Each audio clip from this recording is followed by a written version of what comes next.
Hey, everybody, welcome to the game. Great American Experience happens once again. I'm the Wizard of Oz, and this is not my show. This is your show. You show up, you talk about what you want to talk about, participate as you will, and it's you make the show. So let me get the links out here. Let the notifications propagate, and we will get it going. There's the links for the channel to come up and speak your mind and be a part of the show. Only one rule: don't be a dick, and that pretty much covers everything. Don't be a dick, and then we're good to go.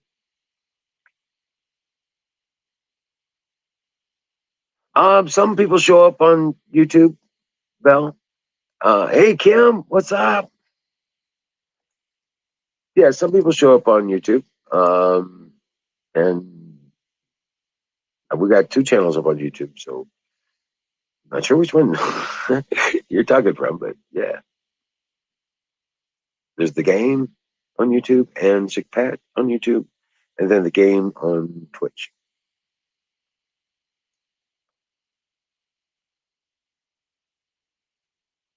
But most people show up on Twitch.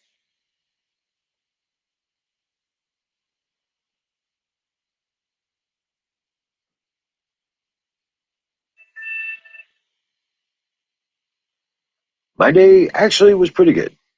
Yeah, got a lot of stuff done. Got things happening. Um, Mostly just you know chore stuff, web work, stuff like that. But yeah, nice day.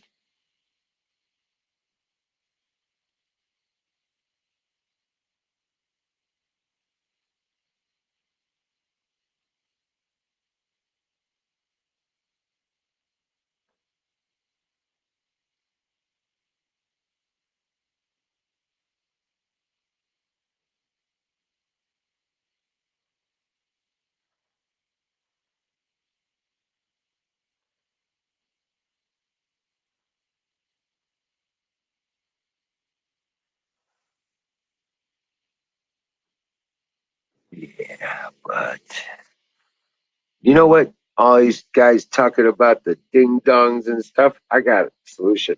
I found an answer I could live with. Watch this.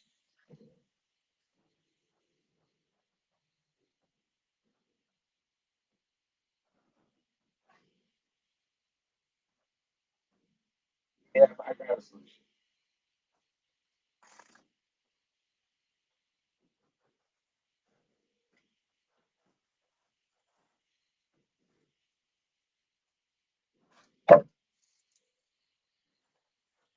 They ain't busy sticking ding dongs in their mouth. I got me some ho hos. Got me a couple of hoes I'm gonna put in my mouth. What's up, Nightingale? How you doing? Oh my gosh. Hold on a second. Come on up. Hit the link. Come on up. Talk to me. All right, son, bro. Hmm. Hmm.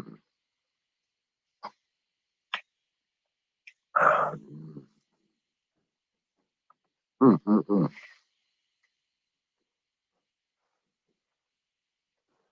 Sorry.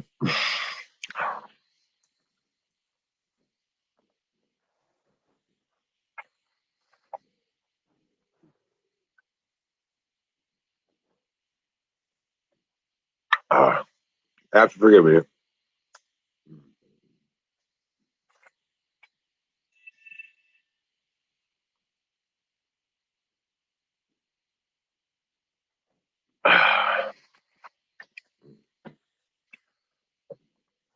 Sweet tea.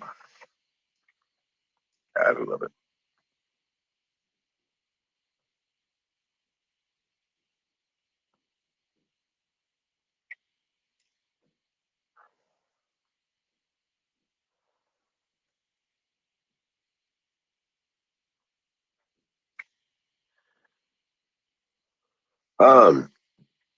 But yeah. Let's see. We were talking. I need somebody to talk to. Oh, you're not shy. Come on, talk to me. Now that you're not at the beach, you could actually have a conversation.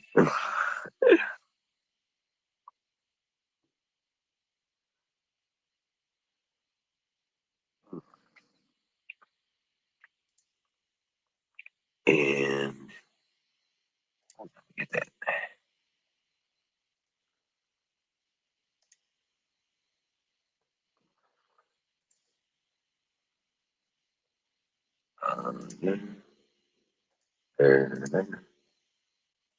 I got something. Okay, that's fair.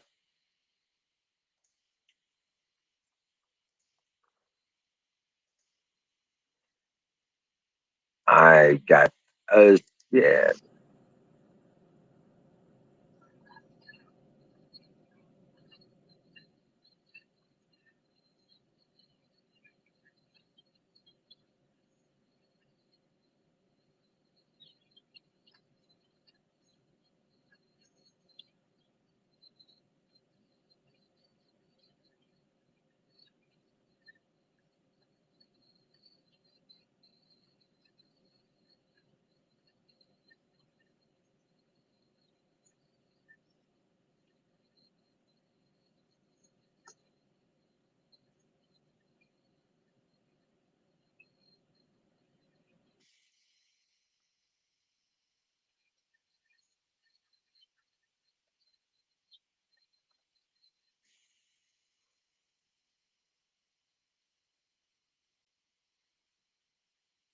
Oh my goodness. It quit working.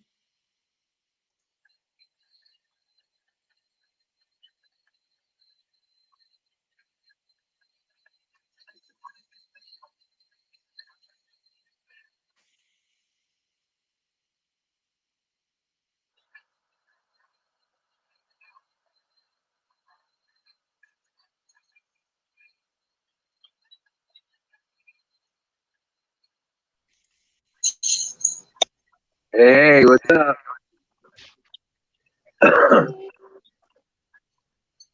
Oh, doggy, so cute.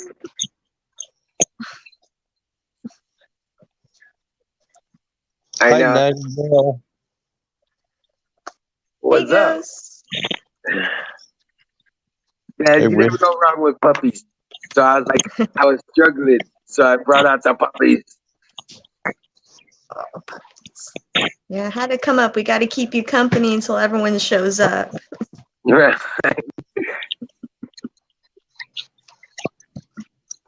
So cute. Yeah, I know. This is crazy. Crazy cute kind of stuff. What's up, Hi, Hawk? Hawk. You didn't see my comment, did you? I actually heard a mouse fart today. It sounded like it said, Russia!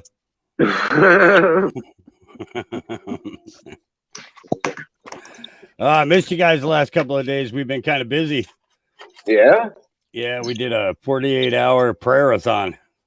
Yeah, how'd that go? It went awesome. It went awesome. But nobody can access the video now. And we didn't even do anything bad. Right. Yeah. Oh, yes, you did. Doing your cultish kind of consideration thing. Cultish. Yeah, I like that. they're about, you crazy Christians in your cult. Oh yeah. Yeah. Oh, Yeah. Yeah. Look at Me too. that. He's like, Me too, bro. I was just like, yeah. Coffee's like, he's just chilling. Coffee. That was really cool. That dog was just looking at you like, yo, where's my dinner, man? Are you ever gonna cook for me? You had steak. Where's my steak? Beautiful pup. Oh, Beautiful so pup. cute. What's his name? Mine? Yeah. Oh, her name's Ruby. Ruby. Okay, so it's a girl. Hi, Ruby. Yeah. Oh, Ruby. Ruby. Oh, Ruby. Ruby. She's just Don't chilling. take your bones to town. I hopped on here to keep them company until you get done doing the dog fooding. So, yeah. It was. I told Jess I wasn't even going to get on the computer tonight because of the fact that we did 48 hours straight. And I'll tell you what, I had a lot of people who came in that it actually surprised me because I they didn't seem like the praying kind before, and and with everything going on, the question is, what could it hurt?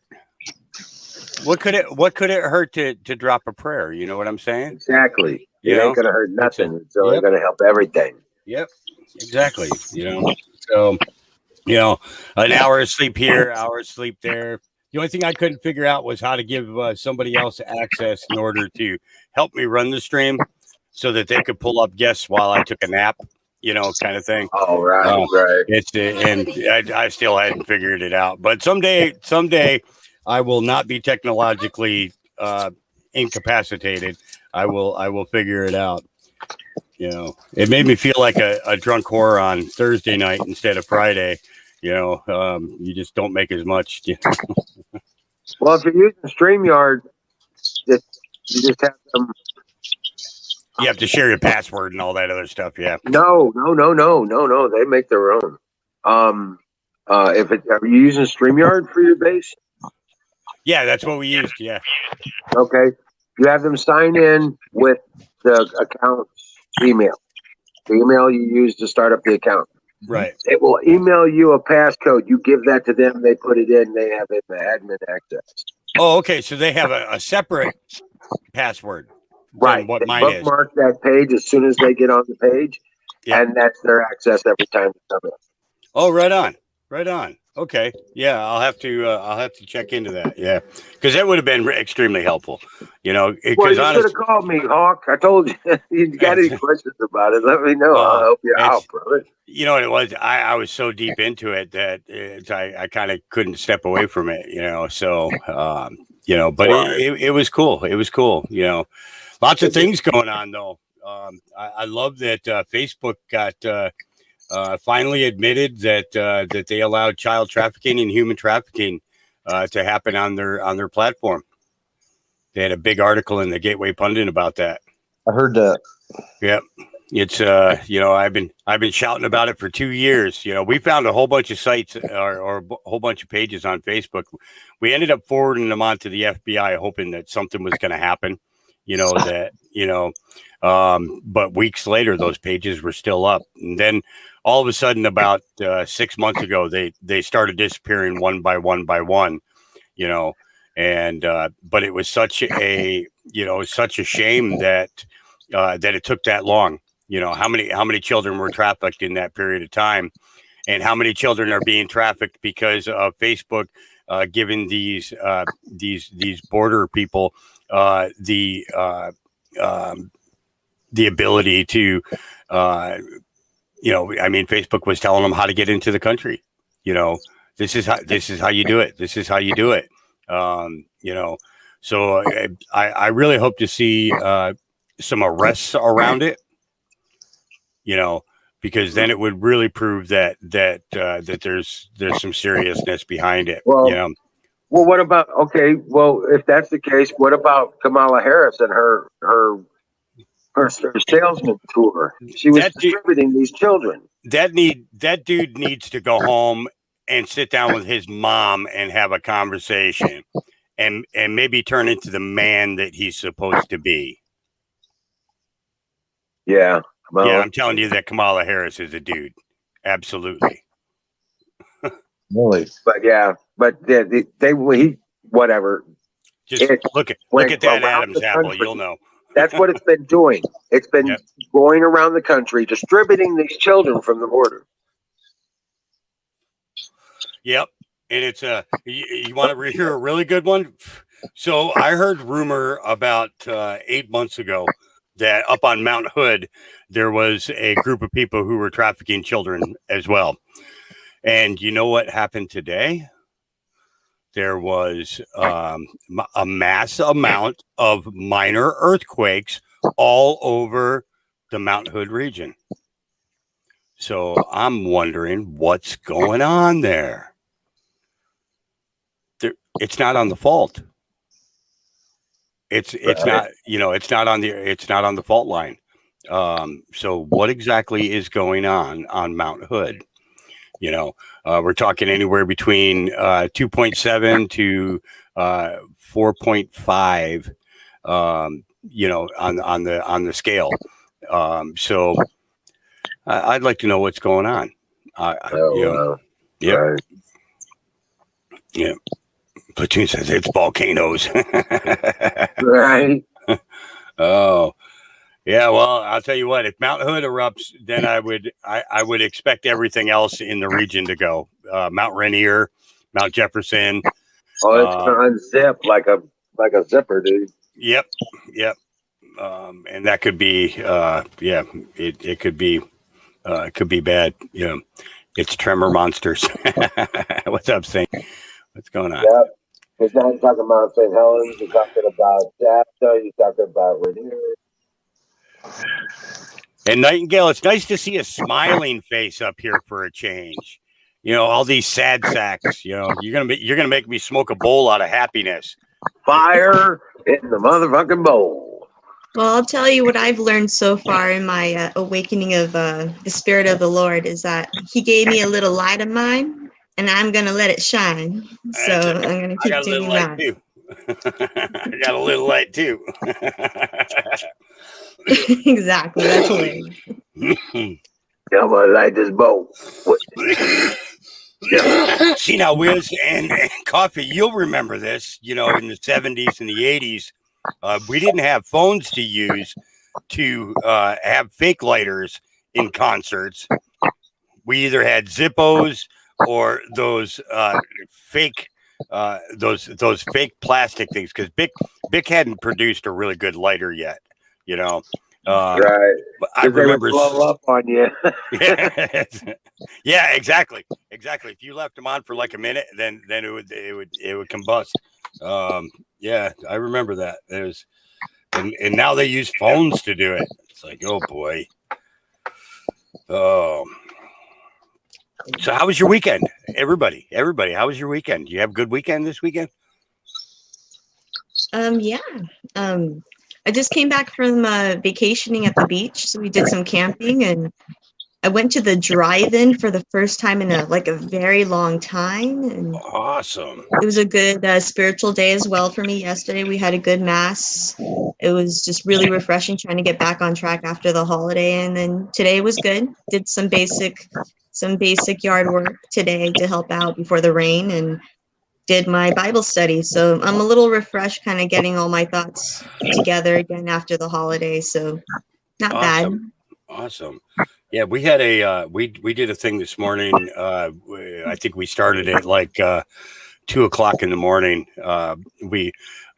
Lots of people were going to bed and stuff, and so we didn't have as many prayer requests. So we started watching Mike. I think it's Gissler or Missler, Missler, and his series about the Nephilim, and their connection with the Bible, from Genesis all the way through.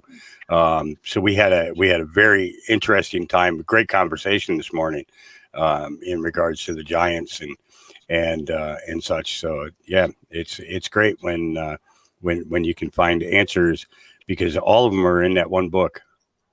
The only place that Absolutely. I've only found the word Nephilim referring to them in the Catholic Bible. Did you say you found it in the Catholic Bible, or you didn't find it in the Catholic Bible? I found it in the Catholic Bible, yeah. But I did not find it in the King James. Yeah. King James, this is the thing about the King James version of the Bible was, at that time, King James was at war with the Pope. They were at war with the Catholic religion.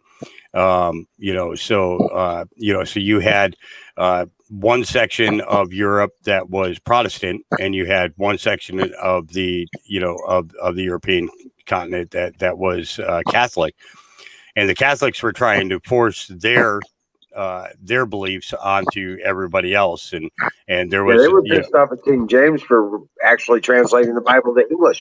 Yep.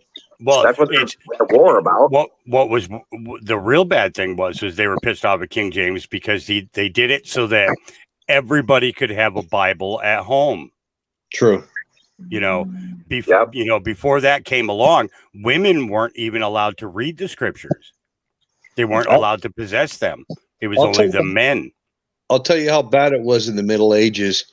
If you were not nobility and somehow you learned how to read, and you learned how to read and write and that kind of thing, and you were not nobility, they would burn you at the stake for witchcraft. Exactly. I was just going to say that. Yeah, they would get you for witchcraft because you weren't supposed to be smart. You weren't supposed to be smart enough.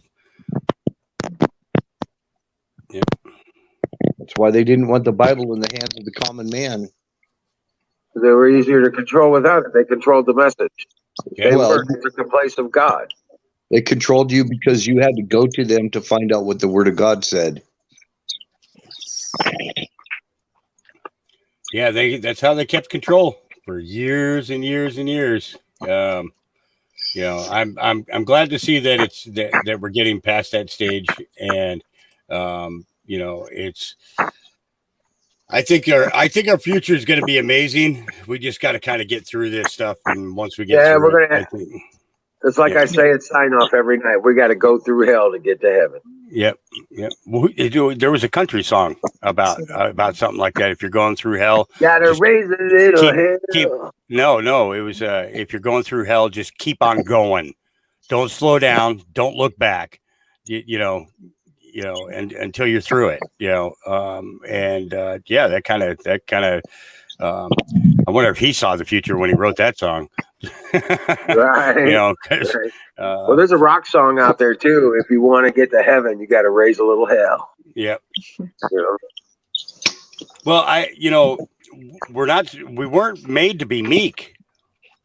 You know what I mean? We weren't made to be subservient. We were made to be rulers of our own, of our own body, our own entity, and somewhere along the way, we lost track of that.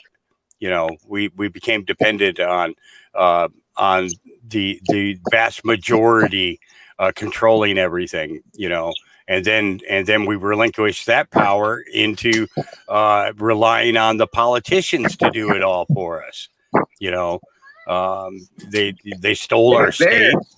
They stole our states. They stole our roads.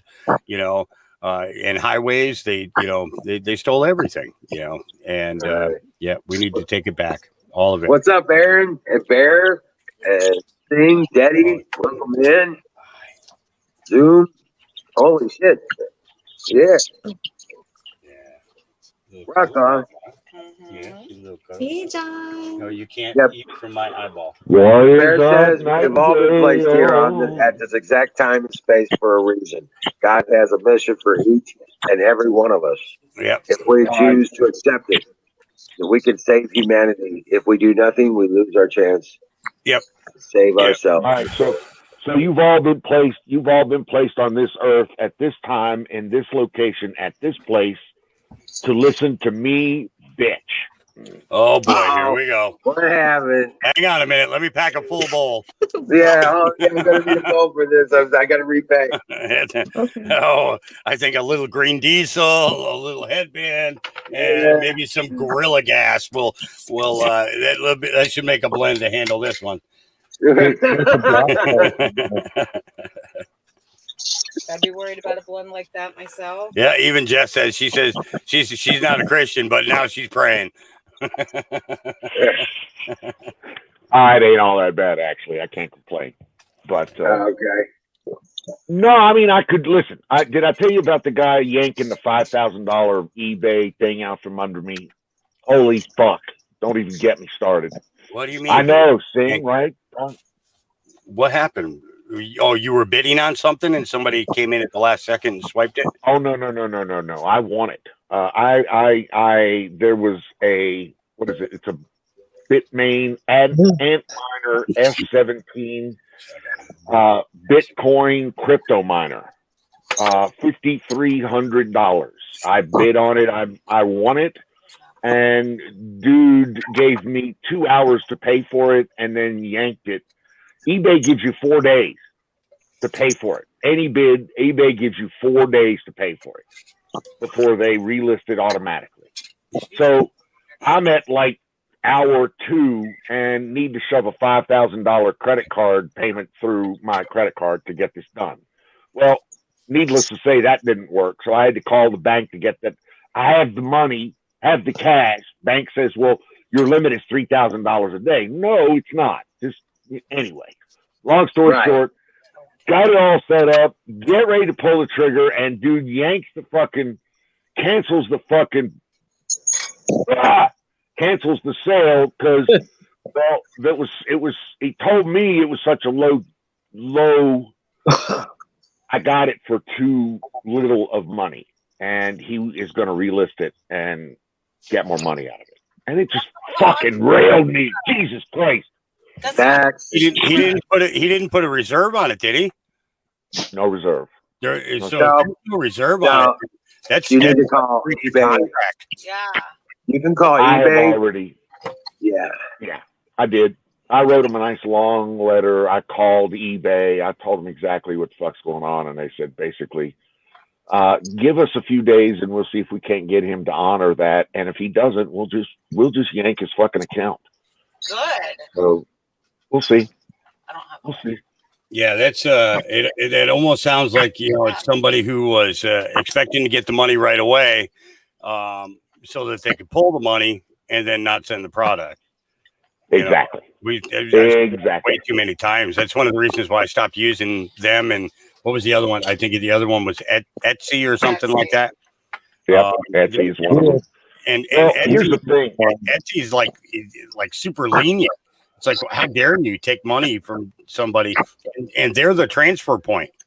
So that means that Etsy's taking your money and then forwarding your money onto that to that seller.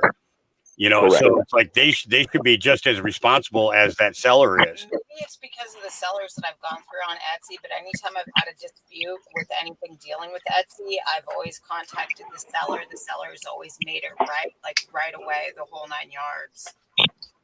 The this bit miner is selling for somewhere around $11,000, and so he really did. I did really get this thing cheap at $5,000. Grab your food bowl, Steve, please. And that's why he yanked the fucking sale. That's exactly why he yanked it, because he didn't get the $10,000 fucking price tag that he wanted. Yes, I know, baby. Well, that doesn't work that way. He had it up. He didn't put a reserve on it, and then he did not. He's got to honor that sale. Yep, absolutely. He has to honor it. Wish already ripped me off. Who down there ripped you off? Beware of Wish. I've seen Wish. That's a Chinese thing. I wouldn't touch it with your hole. Before I did, it was a very inexpensive. They stole 72 cents from me. That's all. May or may not pop up.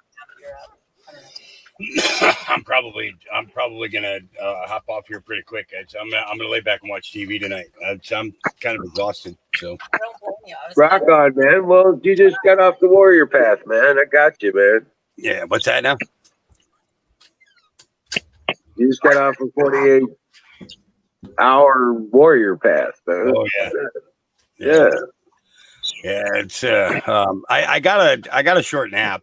And it was kind of awesome because Steve was here. He pulled down the White Widow, got it all trimmed up for me while I was asleep. And for the first time in a couple of weeks, the dogs were all outside with him, except for Jilly Bean and the puppies.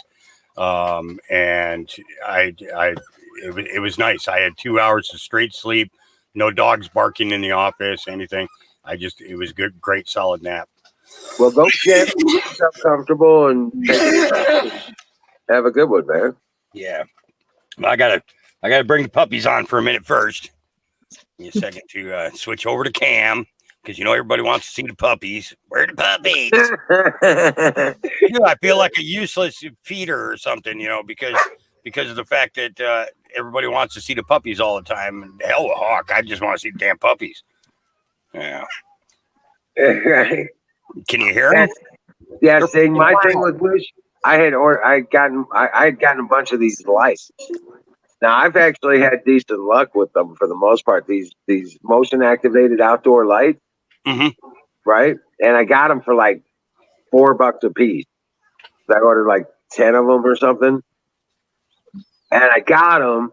And it was a hot day, and all the glue was just hot glue holding this shit together. Oh, no. And with the heat, it melts again. Right. So I open up the packages, and they're all falling apart. And I'm like, oh, my God. So I open them all up. I lay them all out. I take a picture of them, and I get a hold of them. I was like, this is how I got this stuff. Could you guys, give me, they credited me back for the order. And they did give me my money back. And so I was like, well, they didn't want me to ship them back or nothing, And so I was like, okay. So I just started putting them back together with real glue, epoxy and stuff. Got about several of them to work for about a year.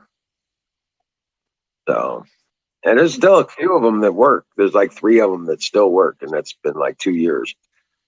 But the other ones, I've taken them apart and utilizing the solar panel, the light panels, and stuff like that. And they got 18650s in them. So I'm using them as parts.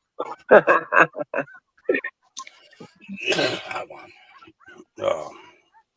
Now all the dogs are like, oh, yeah, Dad's awake. Let's all go in the office now. Yeah. What happened to these puppies? Oh, they're not up there? Do you guys see them? Yeah. I still see Hawk. Oh, okay. Maybe my screen is just catching it. Hold on, let me refresh. Mom's laying in a position where the pups can't get to the boobs. They're like, yo, Mom, you got to move. You got to move. So we ended up losing. We lost the runt the night before last.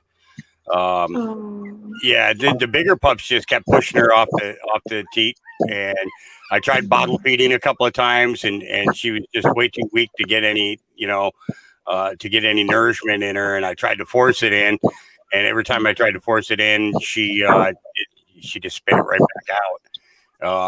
So we had to use the old distracting scoop. So I distracted Jilly Bean while Jess went in and scooped it and got it outside and got it buried before Mama knew pretty much anything. So she sniffed around for it for a couple of minutes, but I think she knew.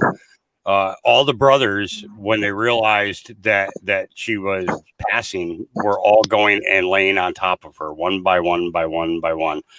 All taking turns, like you're cold, I'm gonna warm you up, kind of thing. So it was a little disappointing, but at the same time, God gives us what we can handle, and the rest He needs.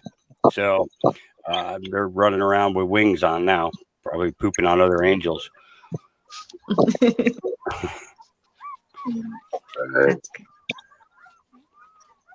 There's Gabriel, my little white ghost. I should have named him Ghost. But no, he's definitely he's definitely an angel, though. I'll tell you what. Every time I was getting way too tired to keep going on the cast, he just stuck his head up there and said, "Hey, pay attention to me for a minute." And he just looked at me like, "You can do this. You can do this. You can do this." And I'm like, "Arr." He went, "Arr," and that was the end of it. I couldn't argue with him anymore. Good job. Yeah, but Mama's doing good. She's this is the most attentive litter that she's had. Or this is the most she's been attentive in the litter. This is her third and final litter. The first 2 litters, she was a little bit standoffish. She was extremely squeamish. Second one, she was a lot better, but still not quite as attentive as she is with this batch. So she did great. And and it's almost too bad that I'm not going to let her have another litter. But at the same point, I don't run a puppy mill. It's enjoy the children that you've had, play with them, because we have two of her children here. We're going to be keeping one out of this litter as well. So each of the females, they have their descendants with them, and they'll get to be grandma, great grandma, everything else. So beautiful dog. Yeah. Look at that. Ruby is beautiful. Ruby is beautiful. Ruby. We got puppies. We got Ruby. He's like, why you got that camera on me? See him? Oh, I know I could do this. I can do this. Oh, she can hear the puppies. Yeah. She hears the puppies. Oh, that's awesome. Now she's fixed? Yes. I got her. I probably shouldn't have, but yeah, I had a few females before we decided to start breeding out here that I had fixed, and they always remained extremely high strung. They had that tendency to be a little over aggressive with other dogs. Jelly Bean and Cuvée were like that until after they had their first litter.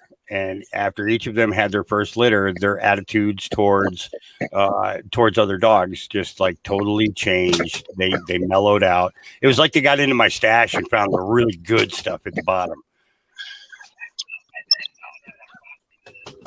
Beautiful pups there. Channel. Yep. Oh yeah. Well, you think about it. It's with everything going on and all the craziness and everything else. What does it hurt to have a little bit of joy and understand a little bit of life, and on top of that, one of the during the height of war, more males are born on this planet than ever before. So World War II, more baby boys were born all around the world during the war. Same thing with the Korean War, same thing with the Vietnam War, Desert Storm, Iraq and Afghanistan. Now it's the puppy wars. Right. Did you get it? Did you get that piece of chicken that rolled underneath there? Did you get it? Because, that's my foot that you're chewing on right now. And it would be nice if you weren't doing that. Here. Why don't I just move the whole board that protects all my wiring and everything, just so you can stick your big old fat head in there to get that little itty bitty chicken crumb? Because that's all it is a crumb.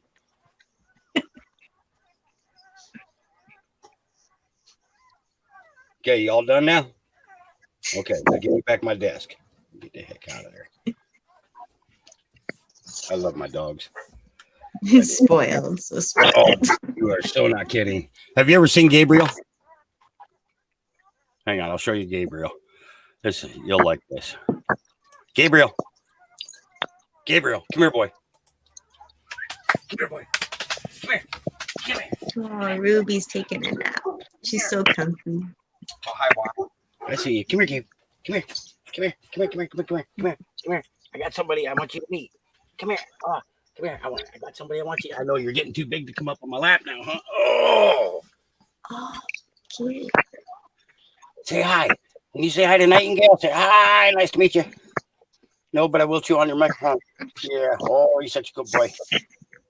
Now, his grandfather was pure white.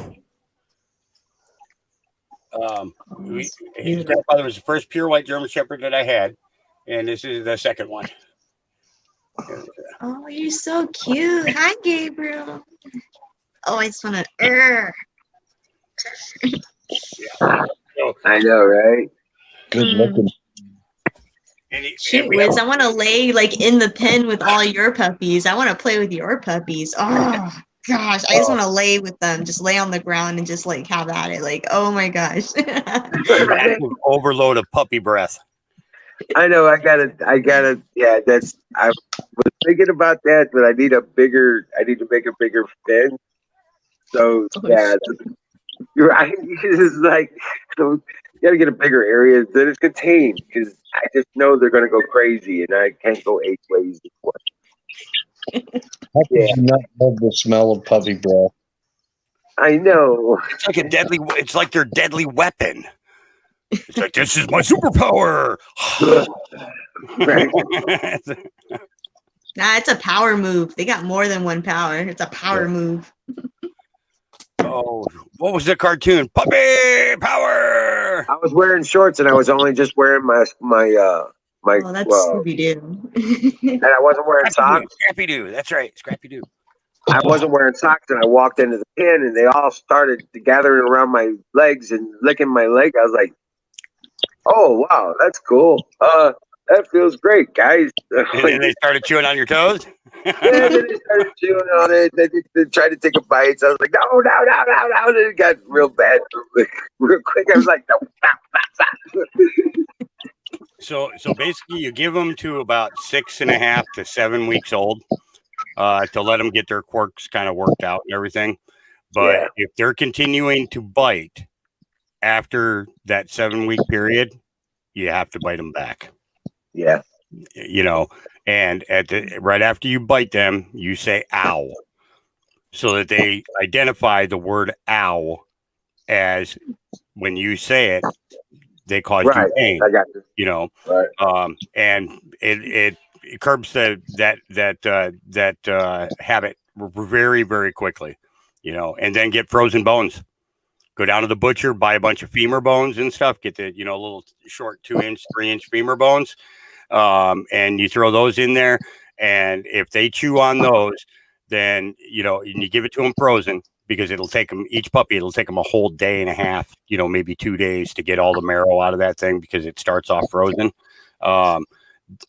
You'll never have chewed up shoes. You'll never have chewed up chair legs and stuff like that. You just give them a bone a week, and they won't chew on everything else. Oh yeah. I threw in some rawhide chips. Mm-hmm. They were starting to get their teeth in, and I started throwing rawhide chips, and they would drag them around and chew on them a little bit. Mama come in and took them all one by one. Well, it's because rawhide can choke them. Yeah, because they can tear it into strips that could choke them. And these were pretty thick. They weren't thin. Yeah. Because they don't realize how big their mouth is. They don't know how big their throat is. You know what I mean? And so they'll chew on it, and they'll think they can just swallow it down. I've had that happen. No, but Mama stole them. Mama stole them and ate them herself.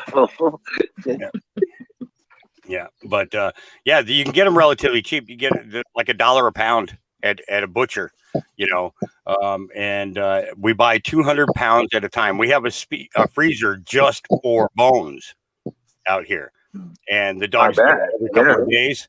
And I still have all my shoes. I have all my boots, my hats, my socks.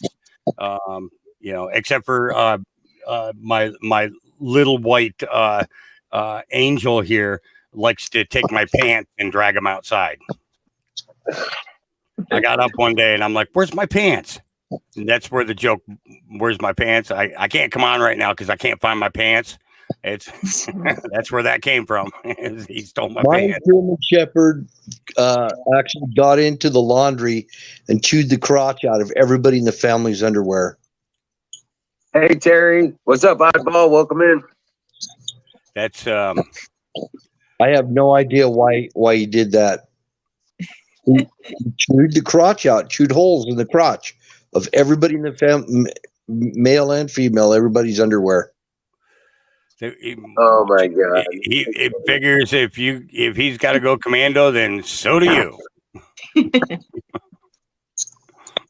You're not gonna give me pants. That's what's gonna happen. Now my butts on the first plants I pulled are just about ready to process. And Jess, she's got a cute little kitten in her building with her. Don't tell her I said that, though. Don't tell her I said it was cute or anything like that, because she let her keep thinking I don't like cats at all. You know, it's a. Right. I fear for the cat because of how many shepherds we have out here, and the fact that they go after the rabbits, they go after everything that's small and furry, other than other dogs. You know. And I just hate to, you know, I don't want that cat to have a life where he's got to hide underneath the buildings every day, you know, got to climb up a freaking tree or whatever in order to stay alive. You know. Well, pretty much that's the way it's probably going to work out in the long run anyway. I've done the beer test on all my dogs to see if my dogs would like beer. My German Shepherd was the only one that liked beer. Mm. Yeah, it's well, you know, it's where beer came from, Germany. Whatever. Yeah, but I'm just saying.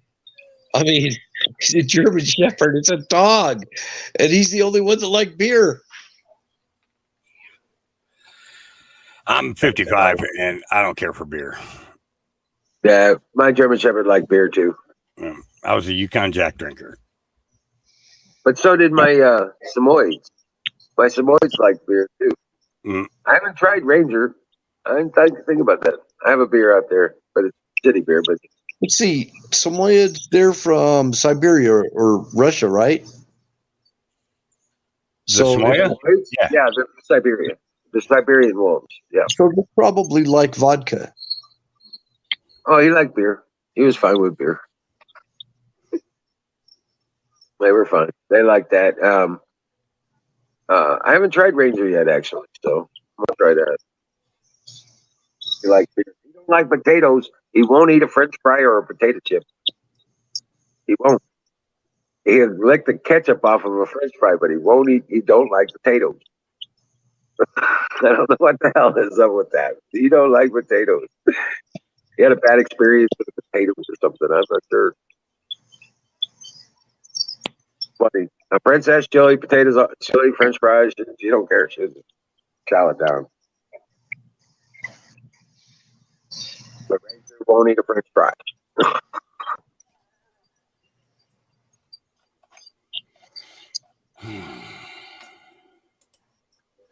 Well, all right, Hawk.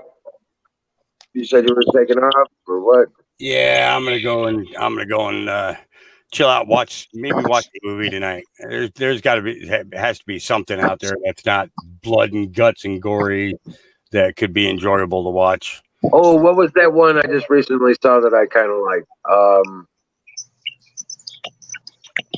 And it was like it was put out in July. Damn it.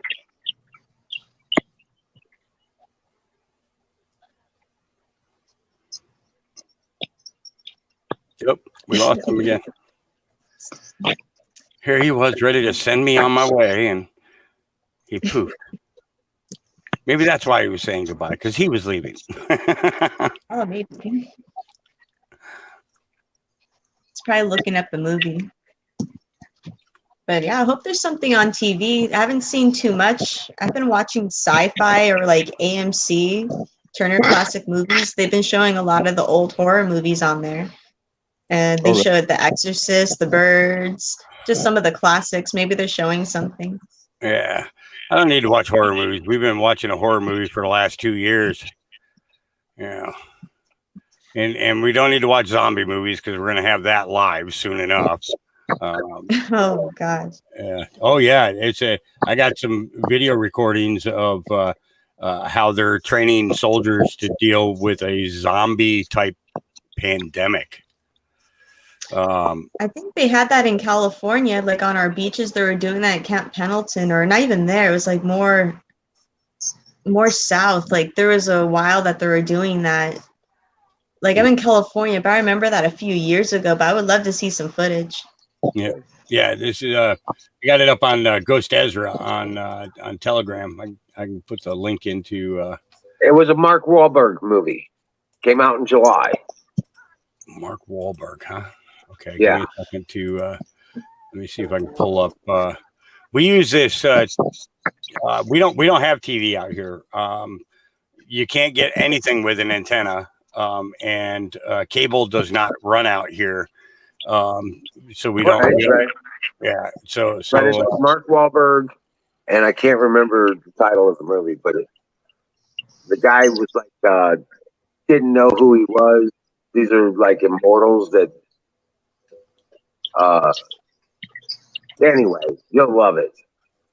Yeah, I'll have to check it out. We use this 123. It's called 123 series.ru, and it's got all the new movies and stuff on there. They got a new version of Dune on there and stuff, and but they do the movies, the new release movies, and they try to keep up with the TV series as much as possible, and you don't have to download anything. Right. You watch it on their site, so that I appreciate, because I don't want to be pirating anything, No, I got F movies, some free movie places out there. You just got to have a good ad blocker. Yeah. I'll tell you, since I switched over to Brave browser instead of using Google Chrome and Microsoft Explorer, I go to 123 Movies and I get absolutely no ads whatsoever. Right. Singularity, I think that's part of your problem. You're tied into too much of that programming. Yeah, it was a Brave browser. Best move that I ever made. It handles StreamYard 100 times better than Chrome or Microsoft does. Completely seamless. It's like I see other people having problems during the stream, and they don't, because their stream is just so screwed up. Well, you're on one of those work over roads. So you need to go kick your feet up, kick back, and get some rest. Yeah, I'm gonna. You guys have a great night. Rock on, brother. Talk to you soon. See you tomorrow night.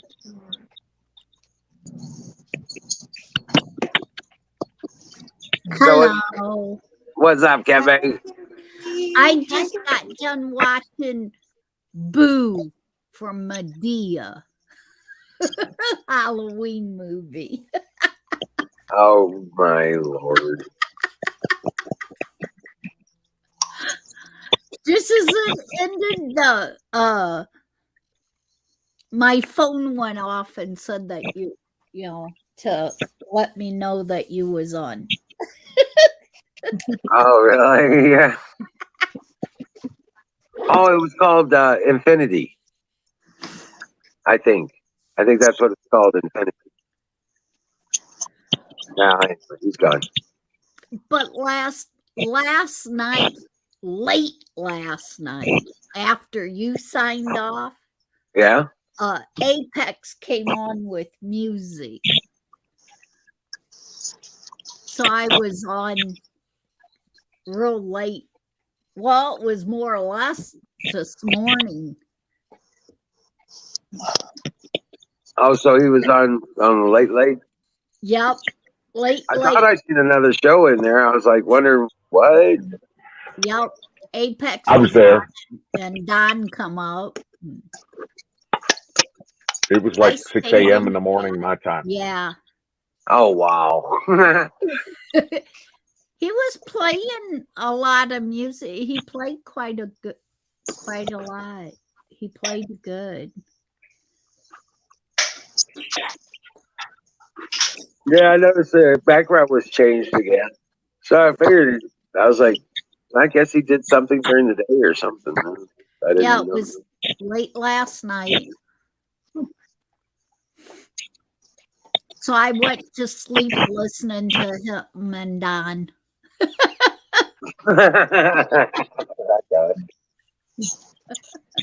Oh, man. I'm going to head out for a bit. I might come back, but I'm going to get something to eat. So I'll see you guys in a bit. I was going to say, it's time for pie. Time for pie. It's time for pie. Come on. Get your pie. I just ate some fudge short shortbread cookies. Oh, I like shortbread cookies. Those are good. I love those with coffee. Yeah. Yeah, that's what I got. I got me some coffee and Nah, you gotta take those and eat the ice cream with them. Use them like spoons and get the ice cream soft, and then you take it, you dip the shortbread cookies in there, and dip out the ice cream. That's how you guys. Vanilla. I did that last night. I did that last night. That was good. but it's a little chilly right now in the house, so I drinking coffee, some warm coffee. Oh, yeah. That's one of the things on my shopping list when I go back to town. Hot cocoa and marshmallows. Ooh, yes. Most definitely. Yes. It's that time of year again. I gotta stock up on hot cocoa. Mhm. Absolutely.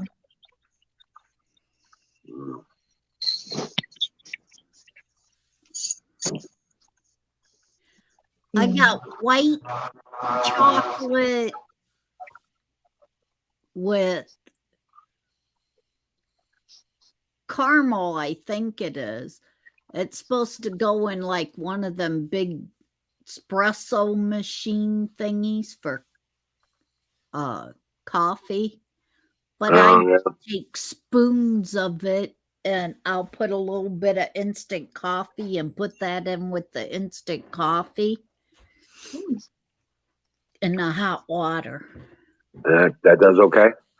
Yeah, I don't have to add sugar or anything like that in with it. So that's good. There you go. Part of my heating solution when it gets really cold here is I got this 5-gallon stainless steel pot, and I'll keep it full of water. Let it be on the burner absolutely as low as it will go.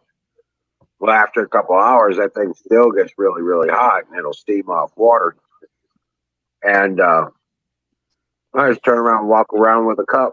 And I dip the cup in there, put some hot cocoa powder in, mix it up. I'm drinking. It's good to go. Nice. Right? Oh, that sounds really good now. I'm going to see if I can scavenge for some cocoa. I'm going to see there has to be some cocoa in this house. There has to be some in this house. I'll figure it out. I have none, I guarantee you. I have none. I have $30. That's what what'd you pick up? More hot chocolate. So, Oh, you like Swiss Miss? Mm-hmm. Yeah, I even like Swiss this Miss. generic. I do the generic one and just put a little extra sugar in it. 'Cause that's all it is. They just don't put as much sugar in them. And I'll put a little extra sugar, and yeah, you're good. And you get My them like wife makes a me. box. They got like 8 cups in them or 8 packages for like $1. I have to buy the Tim Hortons. I have to buy the Canadian Tim Hortons hot chocolate. It comes in a box of 10, I think, for $28. Fucking expensive as shit, but it's the only stuff the wife will drink. Connoisseurs of cocoa. I bet they're good.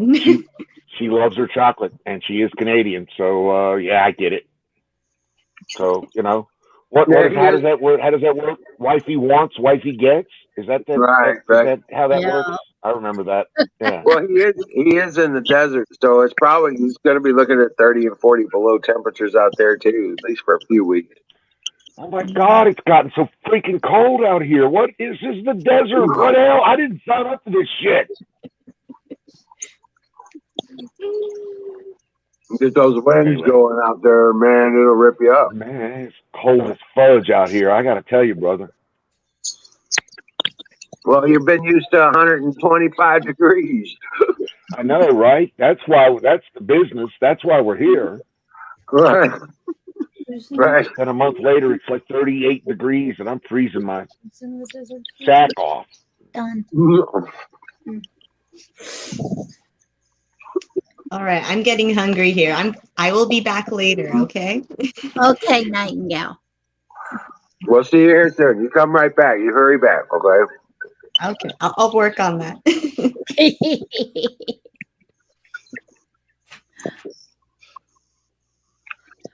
Yeah, it's cold, but my daughter's drink it made up some milk and ice cream. Never claimed to be right. I'm an alien. Well, most times I just settle for a bowl of cereal because I don't. Ice cream makes me fat, so I only get ice cream like once a month. Yeah. It's usually in a root beer float.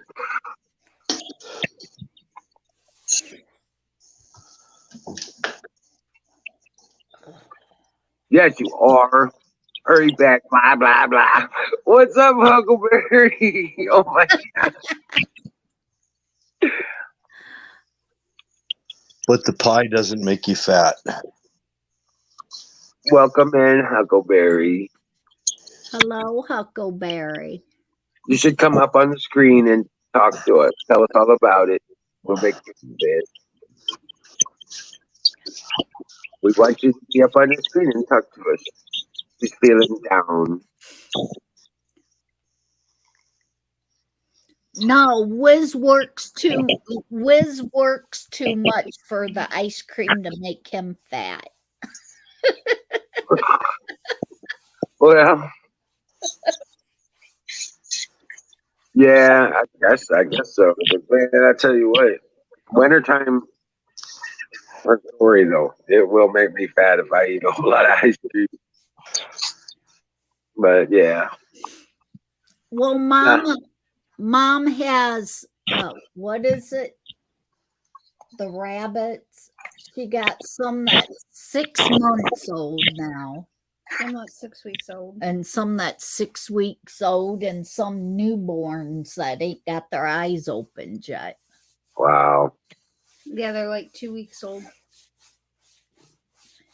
Oh my gosh.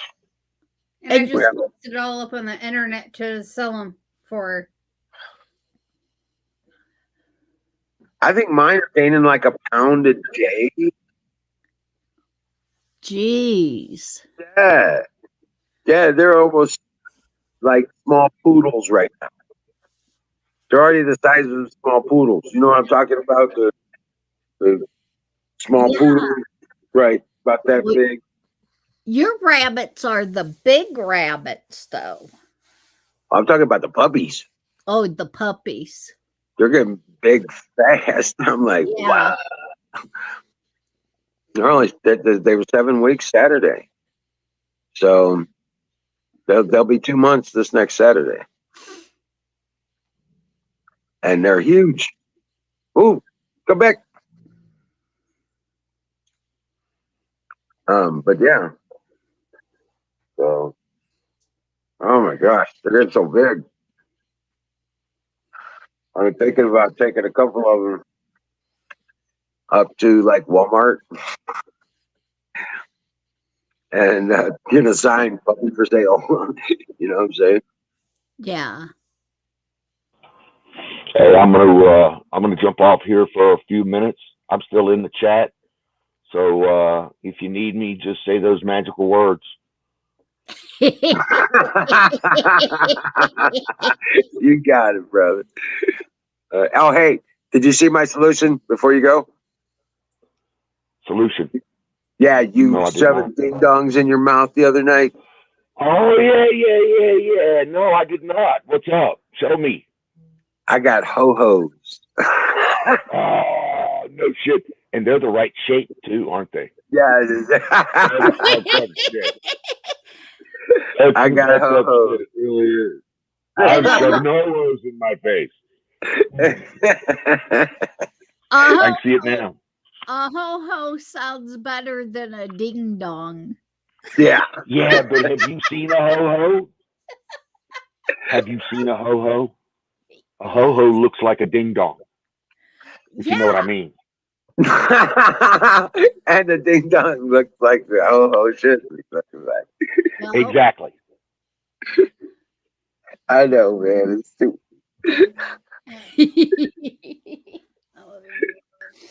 It's funny shit.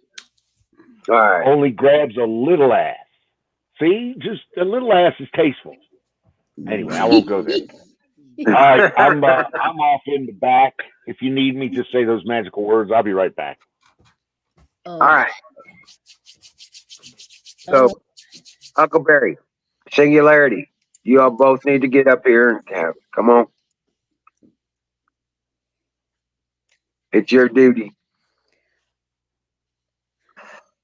But yeah, no, this is. I still got some fudge too. So Cool. some of that fudge. Well, some of it separated out. Oh, I found it. I didn't know where I put it. I was trying to do ho. Mm. Mm.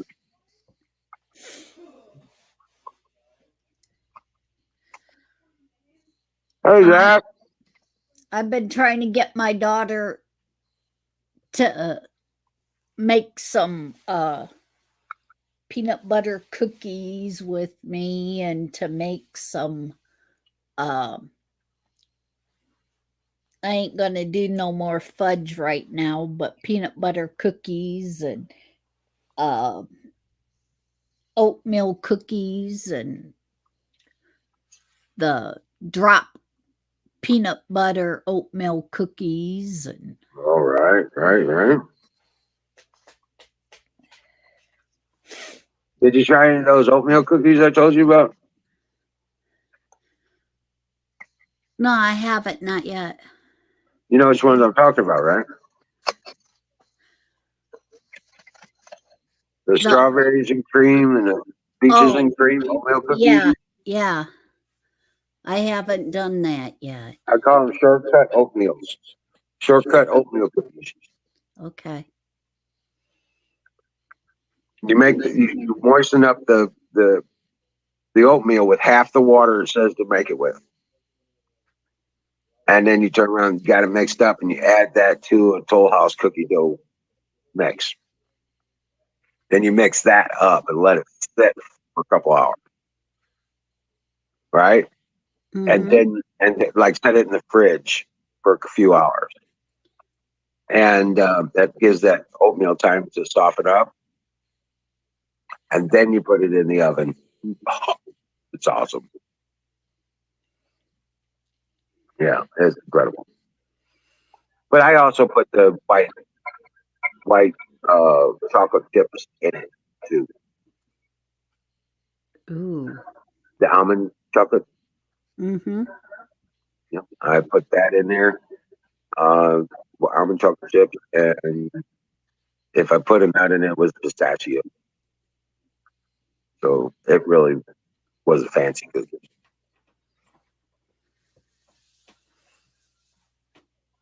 And it was quick. I was so happy, dude, when I found that.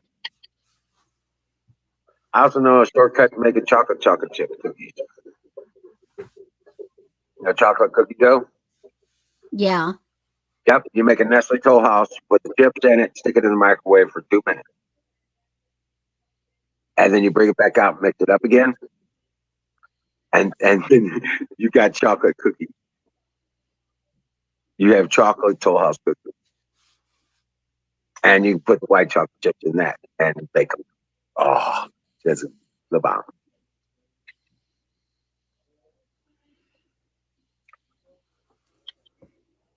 We did that on accident.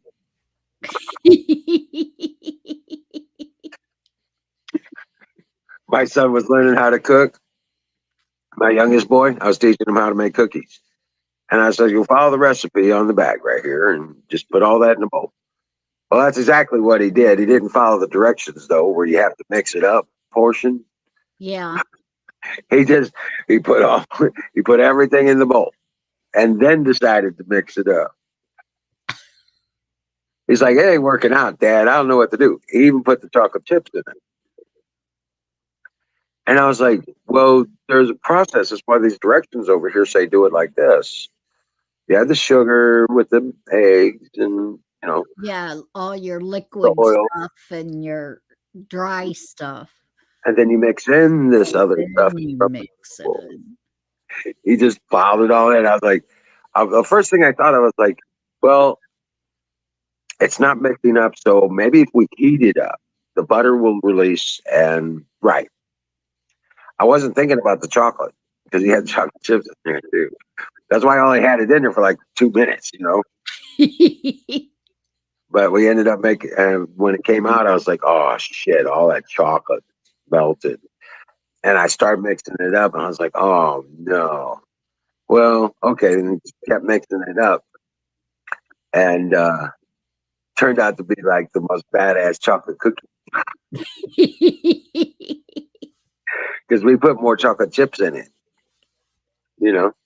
Yeah, it was cool. It was cool, so. But it works really great for putting peanut butter chocolate chips or peanut butter chips in. Oh, yes. You do the chocolate cookie with the peanut butter chips, and that works out great. Yeah, those were our Halloween cookies from there on out. The peanut butter and chocolate cookie. Well, say I just kind of watch on that. I make 2 different batches. I make one with chocolate chips and stuff like that for us, and then the other one I make sure I do the peanut butter chips for I can feed them to the dogs. Right, Because of right. the chocolate. Yeah, that white stuff really didn't work out. It just was more icing. Yeah. You know what I'm saying? Yeah.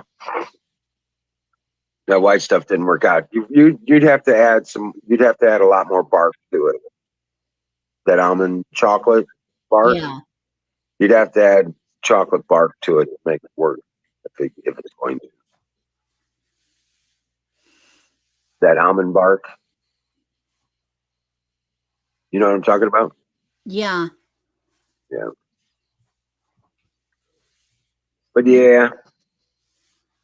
We used to make, my sister used to take the powder milk, which you can't really find around here anymore. Take powdered milk and take the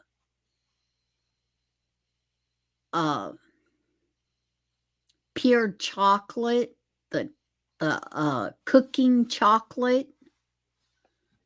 Yeah.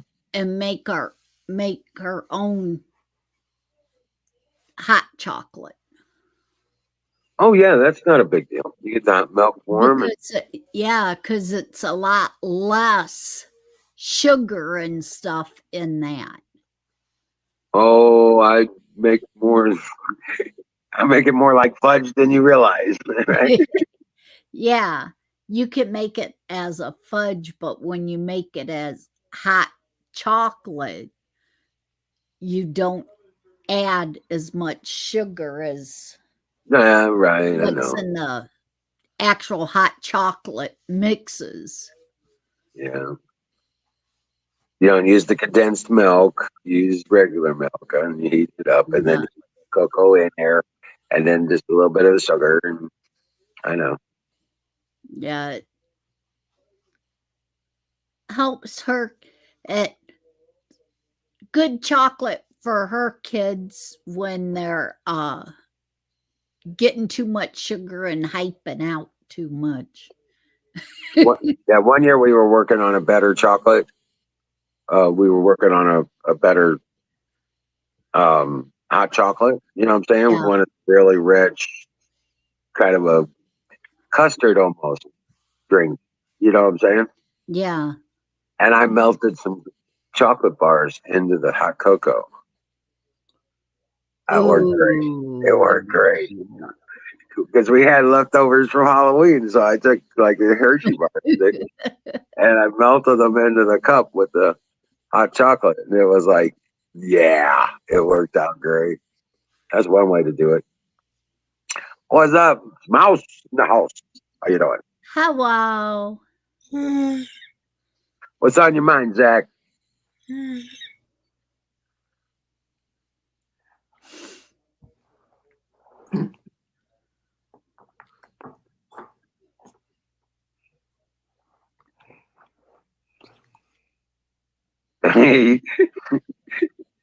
Nightingale says she's eating.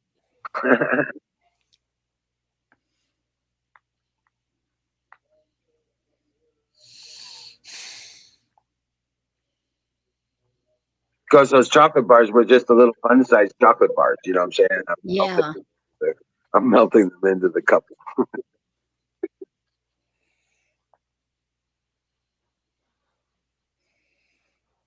You have no sword. Oh shit! What did you do? Oh, did you change your name again?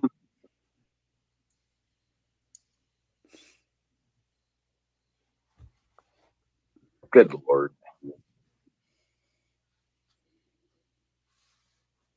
Yeah, he changed his name again. Okay, there you go.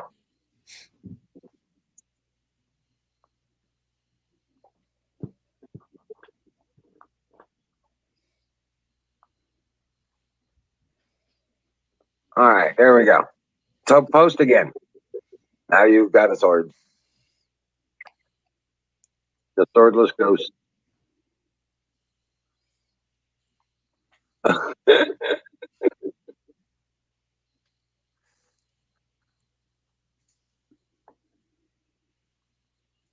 Just been working today, trying to get my mind off my puppers. Off your what?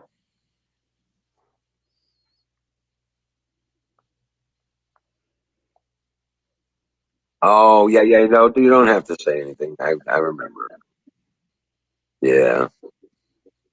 You know, if you could arrange transportation, I'll give you one of my puppies.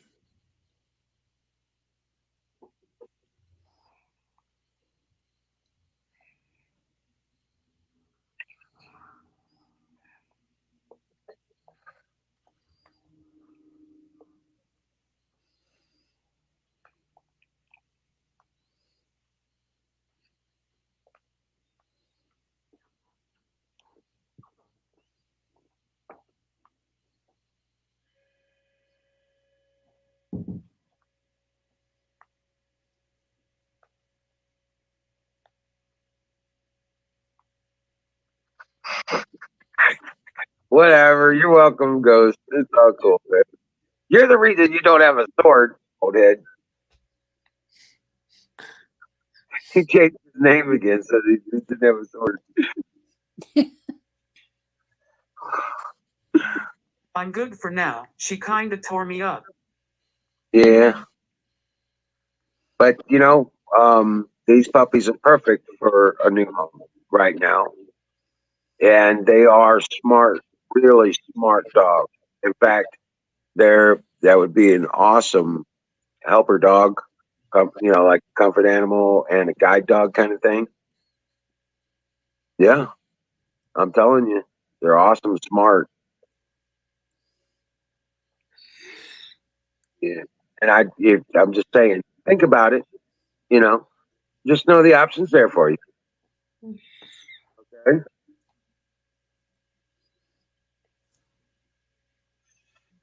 You know, all it would cost you is whatever it took to get the puppy to you. You know what I'm saying? Because I ain't gonna charge you for no puppy. Bet, man. I'm selling for like 350. I've been selling them for 350. So, but yeah, yeah, they go for like $500 without papers. 1,200 or more if they got papers. 2,000 for a pick of a litter. Yeah, with papers.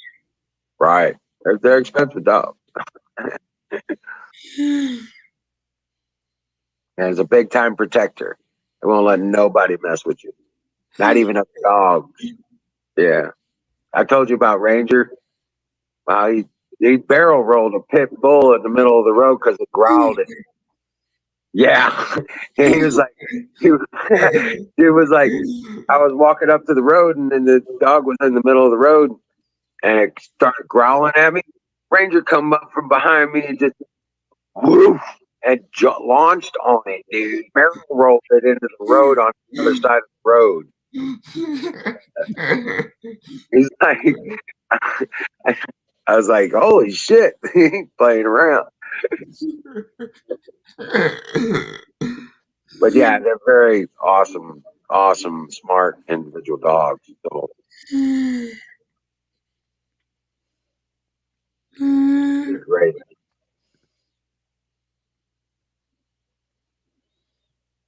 Yeah, fearless. Nightingale. Ranger's fearless. It really doesn't. Yeah, there's nothing really scared of him. He chases trucks for fun.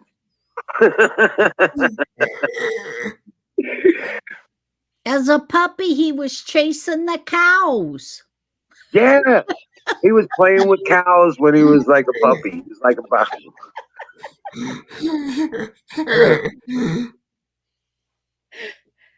Cows liked him so much they broke loose and came looking for him when he didn't go chase them.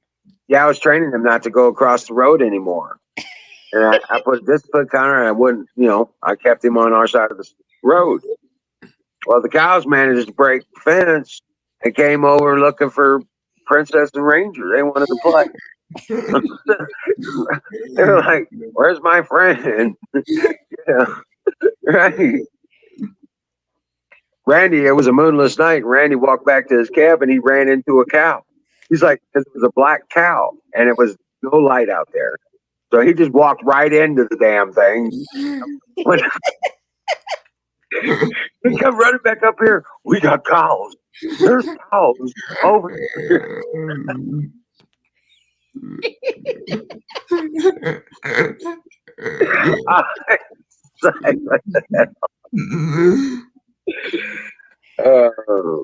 Ranger helped us wrangle them back into where they belong. And we closed in the gate over there. It worked out. But yeah, it was great. It was crazy. They came over like, you ain't gonna let our friends come over there. We're coming over here. It was like nuts. Oh man. At least they didn't do too much damage. Yeah. But yeah, it was awesome. At least they didn't go tramping through the garden and all that stuff. They did a little, but they didn't do too much damage. That's what I was saying. Yeah. Yeah, they didn't stop and eat. They was That's one too thing I was busy looking for him.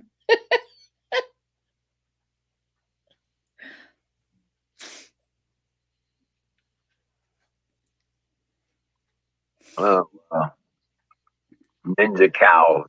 Yeah. Well, see, they was just little cows when Ranger was playing with them, and now they're full-grown bulls. Black Angus bulls, and even when they came over, they were probably about 1,200 pounds when they came over.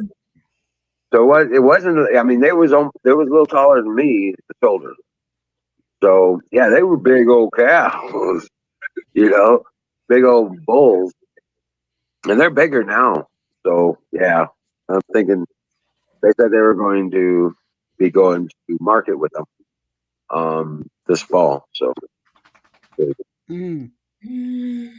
but they're jet black, and on a moonless night, you can't see them. You can't see them whatsoever. Not even with a flashlight. It's hard to see them.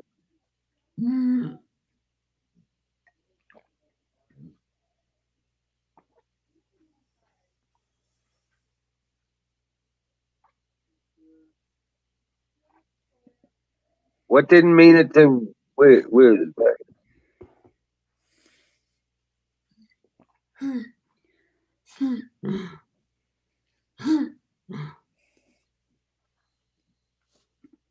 what?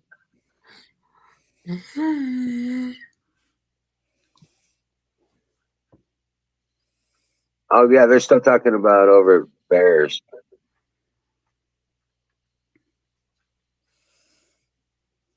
And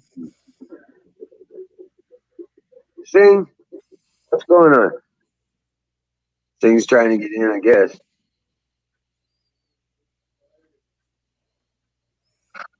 Right? But no, when you want to, Zach, I'm telling you, man. Just let me know. Yeah.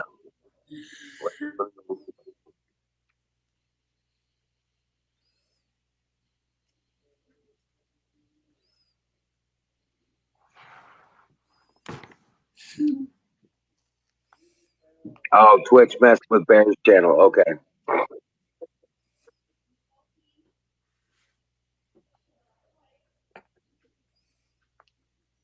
Oh, okay. I see. All right.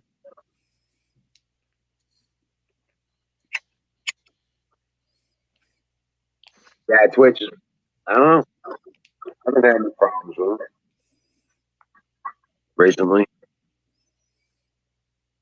We just haven't had. These,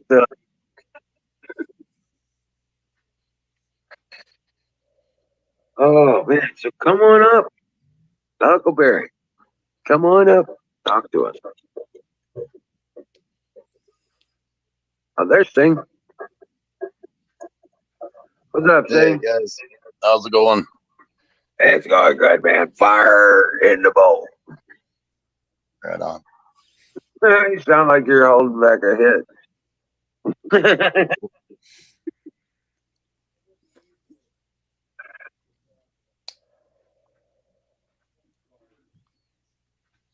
Where'd everybody go? Went down. Jack Gill's eating some, and oh, yep, there's Wild Bill. Yep. Hey Bill. What's up, man? Yes, I'm going to. Oh,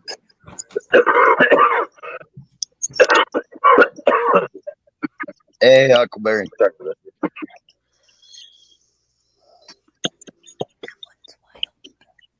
yeah. Don wasn't blocking anybody. He wasn't blocking me. I know it was probably Twitch messing with him. He's trying to figure it out. I talked to him about it already. Right. He's got Gus some. He's got Gus over there again. It might not even be Twitch. It might be these other people that are hacking his channel or something, trying to block people. He's Who got knows? Gus over there again. Oh yeah. Yeah. So it's going to be stupid for a while. Yeah. Till he gets blocked again. Right. So Gus, pisses off enough people, and it pisses off Bear. That's the way it works every time. How you doing, Zach? Hey Zachary.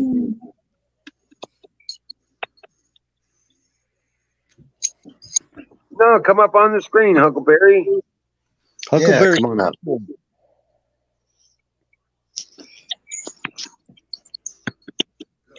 Kind of easier actually talking up here than trying to type and chat. Yeah, really, it is. Chat's too easy to misunderstand people.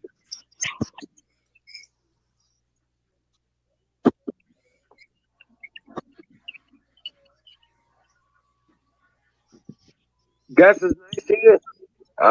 Wait till he has his period. Gus gets grumpy with me. Yeah. Wait till he has his period. He pisses everybody off again.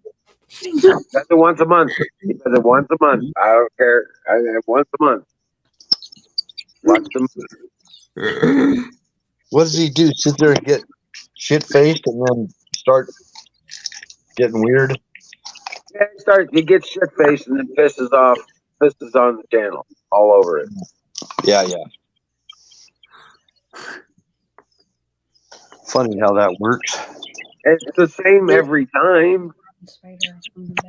We've known him for what, 5-6 years now? About 5 years. They ain't been around the whole time, but about 5 years ago he started messing with us. And every single time it happens like twice a year. Somebody lets it back in and then does that shit again every single time. Always some super drama bullshit. He started. Yeah. So, but it's okay. That's fair. It seems like there's a lot of people sometimes that one day humor's good, the next day all of a sudden it'll make them mad. So, and I think that's how Gus is. Some days you can joke around with them, other times it really ticks them off. Yeah, temperamental, and then sometimes he just shits on everybody because he's down on himself. Well, sometimes when you combine being inebriated and bipolar disorder together, not a good mix. Yeah. I've never been banned anywhere either, Huckleberry. You've never been banned? Oh, I've been banned a lot. I've been banned too. Yep. Usually over a misunderstanding or something. Most of the times I've been banned, it's in left-leaning sites, and I'll try to debate, and they don't want to debate. They just get mad, start calling names, so I'll start throwing them back, and all of a sudden I'm banned. It's like, what? Y'all started this. You know what? Do you remember Gary Franchi? Yeah. Okay, he also used to run a live chat stream, and I was actually a mod in there, and I got banned. Somebody just banned me, and I have no. They didn't give me any reason or anything. They just banned me from the channel permanently. I have no idea why. Tried to contact people, tried to figure out what the hell. At least give me some closure here. What did I do? Just ban me inadvertently. Just ban me. Yeah. The first person to ever ban me was A4000T. When we first went over to Vaughn. Yeah. Okay. And he turned around and he banned me. He didn't know me from Adam. I was still American Patriot 01 at the time. And he banned me because I brought up the hiking stuff, and he said bullshit. And I was like, no, I've actually built it. I know what it does. I know how to build it. I know how to make it work, and I know how to add it to a vehicle. And that's just bullshit. I was like, no, it's not bullshit. I've blown up balloons before, and stuff like that. So, and I made a torch out of it as well. So, yeah, no, it's not bullshit. Do you remember another channel called Golden State News? It was called Golden State News. No. A right-wing channel. Okay, I was a mod in there too, and I got banned. I'd been with him for like 3 or 4 years. And I wasn't a mod the whole time, but people suggested that I be a mod in there, and they modded me. So I'm in there, and all of a sudden I got banned. Have no idea. I was in there for probably quite a while, actually, before they banned me.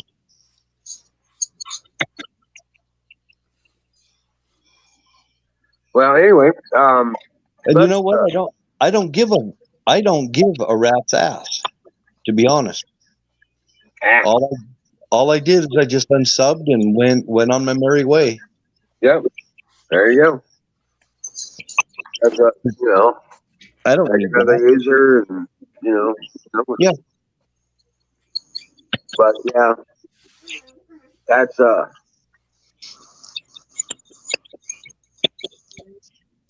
don't know. Anyway, what was I going to say? I was going to. Huckleberry needs to come up. That's what it is. Yeah, that's what it is. Huckleberry needs to come up. I'll be right back. I got to let the dogs out. All right. Good grief.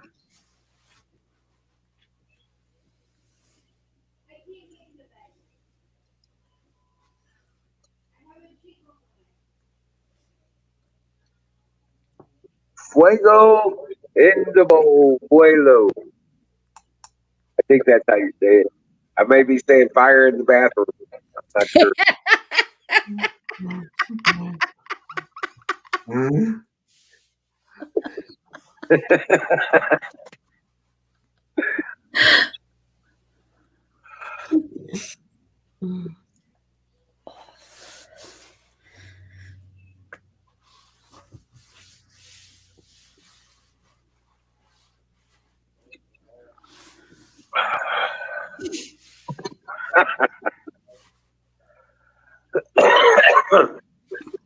Rock on. Yeah. Brought to you by Sausage Gravy Biscuit Farms. .com. .com.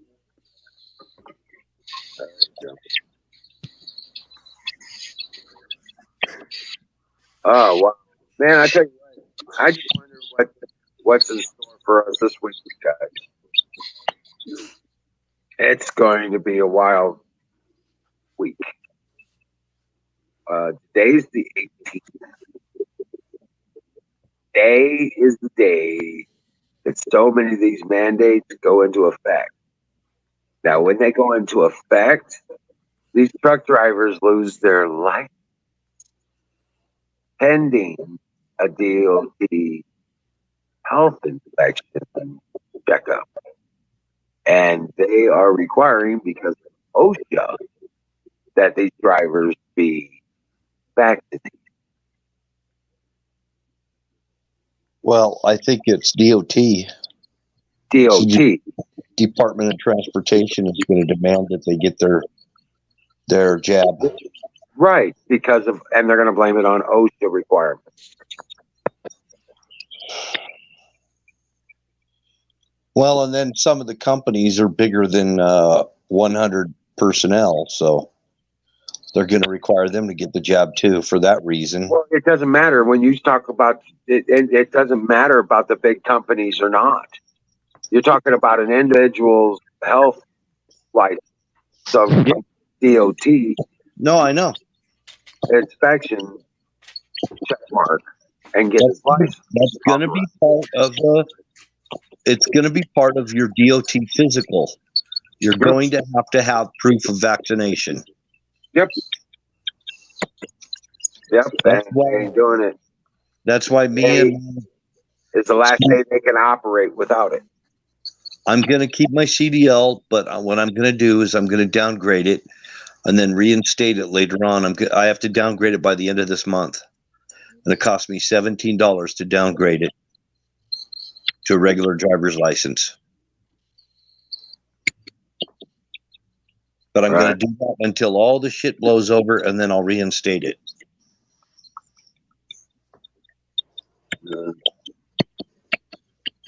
Because I choose not to participate. I would just drop the commercial. Drop the commercial stuff, but don't. That's what I'm doing. Yeah.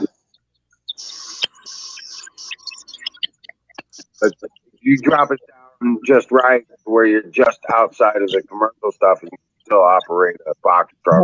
I've already called them, and all I need to do is downgrade it to a regular driver's license. They have it on record that I've had a CDL. All I have to do is reinstate it. I don't have to go through truck driving school or anything again. None of that. All I have to do is reinstate it, pay my $80 or whatever, and I got it back again. See, now mine expired, and when I had my back injury, I couldn't get the physical, and I actually had to go through. I just barely got in there before having to, and they told me, they're like, if you would have waited another week, you would have had to retest everything. Not necessarily the schooling, but you would have had to do the driving test again. Right. Which is, but you anyway, like I said, I called the DOT in my state. Your state may be different. I don't know. And they said that I can downgrade it before the end of this month. And once I do, it costs me $17 to do it. And I can always reinstate it. And it's like an $80 reinstatement fee or whatever. I don't know what it was. And I can reinstate it. But I'm going to wait until I'm downgrading it until all this crap blows over, if it does. And if it does, I'll reinstate it again. Well, see, my cousin, I think he was in Idaho at the time. His expired for over a year, and he just had to basically pay for the license. I think he had to pay for the permit, carry it for 6 months without a ticket, and then he got his license back. But it was like maybe $50 total. Yeah, I'm probably going to go down to the driver DMV tomorrow and find out for sure what all the details are. If I need to indeed downgrade it, because I may not need to. I'm going to find out for sure, because the people on the phone, they don't know what they're talking about half the time. You got to get into the office there, and if they don't know, they'll send you to somebody that does. Here's the messed up thing. If I wouldn't have renewed it, I wouldn't have even been able to keep my Class A. They would have reduced it to a Class C. Well, I'll tell you what, you can get some really good paying jobs even with a regular driver's license right now. You could be driving for Amazon or Lyft and all kinds of delivery jobs available. You know, it's not that big of a deal. I'm not super stressed about it. I don't care. I'm at the age right now that I don't give a shit, to be honest with you. I mean, when I was young, I was jumpy like a lot of these young guys, but I don't care now. I really don't care. It doesn't matter to me. I don't have that many working years left in me anyway. And maybe that's the difference, because I damn sure don't want to go over the road again.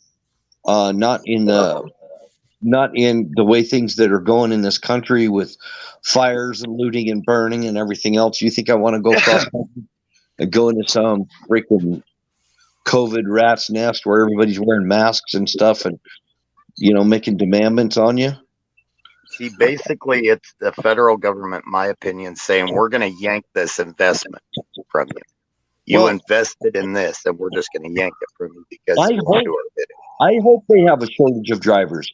I hope those ships stay backed up like that. I hope that happens, because that's what it's gonna have to take before people start saying, "What the fuck is wrong with you, Biden?" Well, the ships don't bother me, because the ships right now that's showing everybody exactly how much stuff. 90% of those ships are coming from China. And it's showing everybody exactly how reliant we are. And the U.S. of all countries does not need to be reliant on other countries. Every shortage is going to be an American-made shortage. Every shortage. It's not going to be what I'm saying is we're going to find out exactly right what you said. It's all administrative bullshit. In other words, it's all administrative bullshit. It's all created by them. Yeah. These are attacks upon the people. I agree. Exactly. The vaccines, the shortages, these are all attacks upon the people. Bring them to their knees. And if you look at it, inflation is attack. It not just is bringing people to their knees, it's making people realize that we need that we need to break free of the global system. People are seeing we got to get rid of the global system and become a nationalist type of country, nationalist society, not a global society. America first. America first. Yeah. Trade is okay. Trade has always been okay, but where a country has to rely on outsourcing everything, that is not good. That's not healthy. It should be, for the people in Netherlands, it should be Netherlands first. It should be for the people in Germany, it should be Germany first. It should be for the people in Japan, Japan first.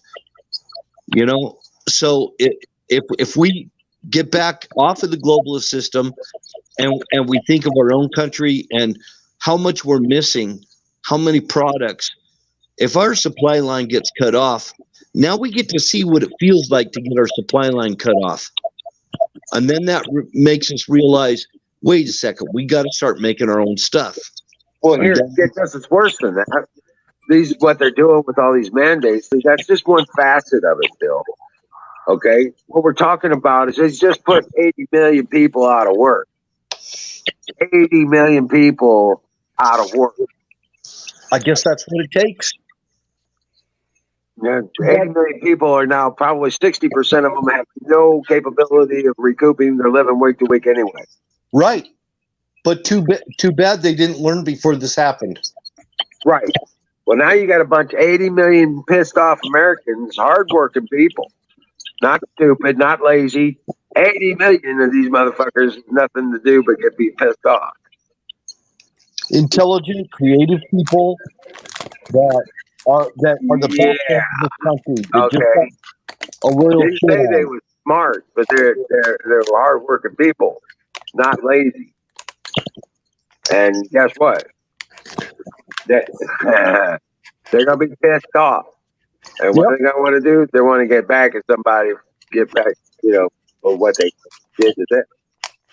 Oh, guess what? I just know it's insane that they can mandate this. The good thing is there's 30 states that are ready to, the AGs of 30 states are ready to drop charge or go for charges. They're ready to drop the hammer. A lot of people's pride won't let them believe the truth until the very last minute. Right. Like I said, this is gonna happen kind of overnight, guys. When this flip happens, I think Trump's coming back, and it's gonna happen like overnight. We'll know about it because it'll be President Trump in our face with some of these crazy fuckers. We're almost there now. So they're closing in on Nancy Pelosi, Clinton. I think I got to reset. I'm getting a lot of crackling and stuff. I can hardly hear you. I'll be right back. Oh, okay. Kim, is that you eating chips or crackers again? No. Yeah, Bill's muted. Yeah. The mic's picking up the bag pretty hard. Yeah, that's what it was. Yeah, I was like, you're eating crackers again. No. I almost got the blame for that, Kim. Yeah, Bill got the blame for it.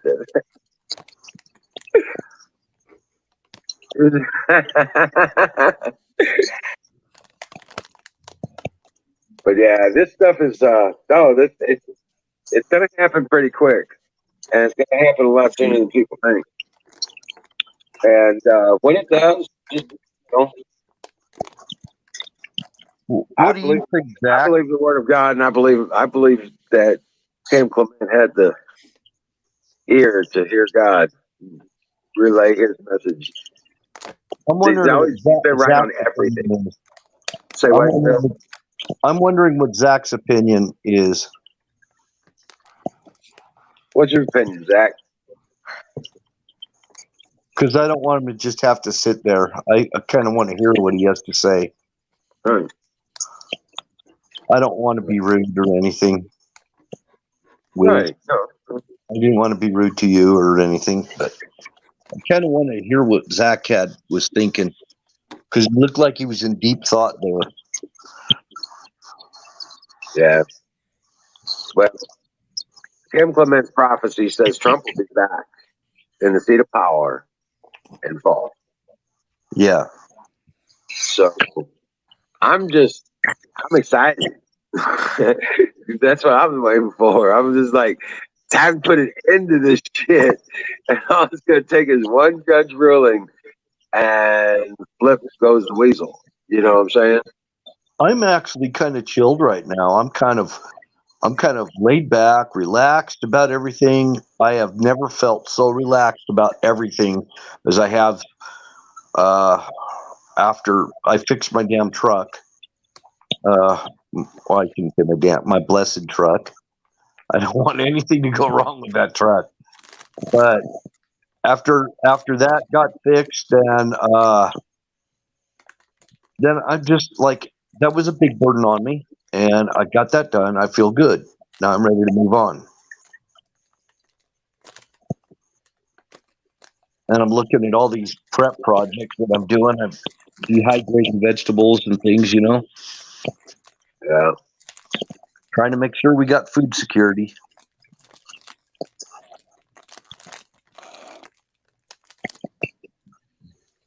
I think we'll be eating pretty good. I think we'll be eating pretty good, actually. Yeah, I don't think we're going to have that big of a ugliness. We'll still have the financial problems are still going to be there for just a little while, but there'll be an exchange rate and a new system in place pretty quickly. Go ahead, That'll Zach. happen pretty quickly. Go ahead, Zach. I kinda feel like God has a plan for us in the evil land when his plan comes together. Yep, Yeah, that's right. I agree. God does have a plan for us. I believe you're right. And it's always been a message of hope, faith. You gotta walk in that faith. You gotta be knowing instead of believing. And everything will come together at the time, right when you need it. Walk with that confidence that it will be there when you need it. You bet. Even if I die, I hope I die in a flash. I hope it's just like that fast and I'm dead, Oh, I'm gonna put it away wet. Worn out, broken down, and wet.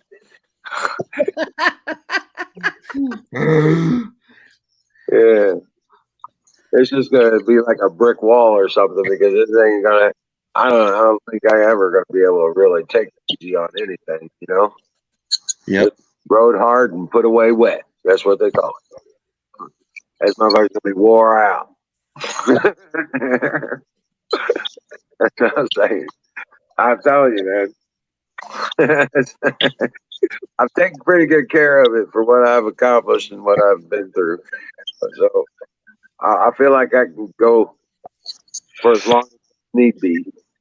But you know what I'm saying? This is I'm putting it. I'm gonna ride it hard, put it away wet. Shit.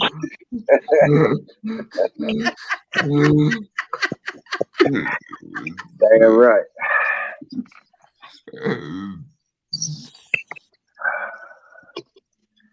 But I swear, thank God and fire in the bowl.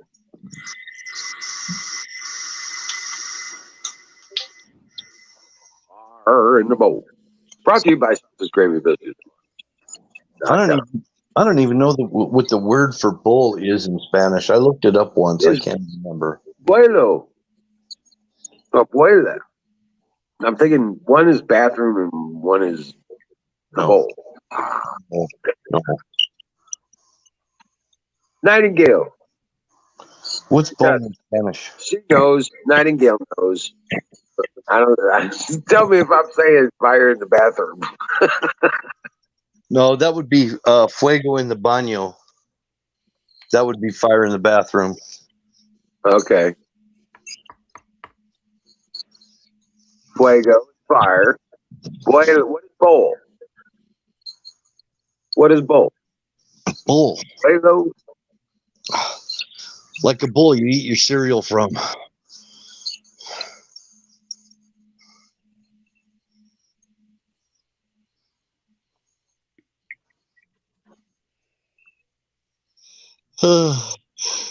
Yeah, we know fuego is fire. We're saying what's a bull?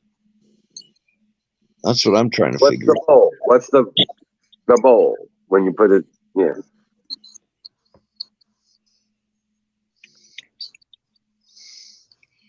It's not Bolillo because Bolillo's a white boy. At least that's what he's been told. No, it's a thing about Harleys, Huckleberry. You're a Harley rider. They talk about those bikes anymore safe because they've been rode hard and put away wet way too many times. That way to cover for yourself, bro. Right, that's what that's all about. That's ball. Bull is ball. That's a ball like you play football. That's not it. I know it's not it. It was some weird name. I don't know. Maybe in her lingo, maybe. Okay. Yeah, Spanish people, depending where they come from, sometimes their lingo is a little bit different. It's the same language, just kind of different lingo. We say lingo. I like fuego in the vuelo. I like it. Bolillo. Fire in the white boy. I'm making a new word. Shut up. Tasan. Tazan, Tazan. That's the bull. Fuego Tazan. En la Tazan. Fuego en la Tazan. There we go. Fire in the sun. Yeah, well, like that. No, I think she's right because taza is a cup, and tazon is might be a bowl. I think like a big cup. Well, casa is a house. That sounds right. Tazon.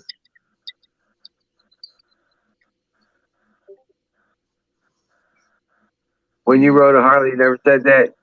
You didn't hang around in much clubbers, did you?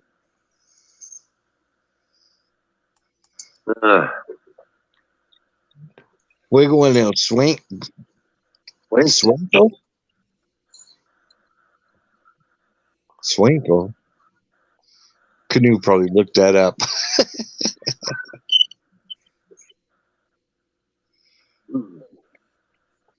I think Canoe said he can speak, at least speak and read some of like 2 languages other than English. Or maybe 3. Yeah.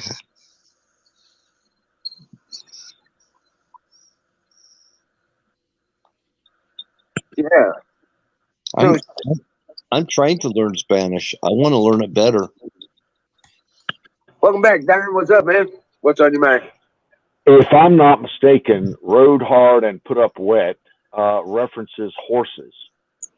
It was an early reference to riding horses without wiping them down before you put them away.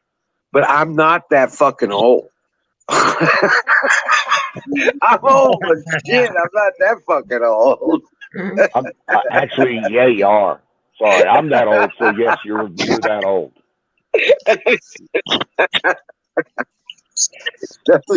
See, here we use it as slang with I gotta agree with Huckleberry. Here we use it as slang with women, and women use it too. Though they'll talk about if it's yes, yes, you're absolutely right. I use it like that. Yeah, I just was avoiding that one. As for a Harley, man, that was the funniest cover. But yeah, I've never heard that. that was an epic, like, epic shit, cover. I did it again.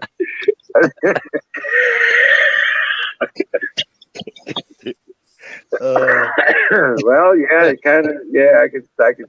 To be honest with you, I can see that one too. I just never really had that connotation.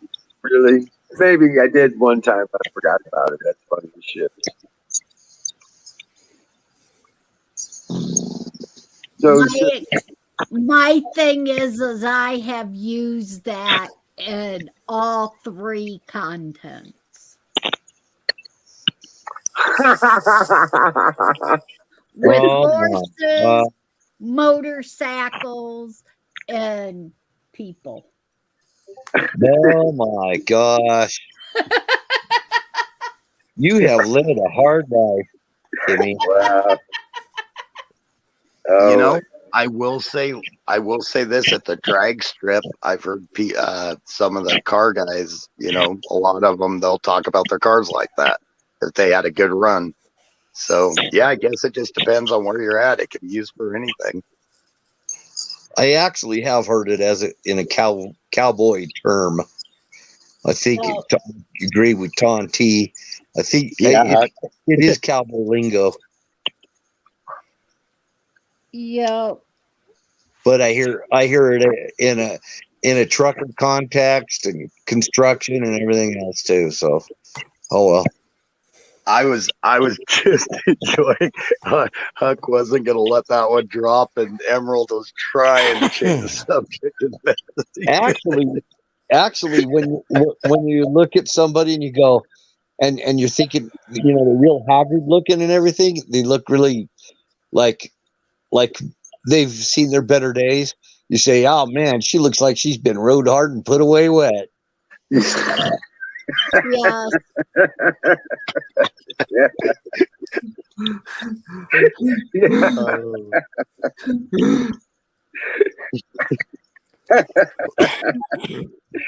Well, damn it, that's why it's kind of way I look at this body. I'm gonna ride it hard and put it away. So I tell you what, I'm gonna live or die. I've already been dead twice, so I got a head start on this one. I'm gonna live till I die. Fuck that. I already lived to die once. They gave me 2 years to live and all that, you know. Yeah, but Wiz, some people look like they've been rode hard and put away wet. Well, I still look pretty darn cute from what the ladies say. So. Not referring to you, anybody in particular. So, I don't know. It's just a little hard finding a good woman got, you know, big guy got. Sometimes they get a little bit intimidated when you got 22 grandchildren. You know what I'm saying? Your instinct grandma 22 times. Oh shit! They got to be thinking to themselves, "Damn, what am I about to get into here?" Yeah, that's kind of the problem, right? Damn right. I ain't getting no prettier.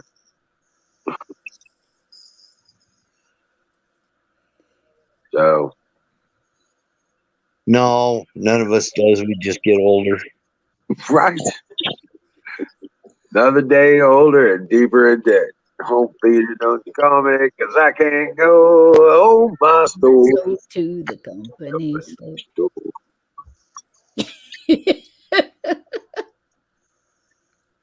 You bet.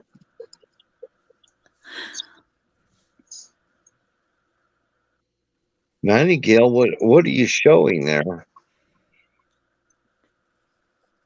I'm just playing some video games while you guys are talking. I'm Hey, just Huck chilling. wants a link. Huck wants a link? Okay. That's kind of cool, actually. I like when people do that on the stream.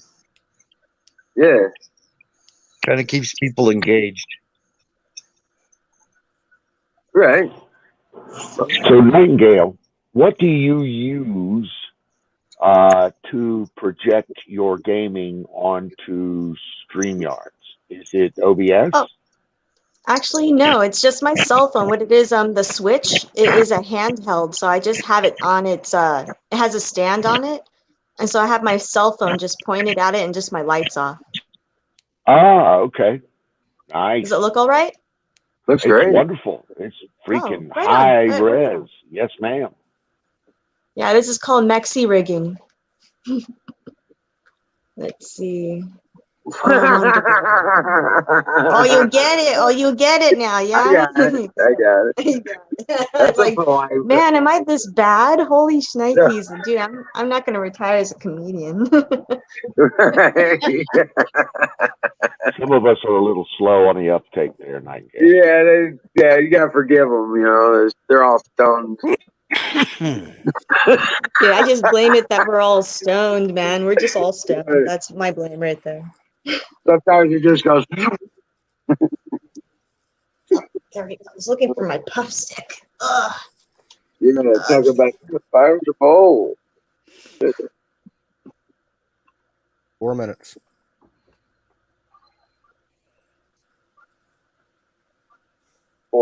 Huh? What the hell is that? Right. Fire in the meat glue? Fire in the meat. That's it.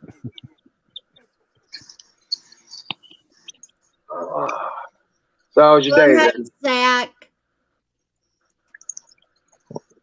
Well, hey family, I'm going to hop down. Have a great night and I love you all. Man, love you Peace too, out, Zach. Zach. Love you, Zach. Not in a gay way. Take care, Zachary. All right, bro. Dream well, Patriot. Night, Zach. Who else left? Oh, Don Just- G dropped down. Oh, Don. Yeah. Well, okay. So James, Oh yeah, Pete Buttigieg, Buttigieg. I don't know how to say it. Yeah, he took a new thing. He invented a new thing called paternity leave because him and his husband adopted twins that are preemies, and he needs some time off, some paternity leave, so that he can, I don't know, give them the nipple all night. I call bullshit on that. You can't get an adoption run through on newborns like that. He did. It's not the way that's supposed to work. Unless they already had a long-term negotiated arrangement dude, with the there's something birth wrong family. with that. There's something wrong with that. It sounds like they want some adrenochrome. Probably. Yeah. The only way that I know that ones are adoptions from birth if it's a family. And I think that name's absolutely fake. Yeah, I think his name. I think that. Yeah, I think he's so fucking fake that I mean, it's so perverted. Even his name is fake. Buttigieg. I'm just wondering. Who the fuck is named Buttigieg? Where the fuck did that come from? Were these preemies, these babies from a mother that just came over the border? That's what I'm wondering. Who knows? Well, who knows? And who cares? I mean, what the hell is that? What this? How queer is that going to be? And I don't mean that in a obligatory term, but in a more descriptive term. How weird and out of place is that going to be in any society? I mean, it's just. I'm just like, are you? I don't care. That's just wrong. I'm sorry. That's just my personal opinion. My other side of me says, you know what? Do whatever you can get away with, I guess, because you're going to get away with whatever you want to. That's just how immoral and everything, just wrong. Now they're going to be raised. You know what I'm saying? It's just ball. Exactly. Screaming, fucking fire the ball. It takes more.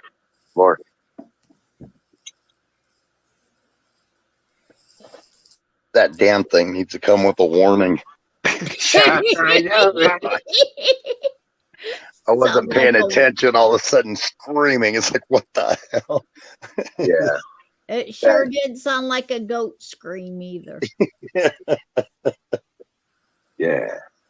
It sounded like Big Mike showed up at Obama's place. Yeah. As a father, I mean, having been a single father for the majority of my kids' upbringing,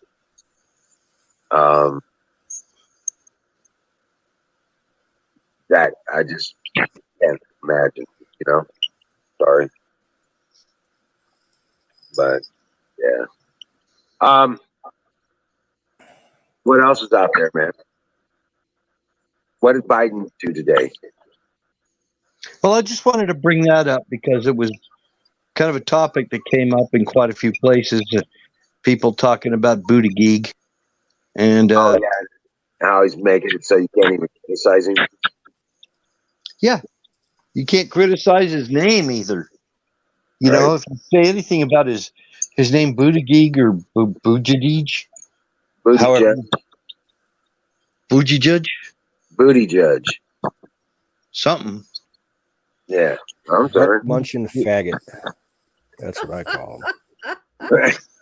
Sorry. Yeah, flaming bag. I like to keep it real. Oh. Did you ever see that meme about it was a movie about Johnny's dad comes home and he's very proud of his job at the fudge packing plant. Johnny's dad is a fudge packer. Yeah, I've seen those.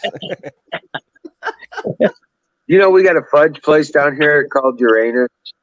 And the billboard on the side of the highway says, the best fudge comes from Uranus. That's just. I bet you. I don't know whether to marketing believe you on team that. is It's miserable. It's too I'm gonna seedy. next time I go down to Rolla, I'm gonna stop on the side of the road. I'm gonna take a picture of this bulletin board. Okay.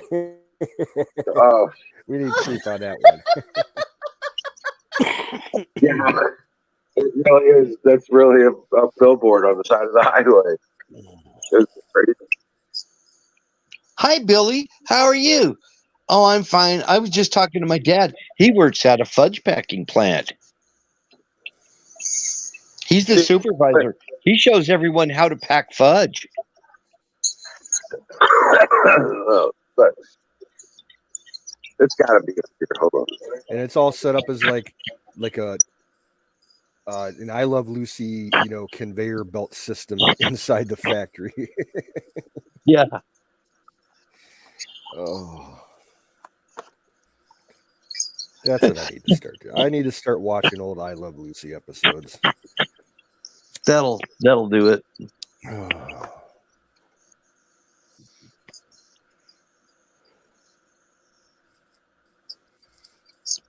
Remember Ozzy's Girls? No. Probably don't remember that show. How about Petticoat Junction? Yes. I've heard of it. I've never watched it. Petticoat Junction. Yeah, it was part of the Green Acres thing. Green Acres is a place to be. Farm living is the life for me. And Mr. Ed, that genre. Yeah. That's my childhood, actually. Green Acres, Mr. Ed. That was my childhood, but as a rerun. Well, it was reruns when I watched it. I was just gonna say I caught some of it on the reruns. But they did like 3 seasons or something, didn't they? 3 years. I think so. And then My Three Sons. Yes. See, I like the original Addams Family and Beverly Hillbillies. I like those, catching those on reruns. I like the Munsters than Addams Family. The Munsters were my favorite. Never really I like got the into Mary Tyler Moore show. So the guy who played Herman Munster, he actually was a cop in a series called Car 54. Where Are You? Yup. Yeah. You guys remember Oscar and what was the other guy's name? There was The Odd Couple. The Odd Couple. guys that lived together. Oscar and Felix. Felix. Yeah. Felix. Yeah. They were popular before Bob Newhart came on the scene. Yup. Yeah, I like Bob Newhart though. It's called Even when I was a kid, that was right when the Newhart show was like spooning down to the end of its tenure, and I enjoyed watching it when I was younger, mid '80s. Remember Marcus Welby, MD? Yup. Welcome to Uranus, the best. Before that was Dr. Kildare. And all those doctors back then all did house calls. The best fudge comes from Uranus. I wasn't kidding you. Right there. Found it on a webpage.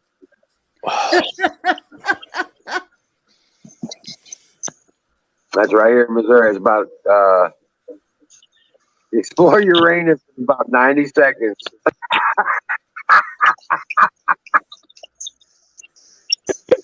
Oh my god, that's crazy. Yep, that's right here near me. Bunch of Hoosiers put that together. Silly ass shit. There's also a place that has right there near the same place. There's another place that's got a donkey and it's "Don't pass the ass" is one of their signs for their restaurant. So, I mean, it's funny as shit. It's like reverse. It's like hillbilly redneck circus stuff. It really is funny as shit. It's You got some great. weirdos down there, dude. I know, dude. I'm telling you, man. There's some strange ones. There's some strange ones out there. They won't even show laughing anymore. Right, and that's the kind of thing that makes you laugh. You know, it just made me laugh just driving down the highway, saw that damn sign for the first time. I was like, what the hell is that?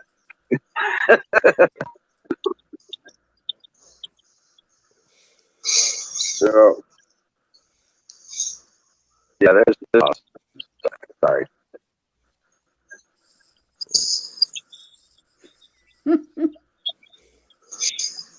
I wanted to let you know I wasn't going crazy or making shit up. Good night, Washburn. Have a good one. Take care, Washburn. And Dream well, Washburn have a good Adrian. one.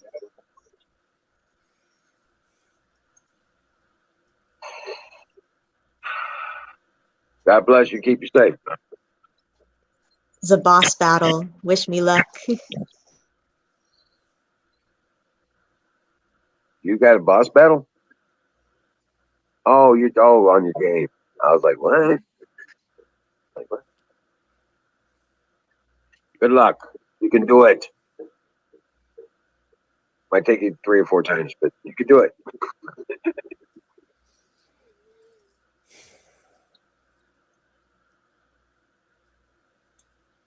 But yeah. So Canoes, how was your day? It wasn't bad. Work was quiet and very slow for like the first 4 hours, and then it picked up and went by fairly fast. The weather was nice. It was like about 58. Right. With a slight breeze, clear skies. Yeah, beautiful day. Yep, I wish I could have been home to work out in the yard on it. Yeah. Try to do that tomorrow. Wish I had a fireplace. I got one, but I'm afraid to use it. Oh, really? It needs to be checked out and certified. I don't trust it. Oh. Well, I was just gonna say, run one of those logs through it. One of those Creote logs. You know what I'm saying? Cleans that stuff out. Well, no, it's more of an issue of all right, we had a chimney fire about 10 years ago because of creosote buildup. Mm-hmm. Because what my dad was doing, he thought it was okay to knock all the shit off, the actual pipe and just let it fall on top of the firebox. And basically there was like a foot tall pile of creosote on top of the firebox, and that's what caught fire and caught the rest of the creosote on fire that was further up the pipe. I want to have somebody come over and do a video scope check on it to make sure that there's no buildup or anything. Well, they run a brush on it. They'll just run a brush on it, and you put a catch at the bottom. You know what I'm saying?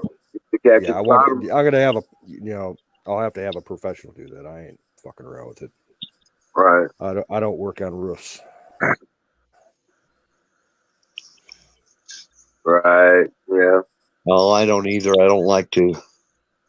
I've had a roof. I'll work from a ladder to clear gutters. That's it. I cannot transition to a roof. If you find somebody to do it, it shouldn't cost you more than about $100. You know what I'm saying? It's just one thing piling up after another.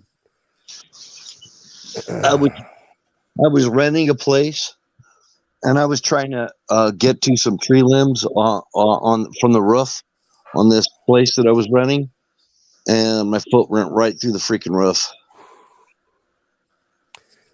Yeah, like the roof on my one barn is so bad and rotted that like the actual part of the roof that meets the edge,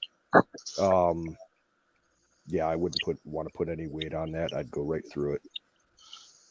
Yeah, imagine so rotted out. Lord, you know, and telling them, "Oh, I just put a hole."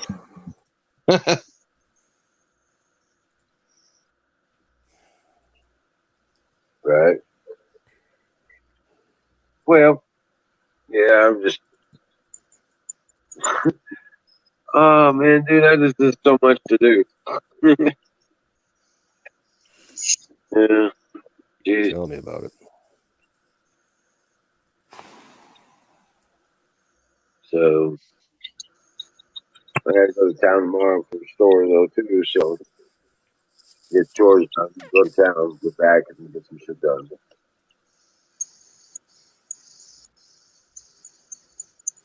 Jeez. That made me tired. Maybe it's all irritable. Yeah, I was just trying to take some rotten limbs off so that they wouldn't fall and crash through the roof. Yeah. So I get up on the roof to do it, and lo and behold, my foot went right through the damn roof. Damn. Good. Yeah. There you go.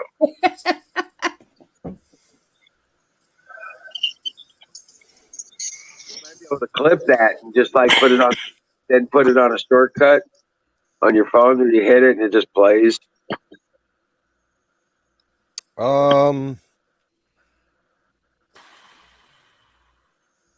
can't do that because it's through YouTube, and I don't have the ability. My phone will not let you put like a shortcut link for a YouTube click.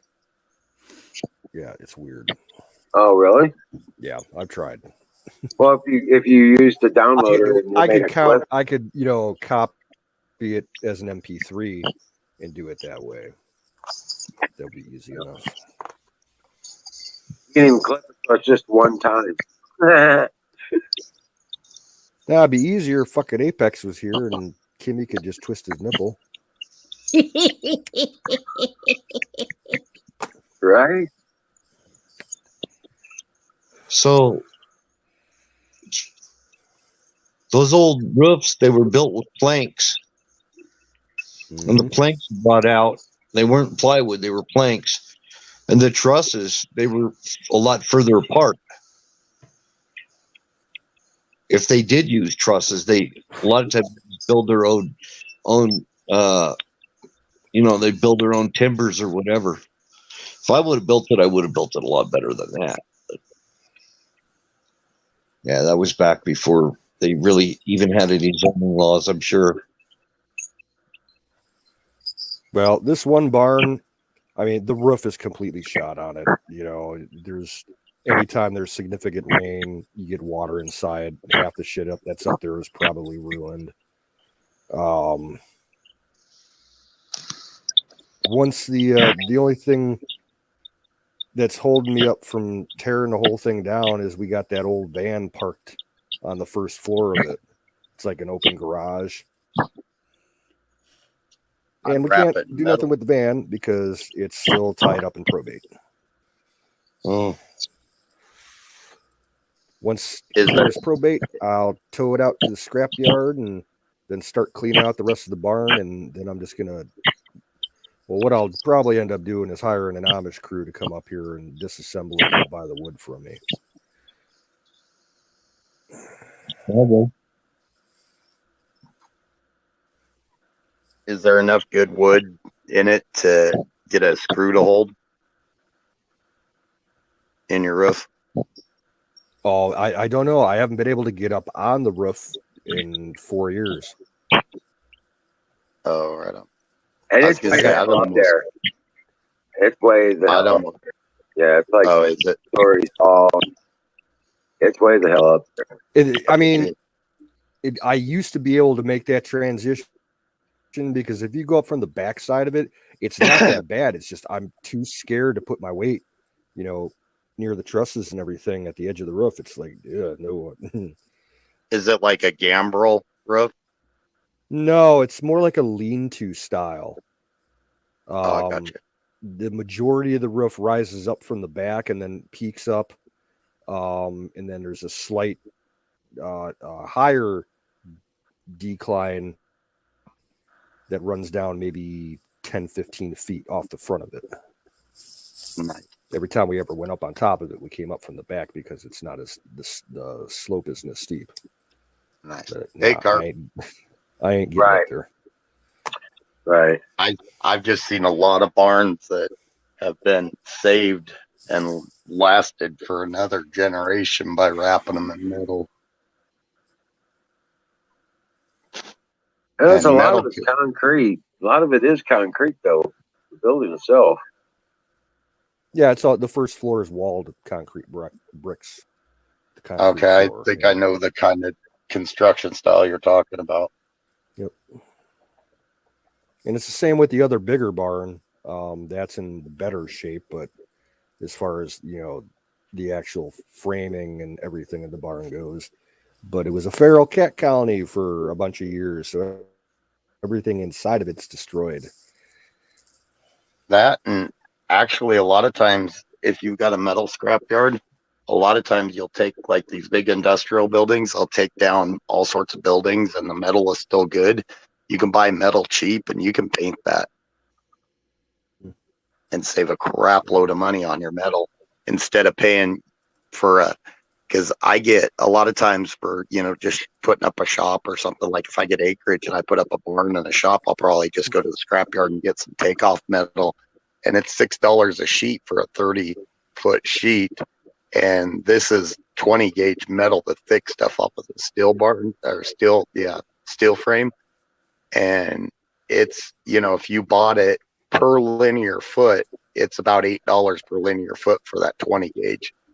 So you're paying $6 for less than what, or for 30 foot for less than what you get a couple feet for if you bought it new. Hey, Carpenter Patriot, rock on, man. Welcome in. That's what Don T needs to do when he gets his when he decides to do his thing with the containers. He wants to have some kind of a roof above it, to shade the containers. Oh, yep. And that corrugated metal, if that's what you're talking about, that's probably the stuff. Pro panel, yeah. But I've had that fly off. We had a patio made with that, and man, those sheets would fly off. They would just break loose from the nails. They had like roofing nails with that's yeah. The wind would lift them off, and they go sailing down the street. If I always advise anybody if they've got a screw or a nailed one to go through, pull those nails and screw it. If you're not going to replace the whole thing, add screws, or at least like when the nail pops out, put a screw in its place. Well, the house was so old. I mean, it was built around the turn of the around 1900, 1910, something like that. Yeah, those old nailed ones. You get everything vibrate, especially with the wind, but everything vibrates, even in nature, anyways. So a house is constantly vibrating. You may not feel it, but it's constantly vibrating. And especially when you put wind to it, those roofs are constantly vibrating, and nails just don't hold on a roof. Not on metal, because you've got one big sheet instead of a bunch of interlinked shingles.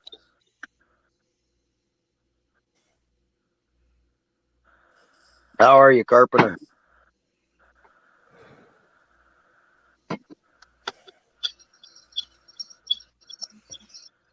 You could probably make a fortune, though, if they sold off that old timber out of that barn canoe.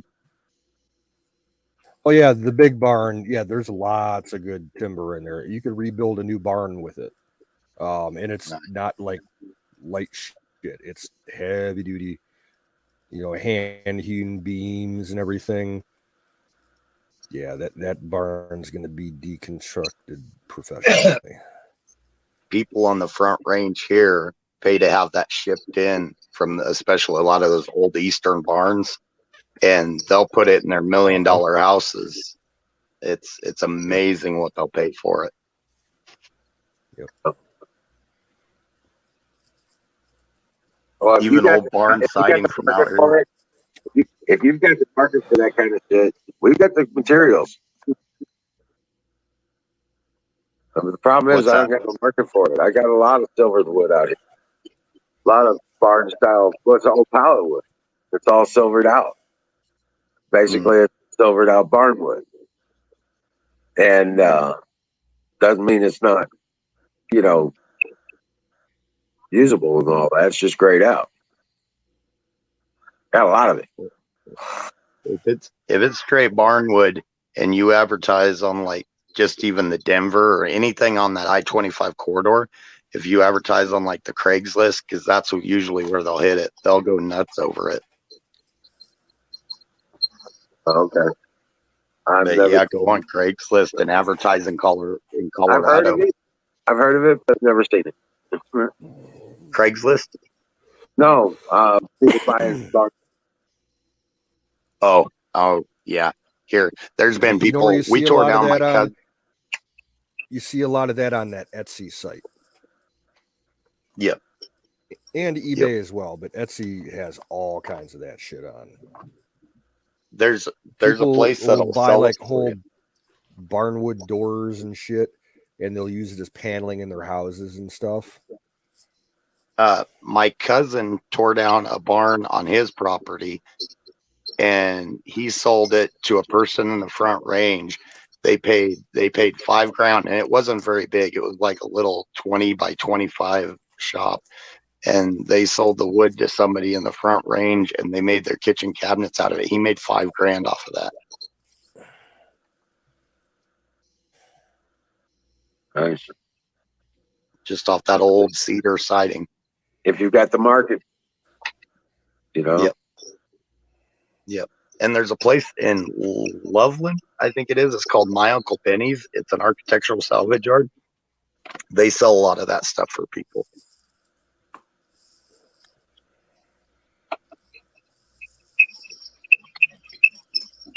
Yeah. I actually go there a lot because they get like when up in Denver, they'll do a lot of these massive builds, like put up a couple hundred houses at a time and all these new expansions of the suburbs, and they'll have dozens of windows left over, or you get a bunch of these rich people that ordered the windows, decided they wanted something a little different. These windows haven't even been installed anywhere, and that's where I get a lot of my windows. Haven't been installed anywhere, and you can get them for $18, something that was a $300 window. Right. Yeah, the scrapyard over here. I haven't looked for that kind of metal, but man, I've found a lot of stuff, even workable hoists, electric hoists and things like that, in piles, in big piles at the scrapyard. You test them, and they work, and the hoist works, and all you buy them for weight. You don't buy them for, like for what a hoist like that would cost, an electric hoist. Yep. There's piles, mountains of hoists at this scrapyard, and I'm sure they have barrels full of lead weights, for wheel weights and everything, barrels of them. So the guys that do reloading, they just go there and buy all their lead and everything.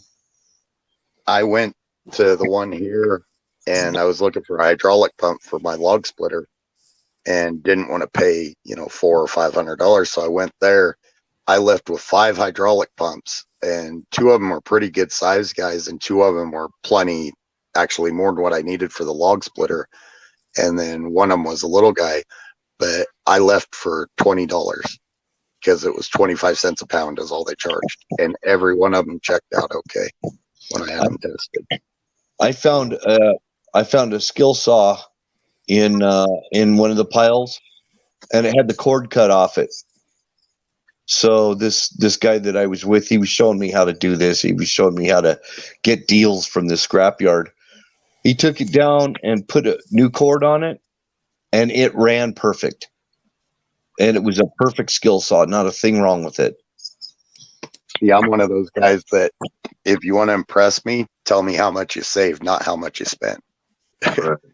I'm not going to be impressed if you spent all this money on something. I'm going to be impressed if you saved a lot of money, you know, even if it was expensive. But if you saved a lot of money, that's what's going to impress me. So, you know, show ingenuity. Find a different way to do it that's not going to cost you as much. That'll impress me. I got a free $100 gift card for Home Depot today. This Are you guy impressed? This guy was a tweaker. He was a tweaker, and you know, I'm like, I'm not going to be judgmental about him or anything, whatever. But I said he's showed me all the stuff that he bought that he got at this scrapyard that he put back together, like big phosphorescent overhead lights that he bought there, and it was just throwaway. It's stuff they throw away, and all it is the tweakers bring it in for scrap. Yep. You just go sift through it and find what you need and take it home and fix it up and make it work. Some of the stuff is complete. You don't have to do anything to it. Everything like generators. There was generators there. There were all kinds of things. Yep. Dumpster diving. When I was there last time, somebody had brought in a Miller Bobcat welder, one of the gas genset welders. Tried to buy that from him, but one of the guys that worked there had already clung onto it. Oh yeah. Yeah, I should, well, if I had a need, I would do that. I would see if they have any of that sheeting that you're talking about. I would, because it's really, and you could paint it. Go to Sherwin-Williams makes a really good industrial primer. They put it on a lot of grain elevators and stuff like that. I mean, it's got a long life. It's a hell of good. It's a little bit pricier primer, but if you buy it in a 5-gallon bucket, it's not so bad. But you still save 80% off a new, and then you paint it with a good metal paint and everything. You don't want to. Well, to be honest, if you're using it just for a house, you can use house paint as long as you use that good primer, and it'll last. Just don't on the roof, because the roof has more impact areas. You're going to want to use a good metal paint. They get one of their good metal paints too, and it'll last every bit as long as the paint that you get with it. Are you talking about galvanized sheeting? The Sherwin-Williams paint will actually about the metal. The corrugated metal, is it the galvanized? Give me a minute. You can paint with this primer. Some of it I get is, yes, because with this primer, it'll actually cover galvanized. So some I get, yes, some is already colored. What color is what color is the primer that you're talking about? It's a gray. It's not the red.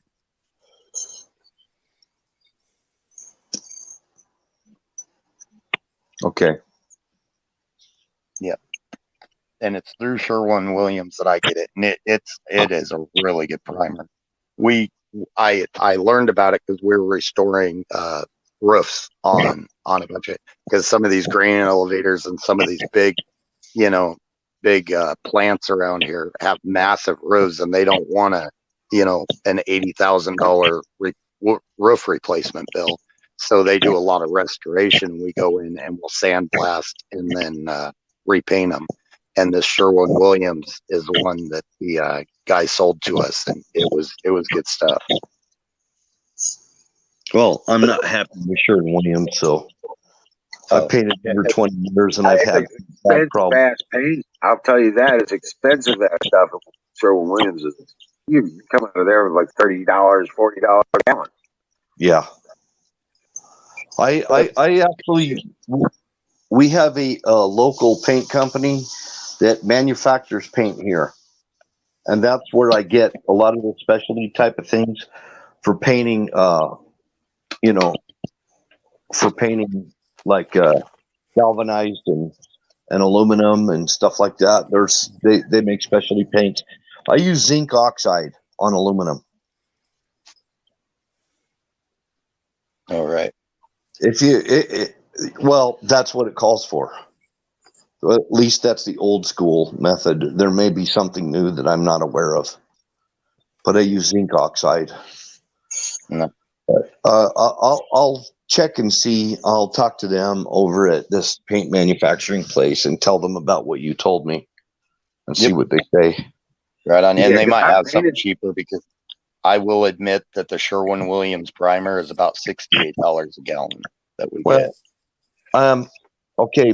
My experience with Sherwin-Williams, just off the top here, is number one is the grade that they use for their white base paint.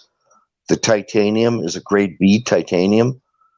And if you were to take something like Pratt and Lambert, 10 times better.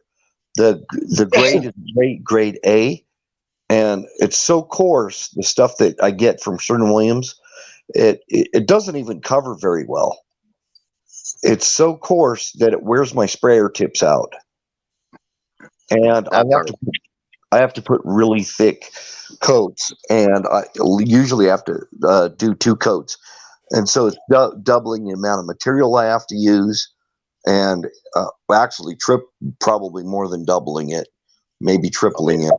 This primer, you have to thin it down 2 to 1, 2 thinner to one primer, or else you will not get it to go through a sprayer.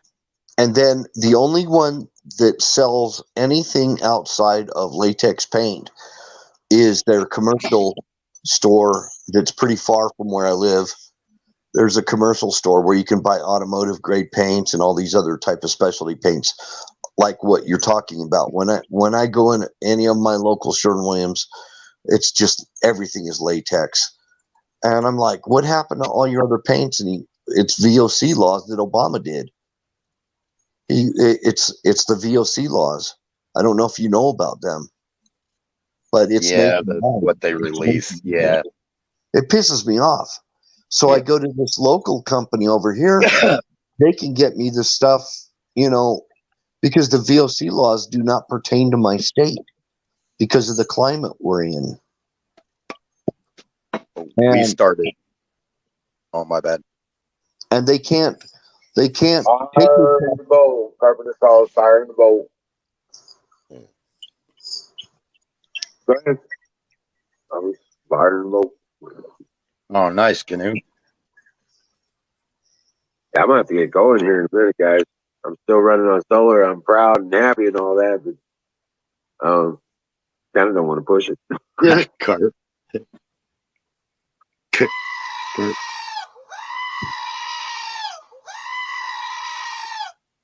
Fucking goat. Got me again. Brought to you by SausageGravyBiscuitFarms.com. Every time on the first one, it makes me jump. Well, the old goat was way quieter. I guess I'm done. All right, guys. I'm going to drop out. God bless you all, and I'll see you tomorrow. Take care, man. Dream well, Patriots. We're going to win this shit. Good night, Wiz. Good night. Sweet Christmas, ladies. Bill. Where'd Bill go? Night, Wiz. He might have gotten a phone call. Oh, okay. With his setup, if he gets a phone call, it automatically pops him out of stream.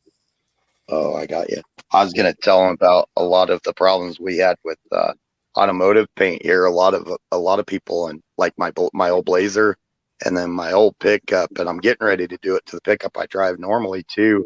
because the paint's peeling. But we've been doing like Raptor liner.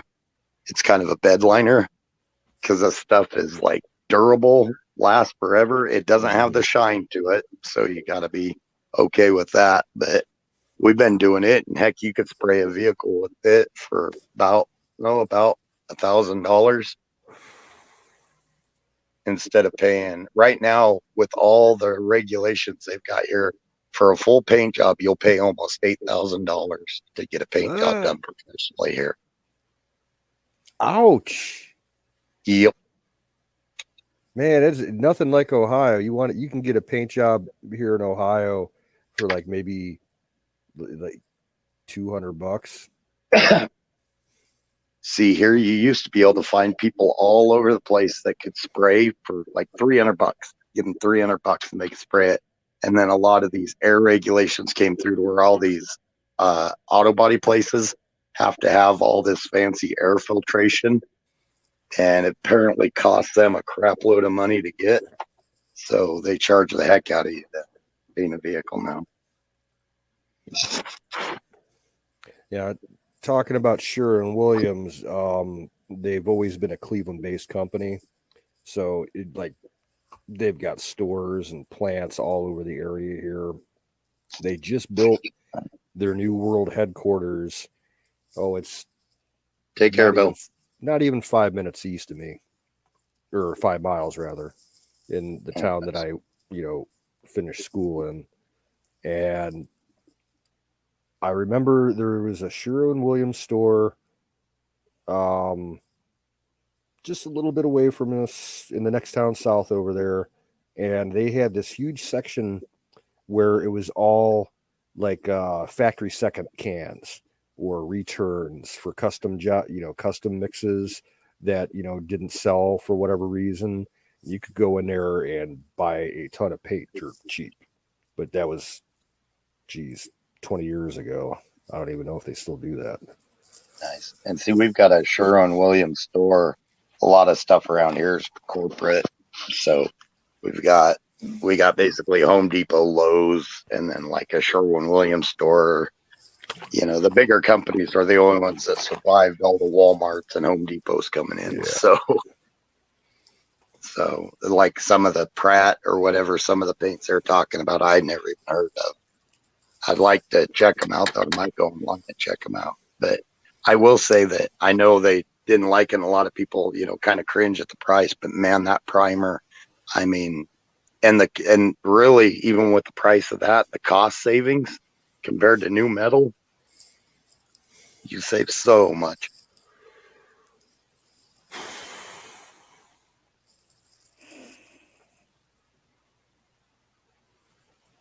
Now, my grandpa and my dad, way back in the day, used to make their own paint with white lead. And I'm pretty sure that I still got at least 1 or 2 gallon buckets of pure white lead sitting around in my basement. Oh, nice.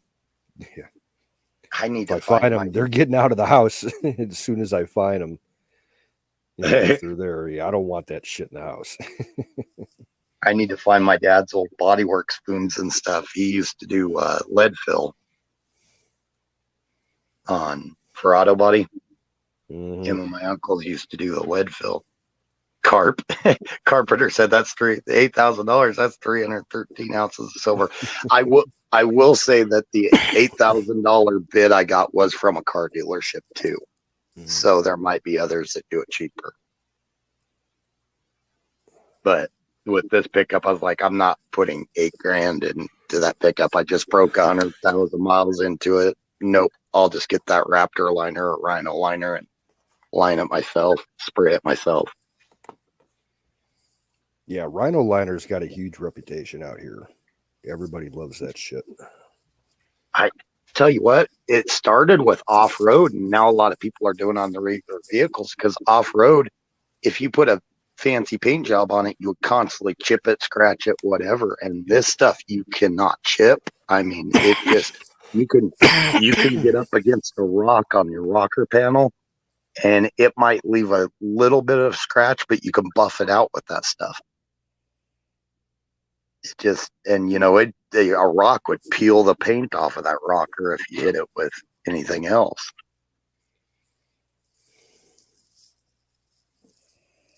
And it looks kind of tough, especially with an off-road machine. Now, you want to talk about old metal? I wish that I still had this, but my dad decided, back in 2003, my grandfather passed away, and we kind of did a cleanup in the house because Grandpa was kind of a hoarder and grew up in the generation, when he was a kid, it was the Great Depression, so he never threw nothing away. And after he got out of the Navy at the end of World War II, somehow he was able to pick up a whole bunch of armor plating from scrapped up Navy ships, like the kind of steel that they don't make no more. Super, super hard, thick, can do great shit with. And he had like 8 or 10 of these, like these panels were like 12 feet long by about 8 feet high and like 3 inches thick. Getting them out of the basement was a motherfucker. Holy crap, dude. We had to held on to those. Oh yeah, my dad sold them for scrap like a dumbass. And we had to basically we had to rig up a slope up our basement stairs and take the door off in front of the stairs and chain these things up, and we pulled them out of the basement with the tractor. They were that heavy. Jeez. I don't even know how they got them in the truck. I wasn't around for that. But yeah, man. It's some serious metal if you've got to have a forklift or a tractor. Like I would guess that one of those panels probably weighed about maybe half of a roll of steel nowadays. The shit was that heavy. Oh, I bet 3 inches thick. Like you say, the density of that stuff, where it's bulletproof, the density of that stuff is insane. I mean, the kind of shit that you could make with that steel, because they haven't made steel like that since World War II. Imagine what you could have made out of that right now with a lot of the prepping that people are doing. Oh, yeah. And stuff. You could have made a fortune off of those sheets. You could like Mad Max out your car or something like that. Exactly. Oh, and some people out there would pay a crap load of money to do it. Mm-hmm.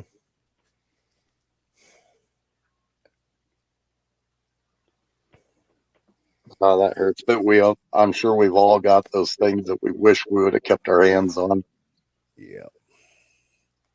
There's still, parts of this house and in the barns that no one's been in for 50, 60 years. God knows what's in them. I'm still exploring. It would have been probably 98, 99. I had a 67 Firebird and it was mint. The interior was redone perfect. New paint. It was black with a red plush interior. I blew the motor and needed the money, and I sold that thing for $800. A 67 Firebird. Now I look at trying to replace it, and it's like, nope, not going to be able to do that. Yeah. Yeah, I miss a lot of the camera equipment that I sold off years and years ago. Wish I still had that stuff. Some of that stuff is worth some money. There's a coffee shop / pizza place in a town close to me, and they've got it up and they've got the values on them. Some of those cameras are like 20 grand, 15 grand. The one camera that I sold, I needed to sell it because I was like 2.5 months behind on rent. And I took, the first offer that I could get on it. And at the time, the camera, the body of the camera was worth $800 and the lens was worth $1,200. And they gave me a check for $900, and I had to take it.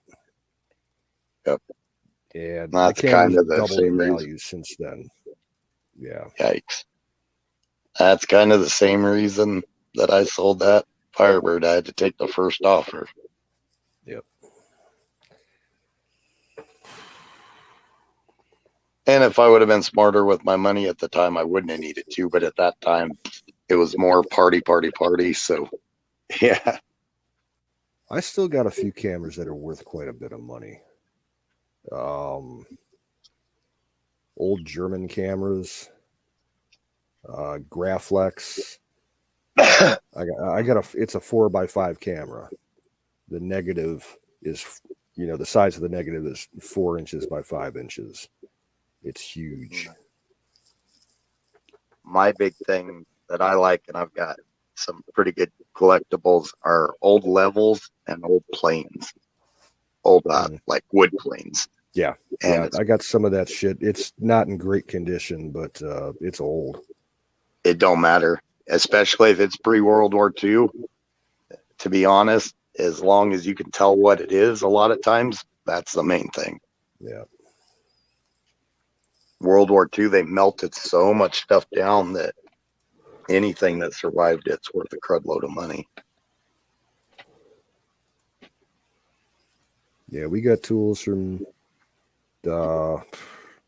everything from the 80s down to probably the 30s. I'd like to look at some of those 30 tools. Especially your planes and levels. I don't know why, but I've always liked them. Especially if you have a profile, like profile planes and like rabbiting planes and stuff like that. God, I'd love to take a look at them and make an offer on them because those are super hard to find. That's one of the things I kind of plan on doing over the winter time is going through that shit in the basement. Nice. Carpenter too. Must be a carpenter thing with the planes and the levels. Yeah. It's now the one thing that I found in the house that I'm not going to sell. I want to learn how to use this. I found a full brand new, hadn't even been opened, set of metal threading gear. Oh, like a tap set? Yeah, kind of like that for, threading metal pipes and everything, or threading gun barrels, shit like that. Oh, wow, nice. I'd like to learn how to use that. Yeah, and some of that older stuff, it was made a lot better too. Yeah, this thing I'd say was probably made in the 60s or the 70s. Oh, yeah, the heyday of brand fucking new. Nice. I think the receipt's still in the box. The amazing thing, it was probably $15-20, and that was a lot back then. Yeah, I don't remember. Because in the 50s or 60s, what you could buy a brand new car for under $1,000, I think.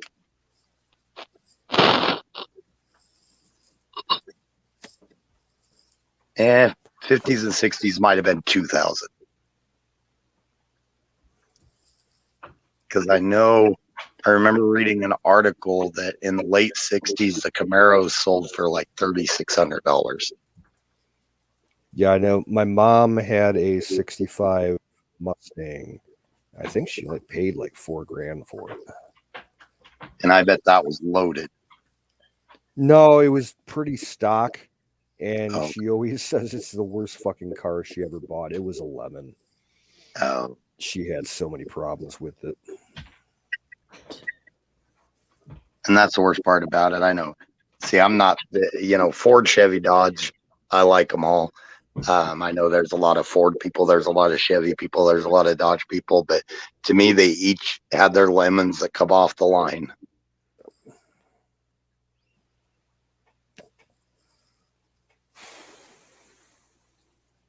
The main reason I drive mostly Chevy is because, especially with the older ones, like with my Blazer and my older pickup, the 350, it's a cheap motor to rebuild, and I know it.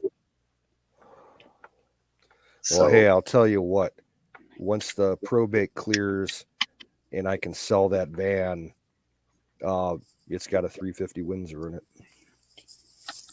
Nice. If you can make it out here and pull it out, it's yours. That's a Ford. Yep, it's a Ford 1976. Well, I was always told it was a 76. It is possibly either a 75 or a 77, because no one really knows. The title got fucked up like 30 years ago on it, so we're really not sure. That 351 Windsor is a good little motor. Yeah.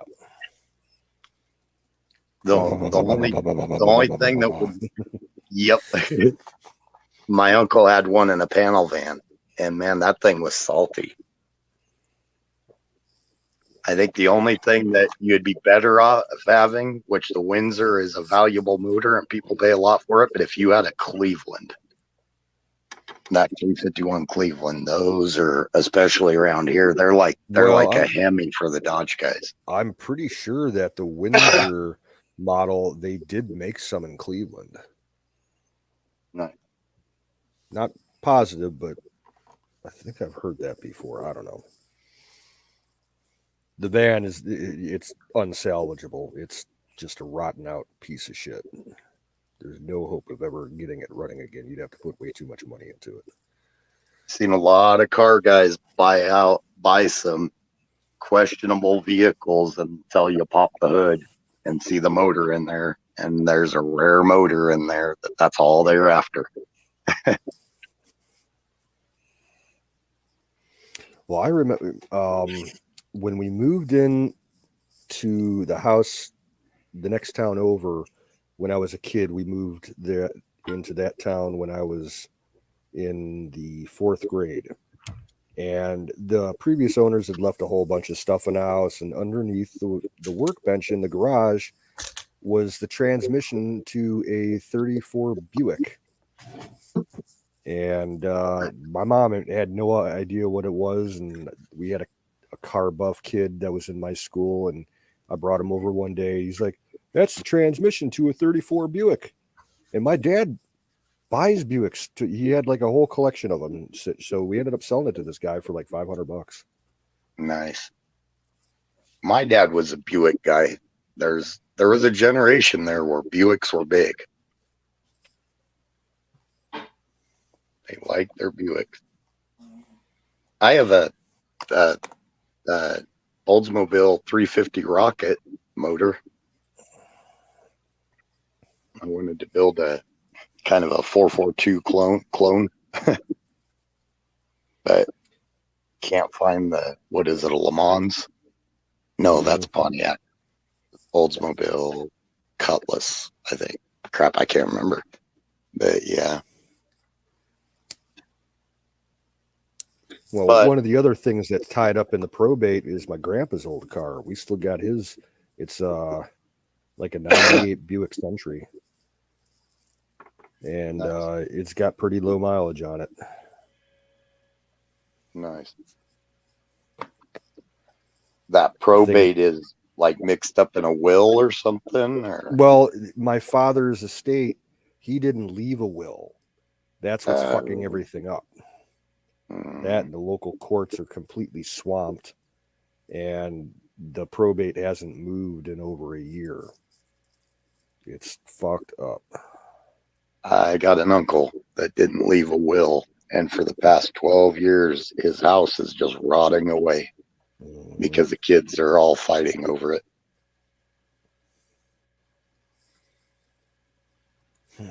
That sucks. Yep. I think anytime you buy, especially land or anything like that, get a will done. Let them know it's going to be split up. And the worst part about it is, like, 2 of his kids want to sell it and get the money, but 2 of them want to keep it going. And now it's just sitting there rotting. Sad to see. Well, like old cars, there's a guy that has several old Hudsons setting out in his field, and he will not part with them because his grandpa bought them new. and they'd rather sit there and let them rot than to part with them.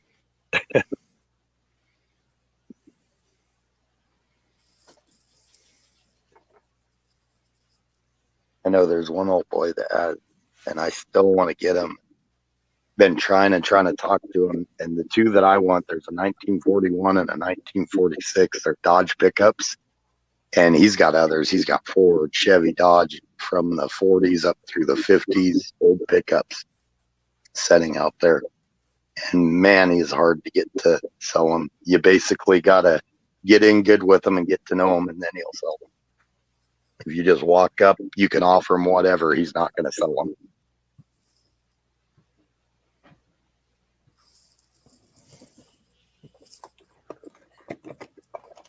There was a place in Nebraska here recently that it was an old car lot. The guy owned a car lot like back in the 60s, and there's like 50s and 60s models cars that had like really low miles on them, and some of them had, you know, like a couple miles on them. And when he went under, he just parked them all in a field and let them all sit. And God, it was a couple of years ago, they had an auction on it. Some of those cars were bringing $75,000. Mm-hmm. Hi, Valentine. Yeah. I saw a video on YouTube, just a clip from one of those TV shows about people that buy abandoned storage lockers. I don't know if you've ever heard of those shows. Yeah. This lady bought this one storage unit. I think she paid like $2,500 for it, and it was, full from floor to ceiling. You know, probably 20 feet wide and going back like 60 feet. It was huge, and they were cleaning all the shit out. They found, you know, some money and some collectibles and some gold jewelry and shit like that, but nothing fancy. And at the very back, underneath a big pile of clothes, they found like a 61 Ferrari. Oh, yeah. They had a Ferrari guy come out and evaluate. He's like, yeah, this car is probably worth about $500,000. God, yeah, 61. That'd be the Dino, wouldn't it? Or Dino? I don't know. I couldn't tell you. Jeez. Talk about a find of a lifetime. Exactly. Or some of these barn finds that people buy some property, and they'll go into the barn and they'll find like a, you know, a mint, you know, 1970 Roadrunner or something. It's like, ugh. They're motorcycles and shit. Yeah. Yep. I know there was one. There was a video I was watching. It was on YouTube. Somebody back east bought some property. The guy had passed away, and there was a Shelby GT 500 Mustang in there in one of the shops, and it wasn't in very good shape, but he still sold that thing for like $30,000.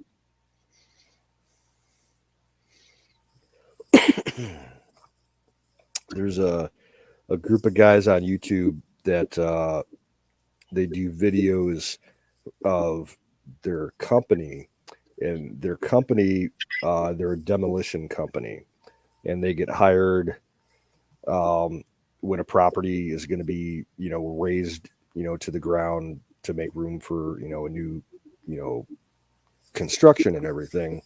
And they buy the, you know, they don't work for somebody else. You know, they buy the property, and everything that's in the building belongs to them. So they go through it before they demolish it. Right. And they found this one building. They were doing some research, and they outbid everybody on this building, and they had only based upon the rumor, because no one was clear, because like the town's records were all destroyed in a fire like a long time ago. But they somehow found out that this building used to be a bank way back in the day, like, you know, turn of the century type shit. And they busted through all the floors and everything and got into the sub basement, and they found a vault that, you know, had been hidden behind a wall for close to 100 years that no one knew about. Oh, and they geez. went in there and they found probably about $500,000 worth of, cash and bullion and shit like that. Crazy. Yeah, that would be. I would enjoy the heck out of that find. Mostly, like they'll buy up like old commercial buildings, and like they had this one that was a restaurant that had like pop machines and gambling machines, and there was like an ATM in there, and they open up all the machines, and like in the ATM they found like $3,000 that was still in there and shit like that. But yeah, they found an actual vault. Crazy. Imagine that though. You hear about people like doing a remodel in a house and breaking out a wall and finding some person, some old guy that never kept his money in the bank and he just put it in the wall and stuff like that. Yeah, see, there have always been rumors in my family that my grandmother, on my father's side, she used to squirrel money away. And we were always told, yeah, somewhere around the property, we're going to find someday a whole bunch of mason jars full of silver dollars, silver 50-cent pieces, and $100 bills. Right. And there's a lot of people that did that back in the day. They just dig a hole back in the middle of their yard or their lot. And God, wouldn't that be nice? I'd dig up that whole stinking yard if I found one. There would not be a safe square inch on that yard. Well, we were always told it was either in the house or like adjacent to the house. So it could be like underneath the front porch or in one of the crawl spaces. Yeah, there's lots of places that you could hide shit in my house. Nice. You were talking about those places where they buy storage unit. One of my friends, he's constantly got one called Storage Wars. He's wanting to do it, so he's watching it, and I get stuck watching it with him and everything. I mean, it's not a bad show. It's not one of my first choices. And there was one where these people are like bidding, and they get pretty brutal, man. They're talking trash about each other and stuff like that. And they bid like $3,200 for this one, and they bought it, and it was all empty boxes. If something had been in them, it's probably worth some money. But all the boxes were. I thought it was hilarious. Like, yeah, you greedy bastards. That's what you did. Excuse me. Yeah, I think there was actually a case here in Ohio, 15 years ago or so, where someone bought a storage unit. They actually found a couple bodies in there preserved. Holy crud. Yeah. There was, what was that one? There was one where there's these like dolls, and they're real creepy, lifelike looking dolls, and they were creepy as crud. And the guy's like, "Oh, this isn't going to be worth anything," and brought them to some museum or something, and they were telling them the values, and some of those dolls were like $5,000 a piece. Yeah. I'm not paying $5,000 for something that's going to be looking at me, creeping me out. I'm sorry, but no way. Man, my mother still dabbles in antiquing, and she has a couple booths at some antique malls around the state, but she used to do that like full time, and she had tables all over the place. And I went with her and my sister one time to check on some of her places, and we had stopped at this one place. It was down in Amish country in Ohio, and it was an Amish run antique store, and across the street they had an Amish thrift store. And we went walking around the antique store, me and my sister, for about an hour, and I found the craziest painting. I should have gotten it. It was a like a real dark gothic themed portrait of Jesus, like Crown of Thorns style. But it was like the most depressing scene because of the colors that they used. And Jesus had this like absolutely evil look to him. Oh wow. Like total, like Jesus about ready to go on a rampage. That's what he looked like. It was freaky as fuck. But in retrospect, I'm like, that would have been pretty cool. I bet it would have been worth some money. I bet some of those things they're you get it like we're talking about with other things. You get it in the right, find the right market for it, and people will bid it up. Right on. Oddball says time for a metal detector. Yeah. Zach, I've watched a little bit of American Pickers. I mean, it's cool what they do. I just never really got into it, but seems like a cool show. They've kind of the whole group from that show. They've kind of broken apart.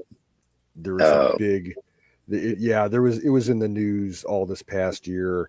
The two head guys on the show, they had a breaking of terms between them, and they're all bitching and moaning about each other. And I doubt the show is gonna come back because it always makes you wonder, the fame, all that, and get in the spotlight. And I'm sure that had something to do with it.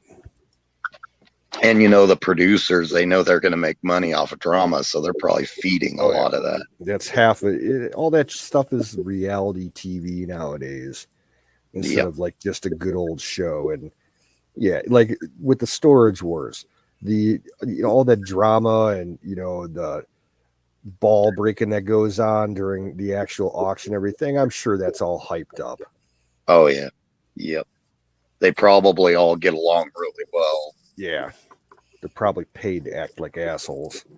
Yep. It all started with what was that MTV one that they started back in the 90s? The Real World? The Real World, yep.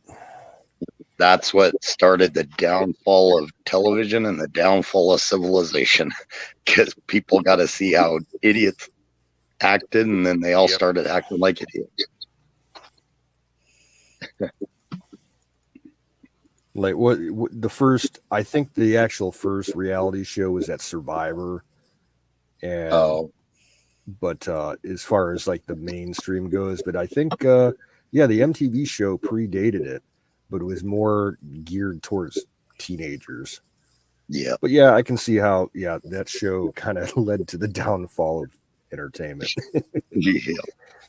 Because everything now, it seems like it's reality this, reality that, and the more dramatic it is and the more fighting, it's like, geez. I don't get it. The worst of the worst, I think, was that Jersey Shore show.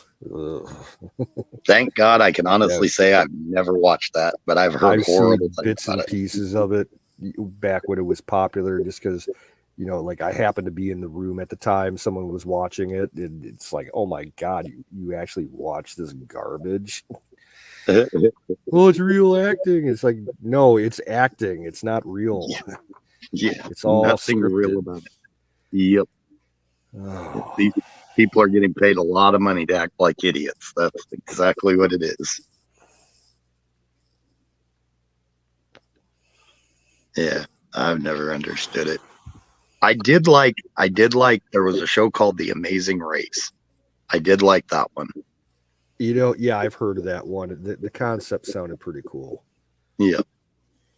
And it was, I don't think they focused on like people fighting as much. It was more about the intensity of finishing the race. And there was like $1 million prize if you were the first one. So it was pretty intense.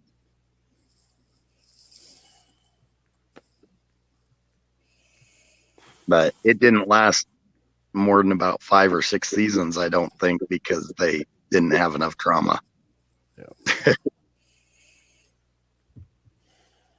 Zach, I did like the lady on there. Yeah. Yep. She does burlesque, actually, on the lady on American Pickers. Yeah, she'd be good at burlesque.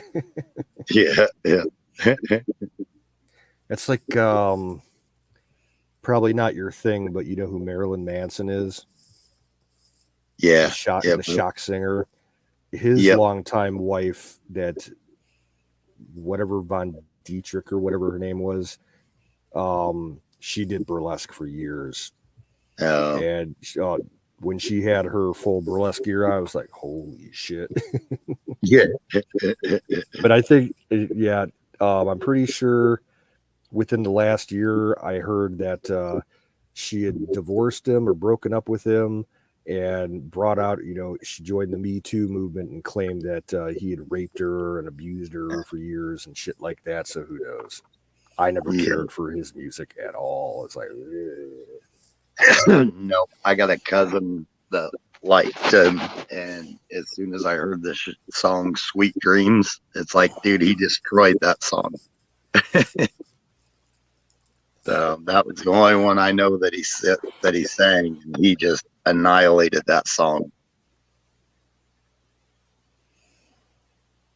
And it could have been done heavy metal by a good heavy metal band, but yeah, what he did to it, it was just a bunch of screaming and screeching and weird.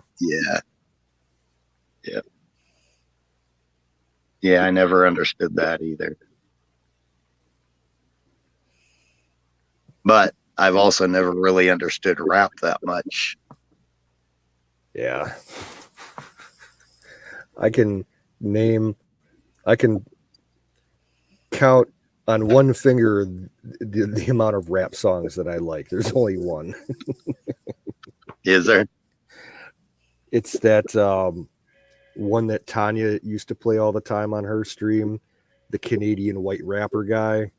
Oh, yeah. That, out for a rip. Mm-hmm. That's the only rap song I like. That's funny. Yeah, I grew up in that whole thing, and it was weird. Like at my school when rap was becoming popular, like I remember in middle school, that's like when MC Hammer started getting big. Vanilla Ice. Yeah, Vanilla Ice. It's like we had school dances and we weren't allowed to play those songs. They're like, here's the updated list. Don't request these songs. They will not be played. Oh. We had a more liberal school, I guess. They let us play a lot of that. And there was always a bunch of kids out there trying to dance to it. And that's what the funny part was. The so-called cool kids thought they're really cool. The town that I grew up in there for school was pretty white collar, mostly like business executives from Cleveland that didn't want to live in Cleveland. So some rich kids. And and the majority of them were white. Like, there was only one black kid in the entire high school. And then you see all these white kids dancing to rap music. It's just like, it doesn't compute. Yeah. I like some of them that they sing with it, that they'll sing and then do a little rap or something. That's kind of cool. But just the straight rapping, it sounds more like somebody reciting poetry or something to me, and never really been into that. There's this white rapper, I think he's from Tennessee, and there's a genre now called country rap. It's strange. This guy, he's like the king. Yeah, this guy is like the king of country rap. And I guess if you were into that kind of music, he's really, really good at it. But it's just, I just can't get over the style. It's like, it's like redneck crackheads. Yeah. Oh. It's like the term hillbilly, how people got tattoos now that say hillbilly. It's like, man, that was, where I grew up out in the country, redneck and hillbilly and stuff like that were kind of derogatory. Yes. Like we got okay, my county gets more redneck the further south you go. but you don't apply it to like anybody unless they live in like the 2 townships on the border. And like you go to the county fair and it's mostly country, we would call them country kids. And they're like from the middle of the county with the farming communities and shit like that. And they're just normal people that are living in the country, but then the rednecks show up in the hillbillies and you can tell they're a breed apart. Yeah. And there was exactly like you say, there was a difference. And now all these, and it's mostly city or suburban kids that were, I'm sitting there thinking, it's like, man, there's a song that I was country before country was cool. Yeah. It's like how it's blowing up now. Hey, cool, bring more, show more people that we're not. We would go to the county fair, and county fair used to be like really kind of uppity for some reason because it's a prestigious fair. It's one of the oldest ones in the country, second oldest in the state, and people used to dress up to go to the fair, like not like wedding classy, but pretty close. And that all changed back in like the 90s. It got real casual. And now, like the last time that I went to the fair, the rednecks, they were showing up just wearing, jean overalls with no shirts and walking around with a 6-pack of Bud. Spitting tobacco everywhere. They didn't give a fuck. Like, we're here to shoot darts and drink beer at the beer garden. Go to the Billy Ray Cyrus concert at the grandstand. I was watching some YouTube videos. I got a couple sent to me, and one of my friends sent it. It's like, I'll be darned, dude. And he grew up in town, and he knew I grew up in the country. I've almost always most of my life, except for maybe 8 years of it, I've lived in the country. He's like, apparently you're not you're not country and everything. I was like, oh yeah. And he sent me this video, and this guy on there telling everybody, all these people that, act like they're country and this and that and everything, and they're not country. And it turns out this guy grew up in the suburbs, moved out, bought a couple acres, bought a horse and a saddle. And now he's like, he tells everybody what makes a country person a country person. It's like, dude, you don't get it.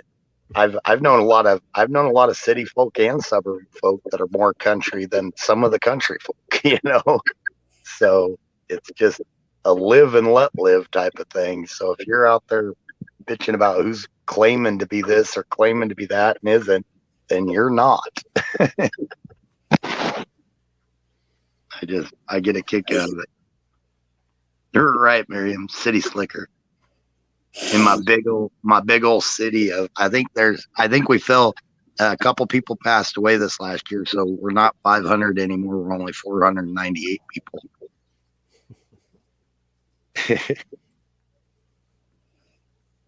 Yeah, when he was telling me that if you don't chew Copenhagen, it's like, oh, I can't stand Copenhagen. Even when I did chew, I couldn't stand Copenhagen. It's like, dude, quit listening to the songs that tell you this and actually get out there and live it. It's not a cookie cutter thing. The place that I worked at up in Canada, the Boy Scout camp, we had the first year that I was working up there, we had one of the staff members was this guy was like the total like Texan cowboy redneck, like total hick from Texas. And I remember at the border crossing when we were traveling up at the beginning of the season, he stopped at the duty-free shop. He bought a full fucking case of Copenhagen because you couldn't get it like up where we were, you could only get it down by the border. And I'm like, Wayne, what are you going to do with all that? He's like, oh, this will probably last me half the summer. I'll have to drive back down and pick up some more. I'm like, oh my God. Like, this dude always had chew in his mouth. If he was awake, he had chew in his mouth. When I think of redneck, I think of, and every family has them, but it's the cousins or the, whatever that you turn the lights off on and you hope they don't know you're home. Yeah. Those are like in the National Lampoon's Christmas Carol. That's a redneck. Those are rednecks. That's how Randy it used to with be. his Now, RV. yeah. Now it's apparently a badge of honor, but yeah. And then you go into town. We'll go to Greeley sometimes, and you got these city folks that literally have like the barbed wire around their arms, the tattoos, and then they have like redneck tattooed on their neck or on their back, and they're out there dancing. It's like, what the heck, dude? And they're in. It's all fucking wannabes.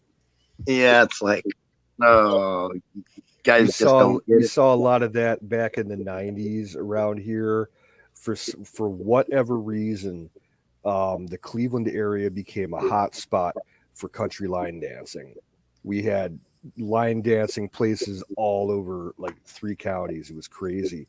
And these people would show up at those places, and they tried so hard to be country, and it was just sad. Yeah. Yeah. I know what you mean, actually.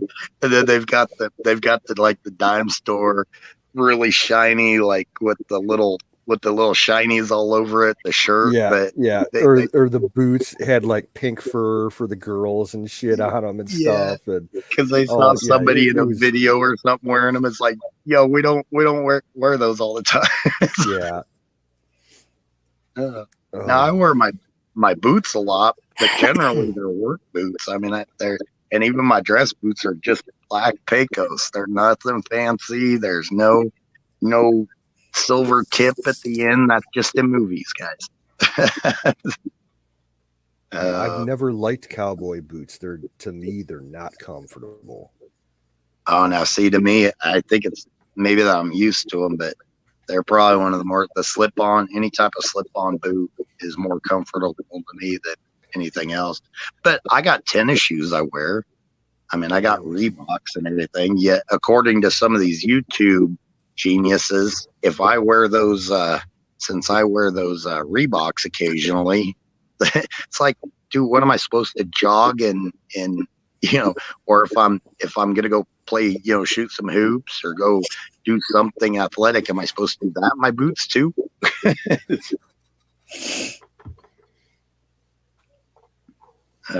Some people. I got to start wearing shoes.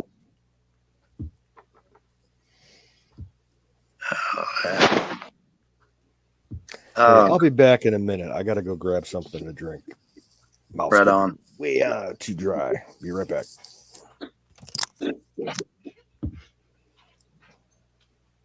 So how's Kim? Sorry, Kim, we've been yapping and haven't given you much of a chance to talk. That's okay. I've been listening. Oh. I cold. Oh, getting a little chilly up that direction? Yeah, it's 49 degrees in the house right now. Oh, wow.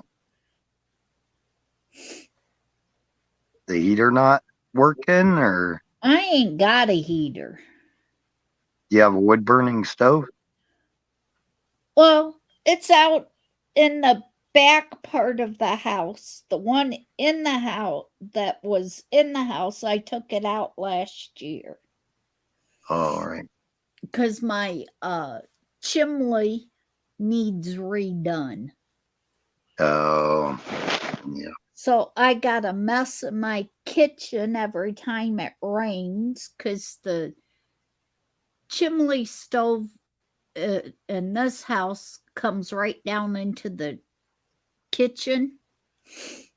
And something happened with it to where every time it rains, it ends up leaking the creosote onto the kitchen floor. Oh, yeah. Because it rains down through it. You need to, oh, I'm sorry. that was one thing that Ryan or Sick Pat was gonna help fix and everything, and we never got to it. Like I said before, the house is like 200 years old or older. Those are good built houses, though. Well, it would have been if the ones before me kept up. Oh, I gotcha. Yep. Didn't do their maintenance on it, so. Yeah. Yep. That back room, it does still have a wood burning stove. Yeah. Almost need to put some blankets up and kind of cordon off that back room for yourself. Well, that's just it. The back room where it is, it used to be what they considered the milk room, to where they washed out the milk jugs and stuff like that. So my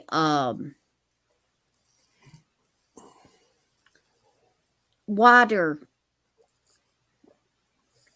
systems back there for the pump, and it's down in a hole that's all concreted, and the floor and stuff back there never got completely done. Oh. Kim, did you ever get that problem fixed with that pump outside that was leaking? No, the water things on both of them outside still leaks and runs the house pump. But I got them shut off as far as what I can. Okay. But they still leak.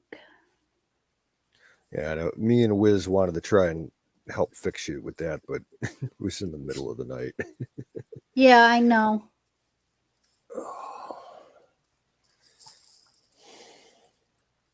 So I wish I lived closer to you guys.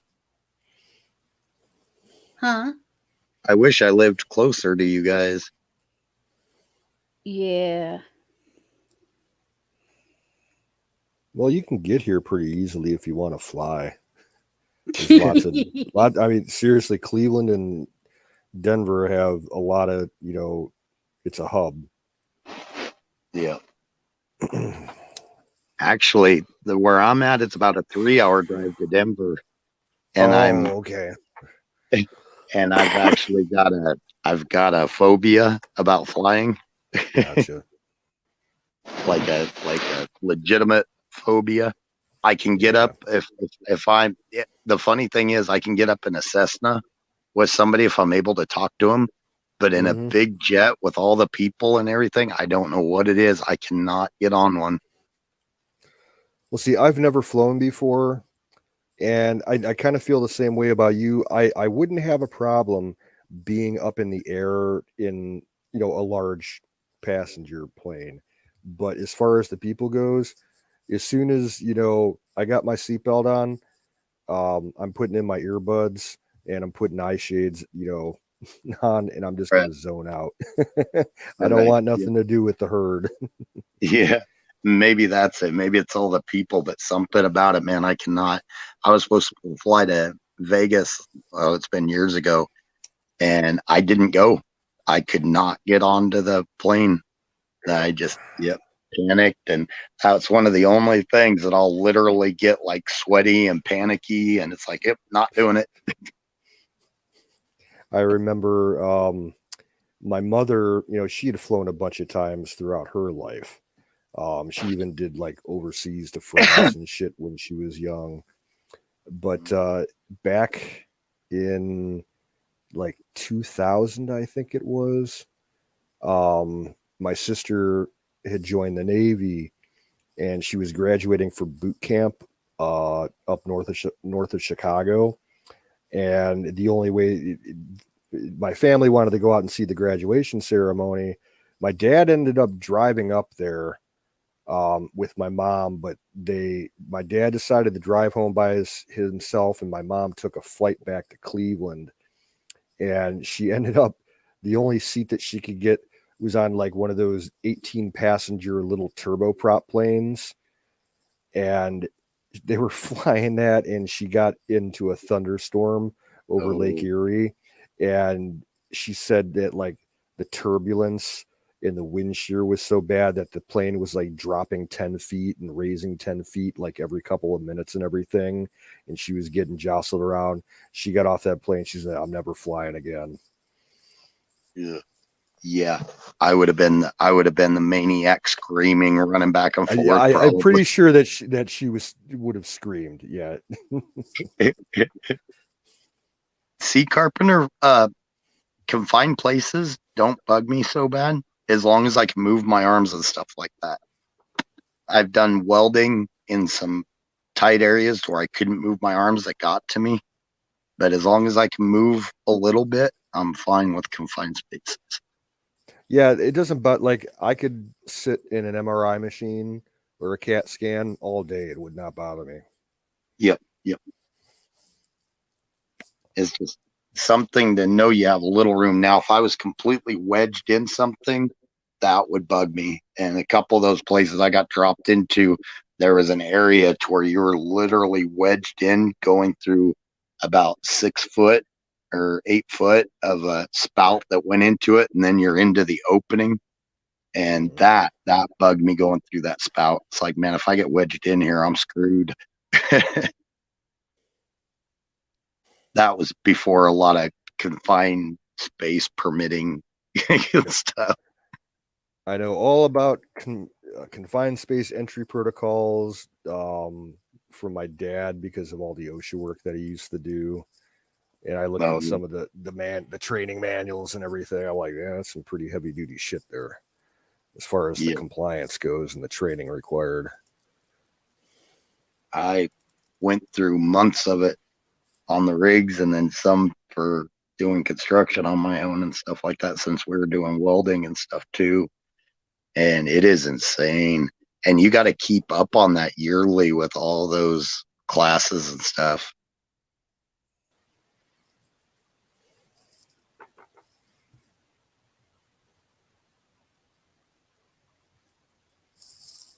How do you do in crawl spaces, Carpenter, when having to work on them?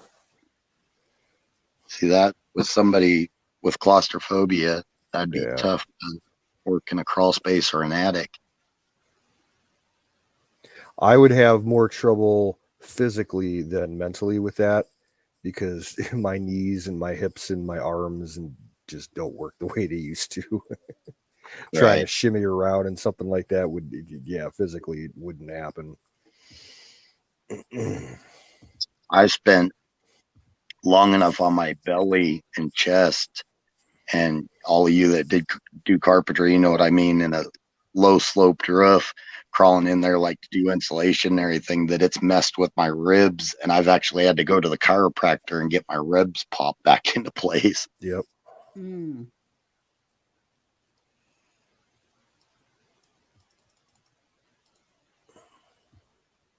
With me, I've been in an airplane twice. I flew out to Washington State and flew back when I went to go see my stepson.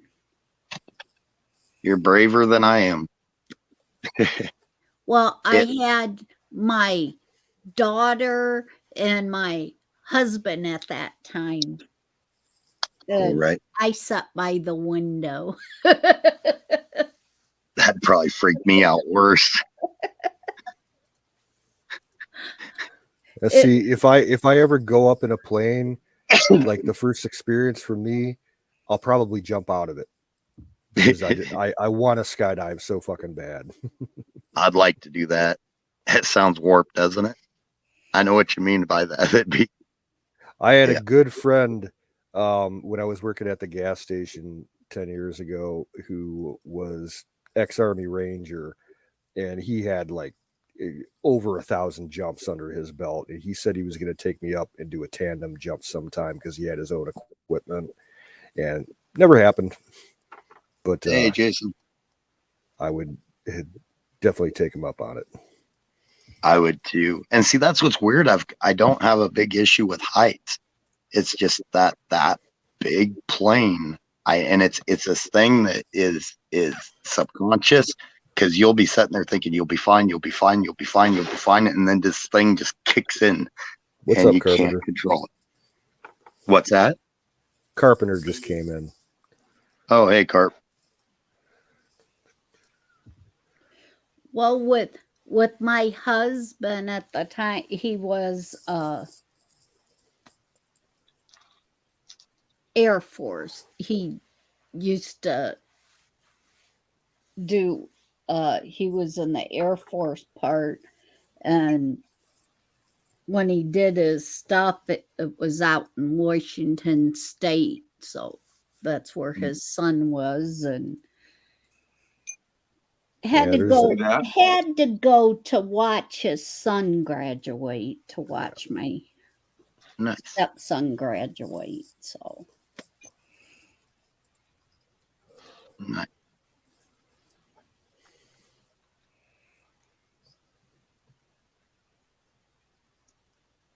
You got propane there, or are you on natural gas, Kimmy? Propane. Pretty cool, isn't it? Thing or canoe. Yeah. That's how you check silver. I didn't have no way to check it. Pretty nice, ain't that? Yeah, that's a big hunk of silver there. Yeah, fucking kilo. I like it. Do you go to bed with it? No, I just got it. Ah.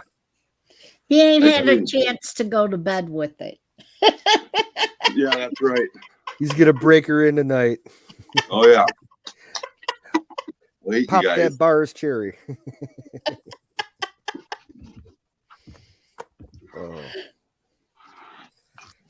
I'm never, ever, ever, ever gonna show this again.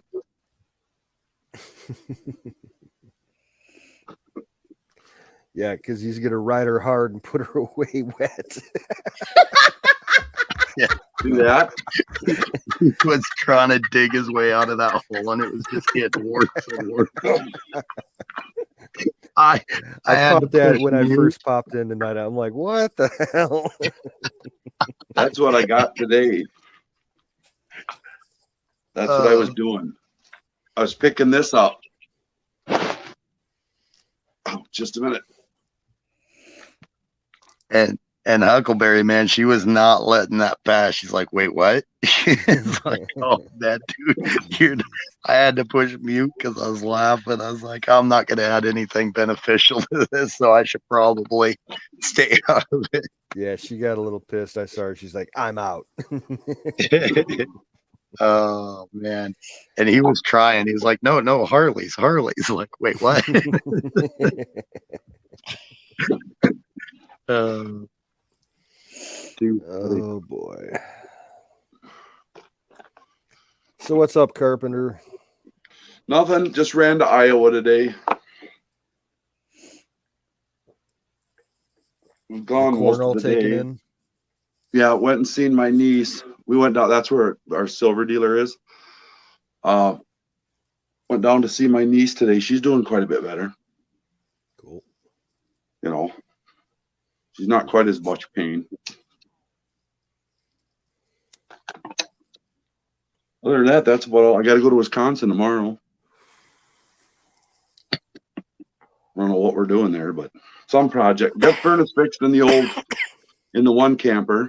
It would cycle up and it would run. So you'd cycle the furnace up and it would run for a little bit and then it would shut off and you could hear it go brrr, and then it would just blow air. And that's all we've been able to get it to do for quite a while, like 2 seasons. And we've taken that fucker in and had it fixed, I don't know, 3-4 times and had it and go. We come back and hook it up, same thing. So the old guy, Dave, that was with us, he talked today, he says, it's not the furnace. It's not in the furnace. I mean, Christ, it's got a new motherboard. It's got everything in it. And so he got looking at the thermostat and he pulled it off, and one of the wires on the back of the thermostat was corroded. So he took that wire off, he cleaned it off and put the wire back on. He, scraped it off with his pocket knife, all the corrosion, hooked it back up, fired it back up. It runs like $1 million. Oh man. Yeah. One little wire. Yeah. $80 twice cleaning it, and 120 some dollars for I don't know what the hell it is, the motherboard in it. So I don't know what the 160 and 120 over the last 2 or 3 years to try to get this thing to run. And it was a corroded wire in the thermostat. Yep. So we need to find somebody that's got good handyman skills that's close by Kimmy to get over there and help her get some heat. I was just thinking that same thing. It's too bad I didn't live closer. Same here. It's like, man, I wish I lived closer to y'all.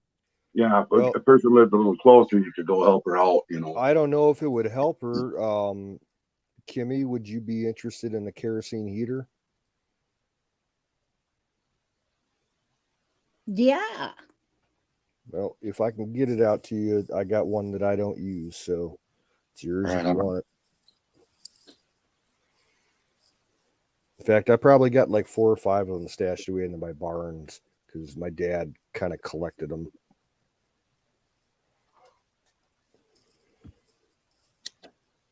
Hey, Jason. Yeah, I got 15 of those kilo bars today. Jeez. Yeah, that's what that box was. I don't know. It comes out as like 514 ounces.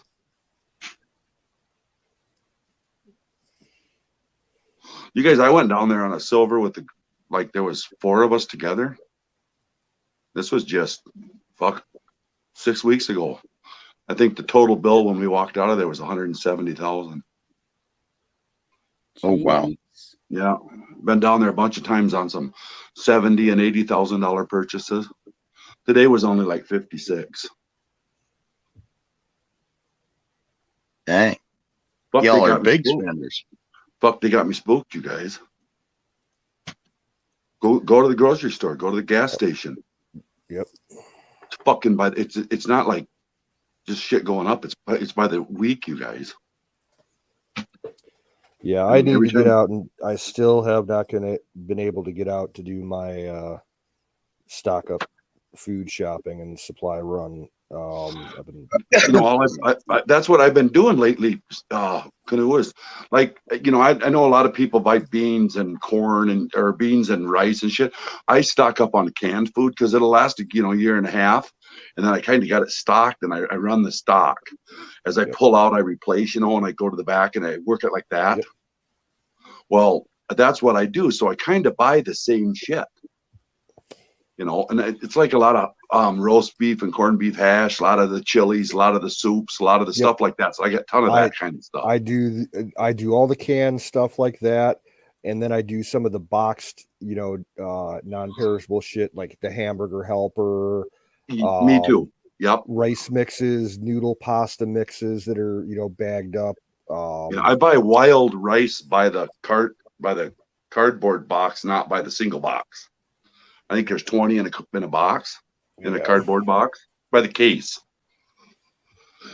But I've been doing that lately, and every time I go to the store, it's like every week it seems like it's like $6 or $7 more, and then I'll go the next week, and it's another $10 higher, and another $7 higher, and everything I'm doing right now is another $4, another $8, another $7, another $8, more than normal. It's like this isn't normal. I was talking to we were down there to the guy I deal with down there, and he said he's got a buddy that's into finance big time, which I would think he would be. This guy owns a bunch of businesses. He owns this metal shop. He owns a bunch of other stuff. By metals, I mean precious metals, coins, shit like that. He said that, they're talking about all over the internet. They're talking about inflation running around 4 or 5%, And his buddy got doing the math on it with that because that's what he does. And he says that the lowest total he can come up with no matter how he configures it, The lowest percentage you can come up right now is inflation's running at 14%. You guys realize, I was going to say 14, 15, 16, something like that. Yeah. Yeah. Then that was the lowest, depending on the configuration, whatever the fuck that means. Depending on the configuration, the lowest he could come up with 14%. Well, at 15%, you guys, in 4 years, you lose 60% of your money.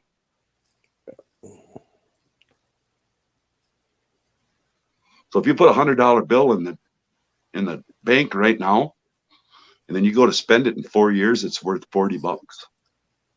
Jeez. Now, see, what really burns me, because I see it every day at my store, is the amount of money people throw away playing fucking lottery tickets. I'm like, is that really fun to blow $500 in half an hour and maybe make, $50 back in return? And they do it every fucking day. What do they do, Canoe? Blow their money on lottery tickets. Oh my God. They got the scratch off fever. Yeah. Yeah. At discussions like this, I realize how blessed I am to be where I am, because I'm surrounded by agriculture everywhere. I mean, there's pasture land, there's farmland, and I am getting ready to buy a grain mill, a little like a countertop grain mill, because if worse comes to worse, I know, heck, I'm related to some of them, but I know a lot of grain bins that are full of wheat and corn. Yeah. So if it came down to it, and I've got family that raises pigs, cattle. I can hook you up with a company here in Ohio that makes real high quality grain mills for home use and small commercial use, just like the size you're looking for. Right on. It's a company down in our Amish country. It's called Layman's Old Time Hardware Store, and they sell stuff like that, but they sell a lot of things for off the grid people. Anything from toilets that don't run on water, incinerator toilets, propane equipment, stoves, shit like that. It all old time shit too, and some new shit, but yeah, a lot of well-made kitchen appliances that they've kept the same design for 100 years because they work so good. Awesome. I put my email in private chat. Could you copy that and send me a link? Awesome. Because yes, that would be perfect. Well, I can just I'll put in the private chat the link to the store's site. So, right on. They have a huge physical store. It's absolutely enormous. It's like the size of like 4 football fields. That's awesome. That Jen said I got that kicks on natural gas. Heck, with what's going on with natural gas, they could cut off supply at any time. So we could use electricity, and they could, down, because like out here, we're not the big money makers in these rural areas. The big money makers are the cities. So they could choke us off and send it to the cities. Yeah, and that's just, it's shit like that that's got me spooked, you guys. Really, a natural gas shortage in America? Yeah. Well, it depends on the region of the country that you live in. I'm not worried about that around here because a lot of people around here use electrical for their heat and everything. It's not the shortage like it running out. It's the shortage like them manipulating it. Oh, yeah. It's like hundreds and hundreds. You know what the cause of that is? Speculation markets. Yeah. It's just like fucking gasoline. I saw it working gas companies for 15 years.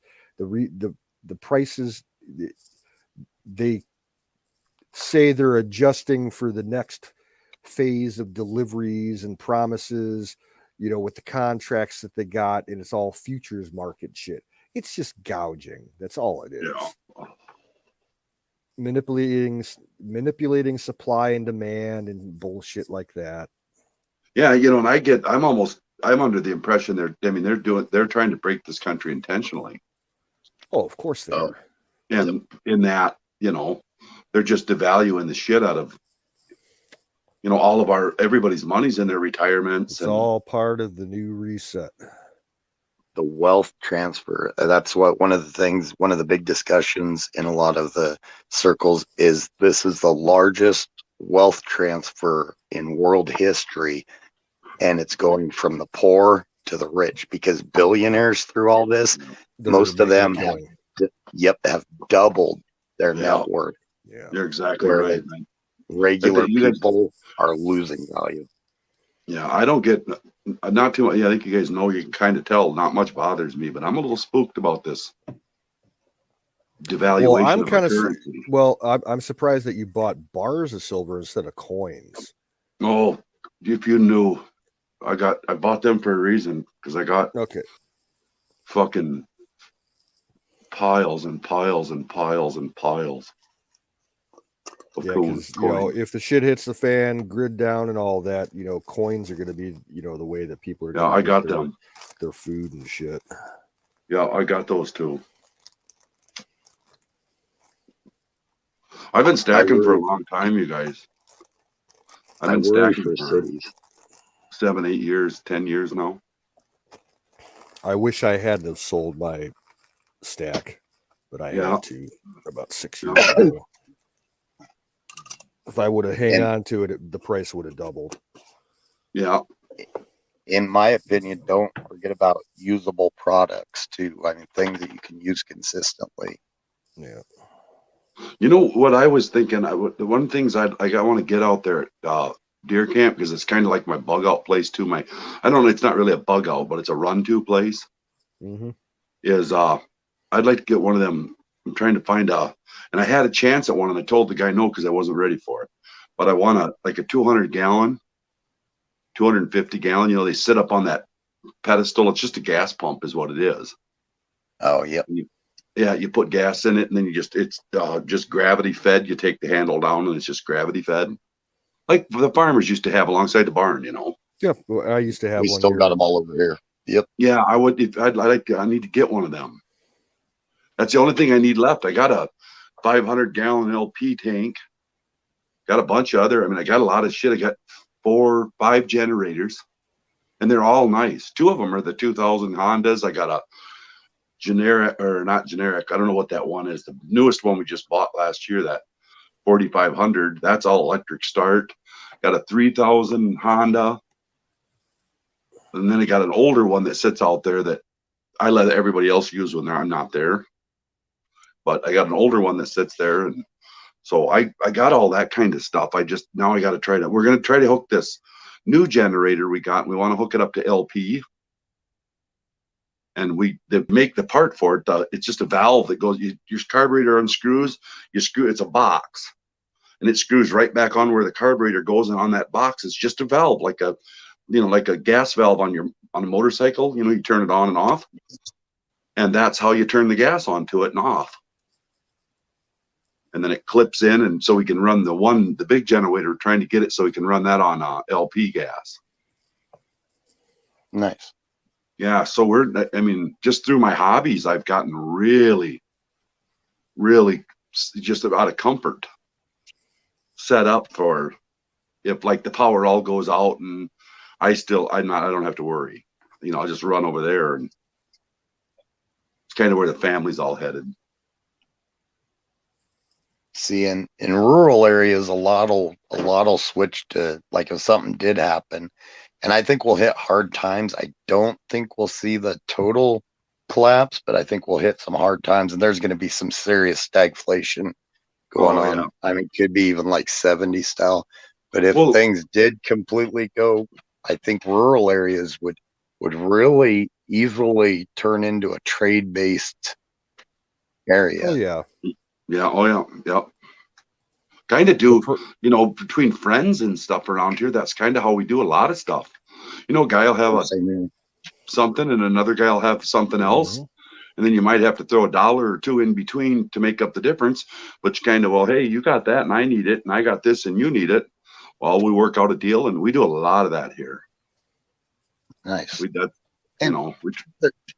There's always that greedy asshole, no matter where you go, that wants everything for what he's got. But that guy's going to be the first one to lose everything because nobody will trade with him. That's right. That's right. If it does come to total breakdown, the cities are going to go first. Whoever survives the cities, they're going to run out of food within a couple of days. And you know where they're going to be heading? They're going to hit the suburbs, and then they're going to hit the rural country. And we're going to have to fight. I heard that if it goes like that, what happens is they're going to learn out. The people in these big cities are going to learn quick. We're screwed. Yeah. So a lot of them are going to bail out and escape. And when they bail out to escape, whatever way that food comes, whether they starve to death or whether they're being hunted, I don't know, but they're going to learn that in these cities you're screwed. And when they find that out and they realize, hey, we got to get out of here, they're going to take off running. And that's why you got to stay, vigilant on your self-defense situation. So that, because that's what you're going to be worried about, is roving bands of those clowns that have broke out and got through the cities, and they're running out because they know that's the only chance they got, because they're not going to survive there. Yep. I've got, actually, I can prove that they're correct on that too, that they'll do that. When COVID started, a lot of the lockdowns started happening in the cities. Everybody in the Front Range with a camper was coming out this direction. I mean, you could not, they were parking in like parks and stuff like that. I mean, these little towns, our parks were full, the roads were full. It was getting insane. They actually had to start telling people, no, you can't park here. You guys gotta, find somewhere else. They started closing down some campgrounds because it was just getting to be too much. Yep. Wow. And on the interstate, that's all you saw is people with campers and nobody going back to the Front Range. Everybody coming out this way. With all the moratoriums lifting, you guys, that there's people out there right now that haven't made a house payment or a rent payment in 14, 16, 18 months. Yeah. A lot of them haven't paid any utilities in a year and a half, And a lot of them, they're landlords, because they're not getting the rent money.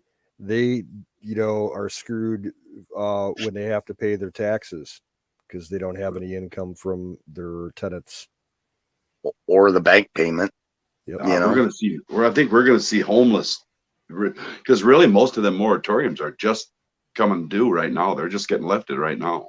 Yeah. And I feel really bad for the people that, especially the people in the restaurant industry that lost their job, and a lot of those aren't coming back on and they're having a tough time finding a job. But I don't feel sorry for the people that were getting a lot of unemployment, a lot of extra stuff, and were just spending that money. And since they had that more, they had that pass, they just weren't paying their bills. Yeah. And I would say that's what I've seen around here. Like you couldn't believe. I seen that. Mm-hmm. Yeah. I know a guy that works at Walmart, and he said when those first waves of stimulus checks came through, first thing people went out and spent their checks on was like new fucking flat screen TVs and shit. I was just going to tell a story. Yeah. I was running into town. Excuse me. I was running into town all the time back right when them stimulus checks come out, and I'd see these big screen TVs by all the garbage days. And garbage days here, this is a little town, so like it's like in 4 different days in 4 different corners of the town. So it kind of depends on where you're driving around. It's just a little town, like 1,200 people or whatever. And you drive out there, and depending on what day it was, you'd see all these. So we were running in to do something. Me and Mal were going somewhere. And I'm looking around, and I'm like, look at all these, because it just happened to be that neighborhood that was getting their garbage picked up. So I said, look at all these flat screen TVs. And she just looked at me. She said, well, Dad, that stimulus just came out. And I looked at her like, stimulus? But I understand that, but don't you have like an electric bill or a gas bill or, Walmart knew too. They knew when that came out, they started stocking everything. You saw it everywhere. That's when I was still shopping at Walmart occasionally, and their aisles were full of pallets of TVs and stuff. They knew what people were going to do, and they made bank on that. I bought the first check. I got the bigger one. I gave a lot of it to people that I knew needed it, that lost their job, family, friends, and stuff like that, and everything. So, $100 here, $100 there. It goes $1,200 goes quick. Yeah, But the second $600 one, I bought thing like a new splitting wedge, a new stuff like that for wood, just in case, because at that time I didn't know what was going on, and I wanted to make sure when this winter came around I was going to be able to split firewood. Yeah. Now I've got the splitter. There were people here that were getting their normal what you get when you're laid off unemployment, and $600 plus a week. Yeah. More if you had kids. Yeah, and I just more thought to if you were a myself, single mother. unbelievable. My sister milked that. Now they got them living. They got them thinking they're living one way when they're not. You know what I mean? Now they got them steak on a hamburger budget. So now they're screwed. So they think it should be like this. And now, hey, why is it like, now my life's all screwed because, it's all a plan. Yeah. About a quarter beef too. My stimulus check, I paid off the taxes. Give me right. That's a good idea. I only got the very first check. I did not get any of the other ones that everybody else got because I have some tax issues. And I got the $1,200, and about $800 of that went to go pay property taxes, and the rest of it I spent on storable food. That makes sense, though. That's what I would think, Kimmy and Canoe. That's what I would think you'd do with it. I did a grocery run and spent about $500 between a bunch of places. Yeah. And that's why I need to go out shopping now, because I'm right towards the bottom of all that stuff that I bought 2 years ago. Yeah. I paid off all my taxes, and I still got some of it popped in my savings account for this coming year's taxes. Good job. Good job. I don't know. What the hell would I know? I'm just carpenter. Go to a small town and find the local butcher in a small town. Yeah. And make sure he knows who you are and start buying from him. And make sure he knows who you are and you're a good customer. Sound like I'm bragging you guys, and I don't mean to do that. It's just this is how I live, and I've always lived like this. My nephew's a butcher. Nice. Runs a really nice butcher shop, and I thank God a lot of times that I'm eating vegetables out of gardens right now that people drop off at my house. I'll be doing that I'll do that till January or February, March. Into winter, winter will pretty much be over. Then I'll have to start buying from the grocery store. Yeah. So I'm just lucky out here. I don't understand that. And like you were saying, well, I paid my taxes, I paid off my whatever, and then I still got a little bit put away so that, for this, that's what I would think you would do. See, and it's not a prepping thing. It's just something we've always done. Yeah, I don't exactly. That's how you live, Canoe, or Sing. That's how you live. Yep. I mean, the canned stuff in my family. I mean, just with me, you wouldn't believe all the stuff I got. When between all our gardens, and then we get together and we can everything, and we'll be able to, make it through the winter on canned stuff if we had to. Stuff that we canned, it's like they're telling everybody to get ready with how you already live. Yeah. Well, this is what I suggest you do. It's like, I can't believe you're doing anything else. When you fucking really go buy toilet paper, 2-pack or 2 rolls or 4 rolls at a time. I mean, I go buy the fucking 18 and 24 rolls and I buy 2 of them. Yep. It takes me a half hour to get to town. I'm not going to do it to a town with a grocery store. I'm not going to do that every day. So when I go, I stock up. Because I don't drive, shopping has always been an issue. I got to find, someone to give me a lift. And for years, lived closer. I'd go with my father whenever he wanted to go shopping. And even when I was in my 20s, many groceries, storable that I could with, the money that I was making at the gas station and everything. And my shopping trips, because I never knew when I was going to go, it could be 2 or 3 months, between trips. So I'd always get as much as I can. And we had a chest freezer so I could store meat and everything. And my dad'd be like, we'd be shopping together and I'd have my cart completely, filled to the rim. He's like, holy fuck, what do you do with all that? I'm like, this is like 3 months with groceries to store, Yeah, this is that $300 shit. worth of shit. And he just didn't understand it because he drove and I didn't. At the least, I buy everything a month in advance.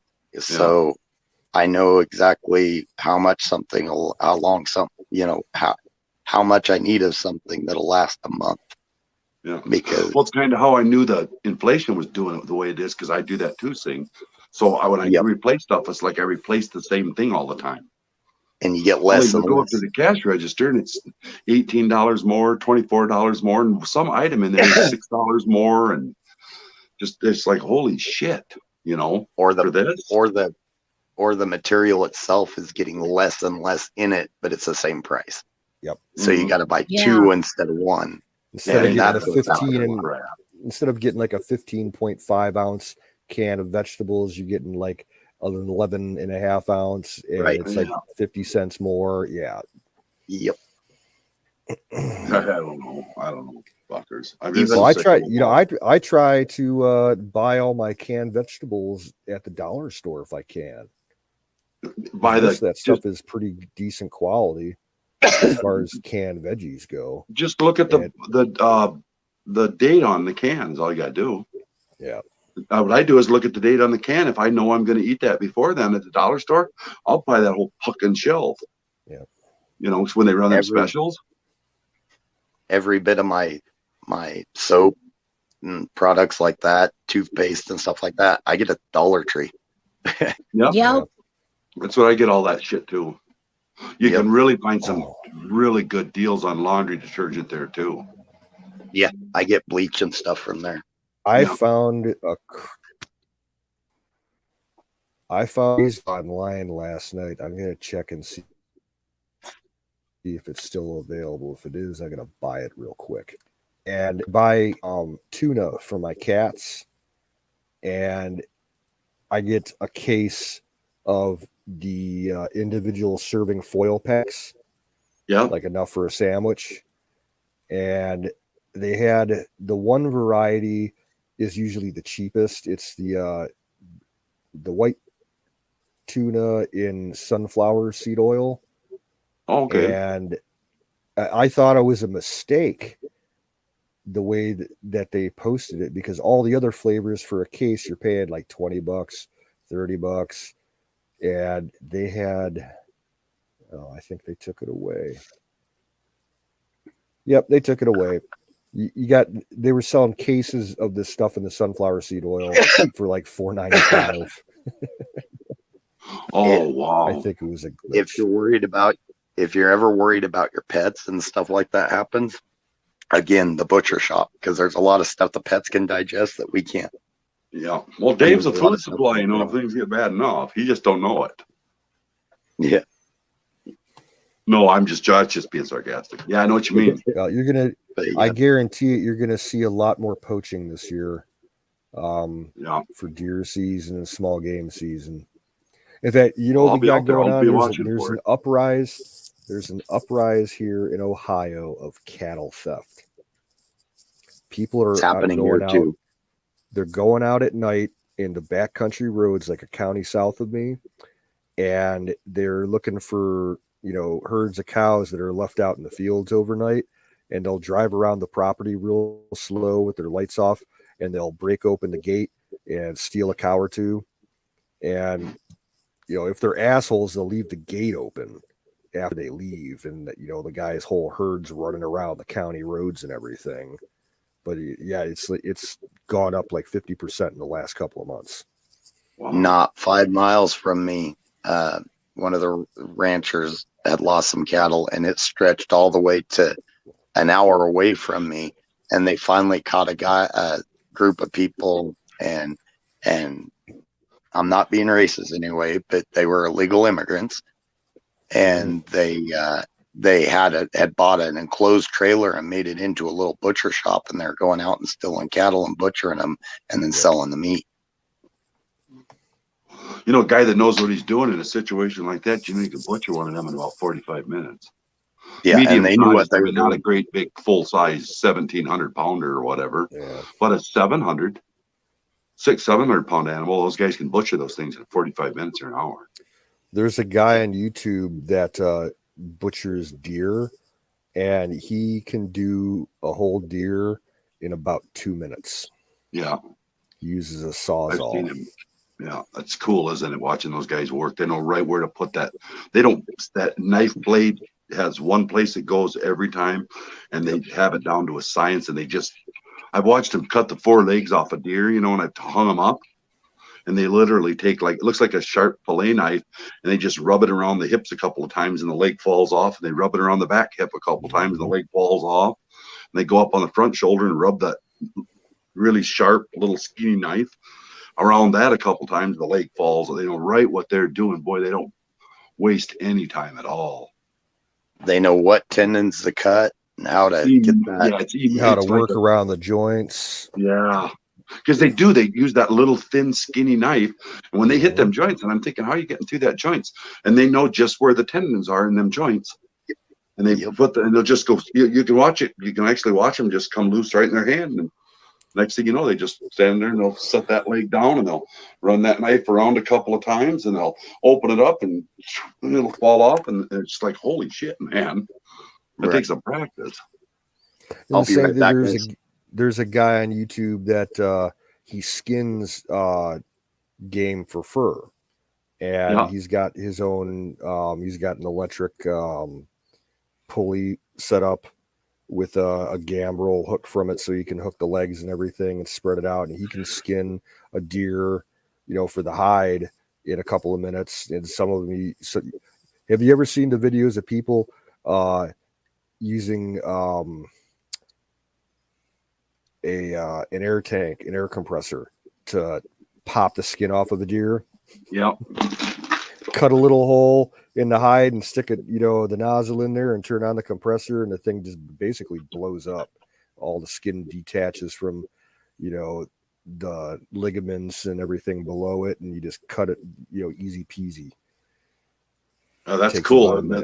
That's cool. And then there's the one where they hook the deer securely, like to a barn post, and then they'll make a couple of cuts and wrap a chain around it and take the other end of the chain and put it on the ball hitch of a pickup truck, and then start pulling, and that skin pops right off.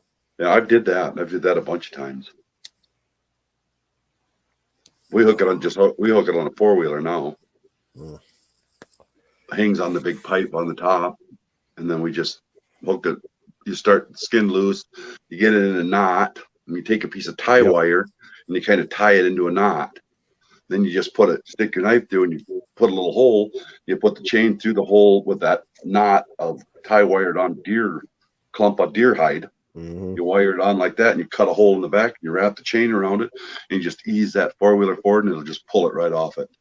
Like I remember seeing a lot of people for that knot they would use to start it, like a pool ball, from a pool table. Yeah.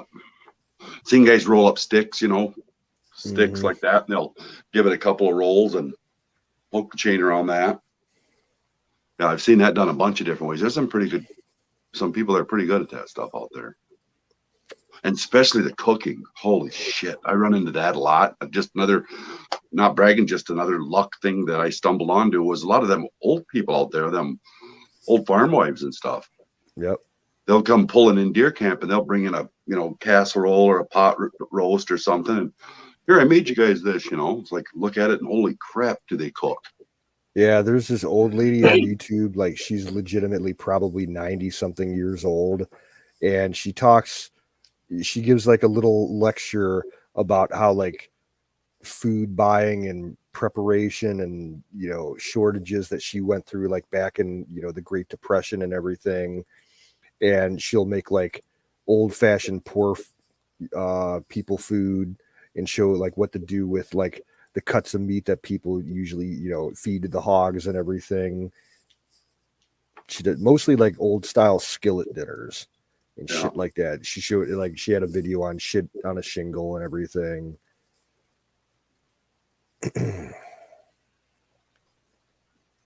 If anybody that's listening or any of you guys, there's one recommendation I do to everybody. There's a book called The Lost Ways. I'm still almost a month out on getting my copy I ordered because the printed version you get put on a wait list because they really can't keep up with printing them. But you could go on Amazon and buy them for like twice as much. But yeah, it's called The Lost Ways, and that thing, just what I haven't got the book yet, but just what I've seen, it's got so much stuff. I mean, all the I think I borrowed it from our library once. Yeah, it does sound familiar. Nice. That sounds like a good book. You know, and seeing there's so many of them old people, them old farmers you're running out that they'll show you all these you'll be in these different situations doing these different things and whatever. I mean, it can be the most obscure thing. And they come up with this unbelievably common sense, simplistic approach to getting something done in a proper way that works perfectly that you would never think of. Just come up with, just pop into your head, you know. And listen to the old. Listen to the old timers. That's how I got it. That's how I moved around in the trade. You know, people thought, well, he's really smart. Hell, I wasn't smart. I wasn't smart at all. You guys fucking dumb. You figure that out. You're far behind. I just had enough brains to know that when I seen them older guys that knew what they were doing, I paid attention. I learned from them. I learned from the ones that knew what they were doing. Watch and listen. That's how I learned. My entire trade was from older guys. I'd get one of them old guys on the job that I could see knew what the hell they were doing, and they were going at it, you know. And I'd go up, I'd grab hold of his belt loop, and I'd hang on. And every day I'd be beating his brain to death for, you know, asking him questions and watching how he did things. And that's how I got ahead in my career. That's how I learned it all. It's kind of funny because I was even talking to my mom. I was like, did you know you can eat yucca plant root? And it's kind of like mashed potatoes. And just like it was nothing. She's like, yeah, but they're pretty bitter, actually. They're not, you know, if you need to, they know all this stuff. Yeah, it's like, Mom, don't keep them secrets. Yeah, don't keep them, you know. I just learned this, and why did I not know this? It's like I remember when I was probably 4 years old.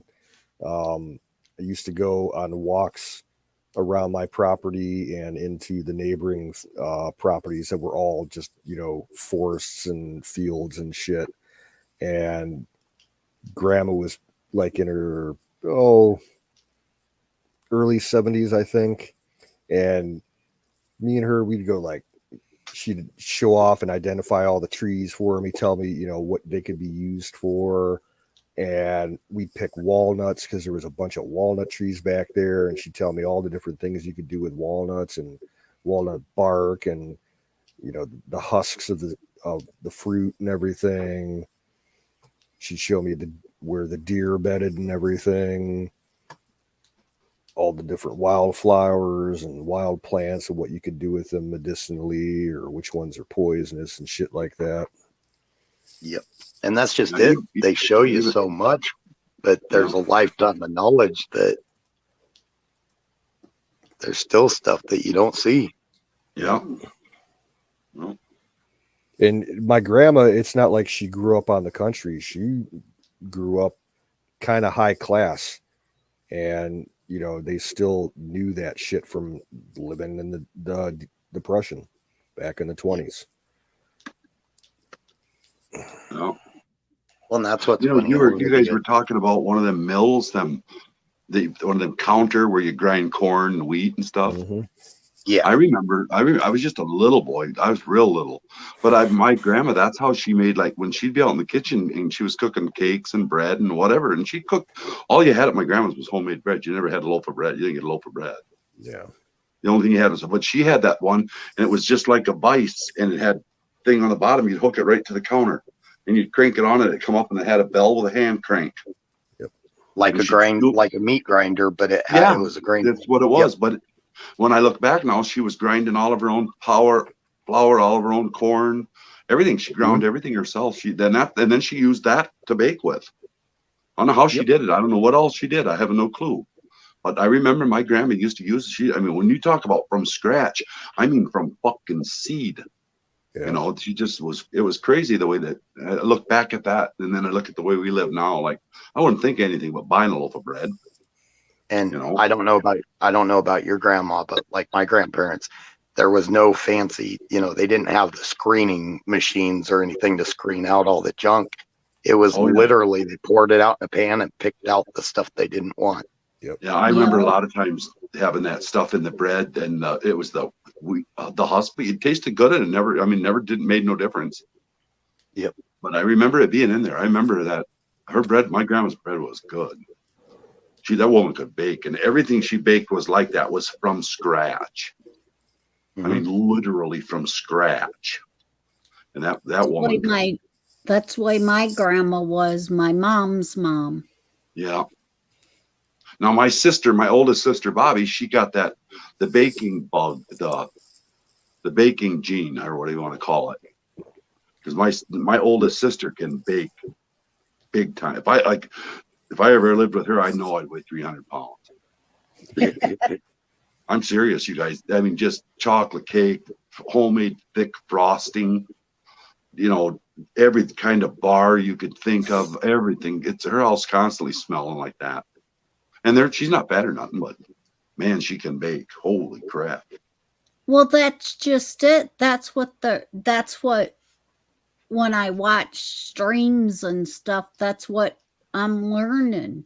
Back then, people wasn't fat because of what they ate, and they made it themselves, and they growed it themselves.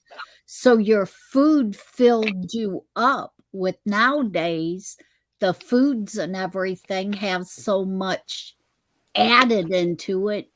It don't fill you up. Poison. And I think those preservatives are what cause a lot of the collection of the fats too. It is, because they add so much stuff that our bodies does not know how to get rid of it. So it turns to fat. Yep. Hey, Jesse James. Yep, I completely agree. It's just like, somebody's car alarm is going off. Oh yeah, my car alarm. Oh, what a shoddy. we just. Oh, my bad. Good. Oh, I was just gonna say we just got a big probably about the milk boxes that hold 6 gallons of milk. Mm-hmm. I got about 2 of those full of potatoes out of my garden. Sweet. And one of the streams that I was watching a couple days ago, Doc was talking on carrots and apples are the 2 that I really remember. Nowadays, with the way that they're growing the apple trees and doing the apples and everything, growing them so close together and everything, the nourishment and the vitamins that you used to get out of one apple, now it takes like 5 apples to get the same nourishment that our grandparents and great-grandparents got out of one apple. Yeah. And with carrots, the vitamins that you used to get out of one carrot, now you got to eat like 100 carrots to get that same vitamin that you got out of one. That's all that genetically grown. It's like the tomatoes I get from these people. They'll have like a little green spot on one side where it's a little from sitting on the vine, or whatever. They're not these perfectly round, picturesque, magazine-styled water or tomatoes like you can get at the grocery store.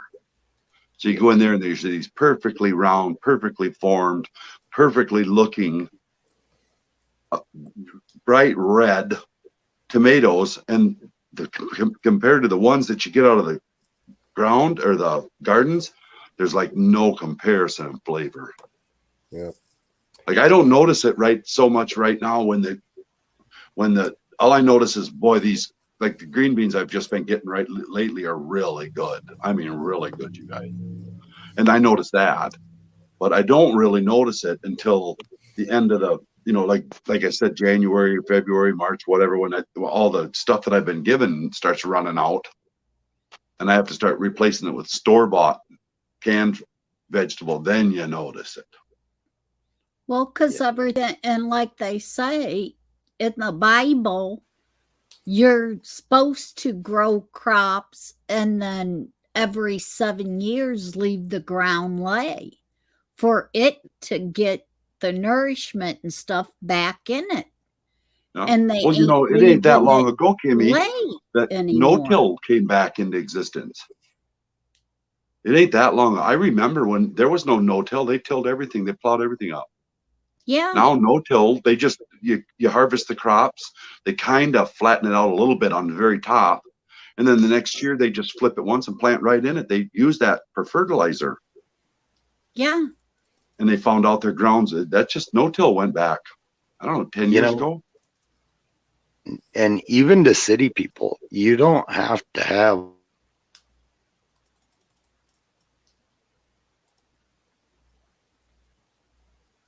Nope, we lost your audio, Sing. Yeah. This connection might be going goofy. When they started using all these chemicals and everything and started planting so many plants so close together, and then when they pick everything and don't leave none of the fruits, none of the vegetables or anything lay in the ground to rot, to refeed the ground. Yep. You're ripping out all your nutrients. You're ripping everything up. And as far as the actual breeds of the plants that they're planting, they switched away from like the good old fashioned heirloom type plants that had good taste, and started going to hybrids that hold up weather. They hold up better, in transport, to the stores and everything, and will hold their color longer and look good on the shelf. But they sacrificed all the taste and the nutrients out of them. Yeah, they grow them perfect pitcher ones, That's why like when I buy vegetable seeds, I try to get all the heirloom stuff that I can find. Yeah. Yep. Sing dropped out, so he's having modem issues or router issue or something. I should get going too. I'm supposed to get up early tomorrow, so I don't know if I'll go over with them. It's getting close to 3:00 here. Yeah. Yeah, it's dropping down to now. It's 49 degrees in the house. So. Yeah, it's probably about 53 downstairs right now. Yeah, I think I'm going to go to sleep too myself. Yeah. Good night, you guys. All right, thanks for dropping in, dude. Yep, later, guys. Yep. Good night. Good night. Night. Sleep well, everybody. God bless you all.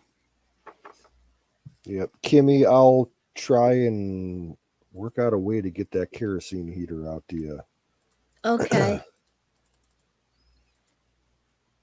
Alrighty. Everybody in the chat that's left, Jason and Jesse, if you're still here, any lurkers, thanks for coming in tonight. And we will catch you on the flip side. Thank you. Good night. Yep.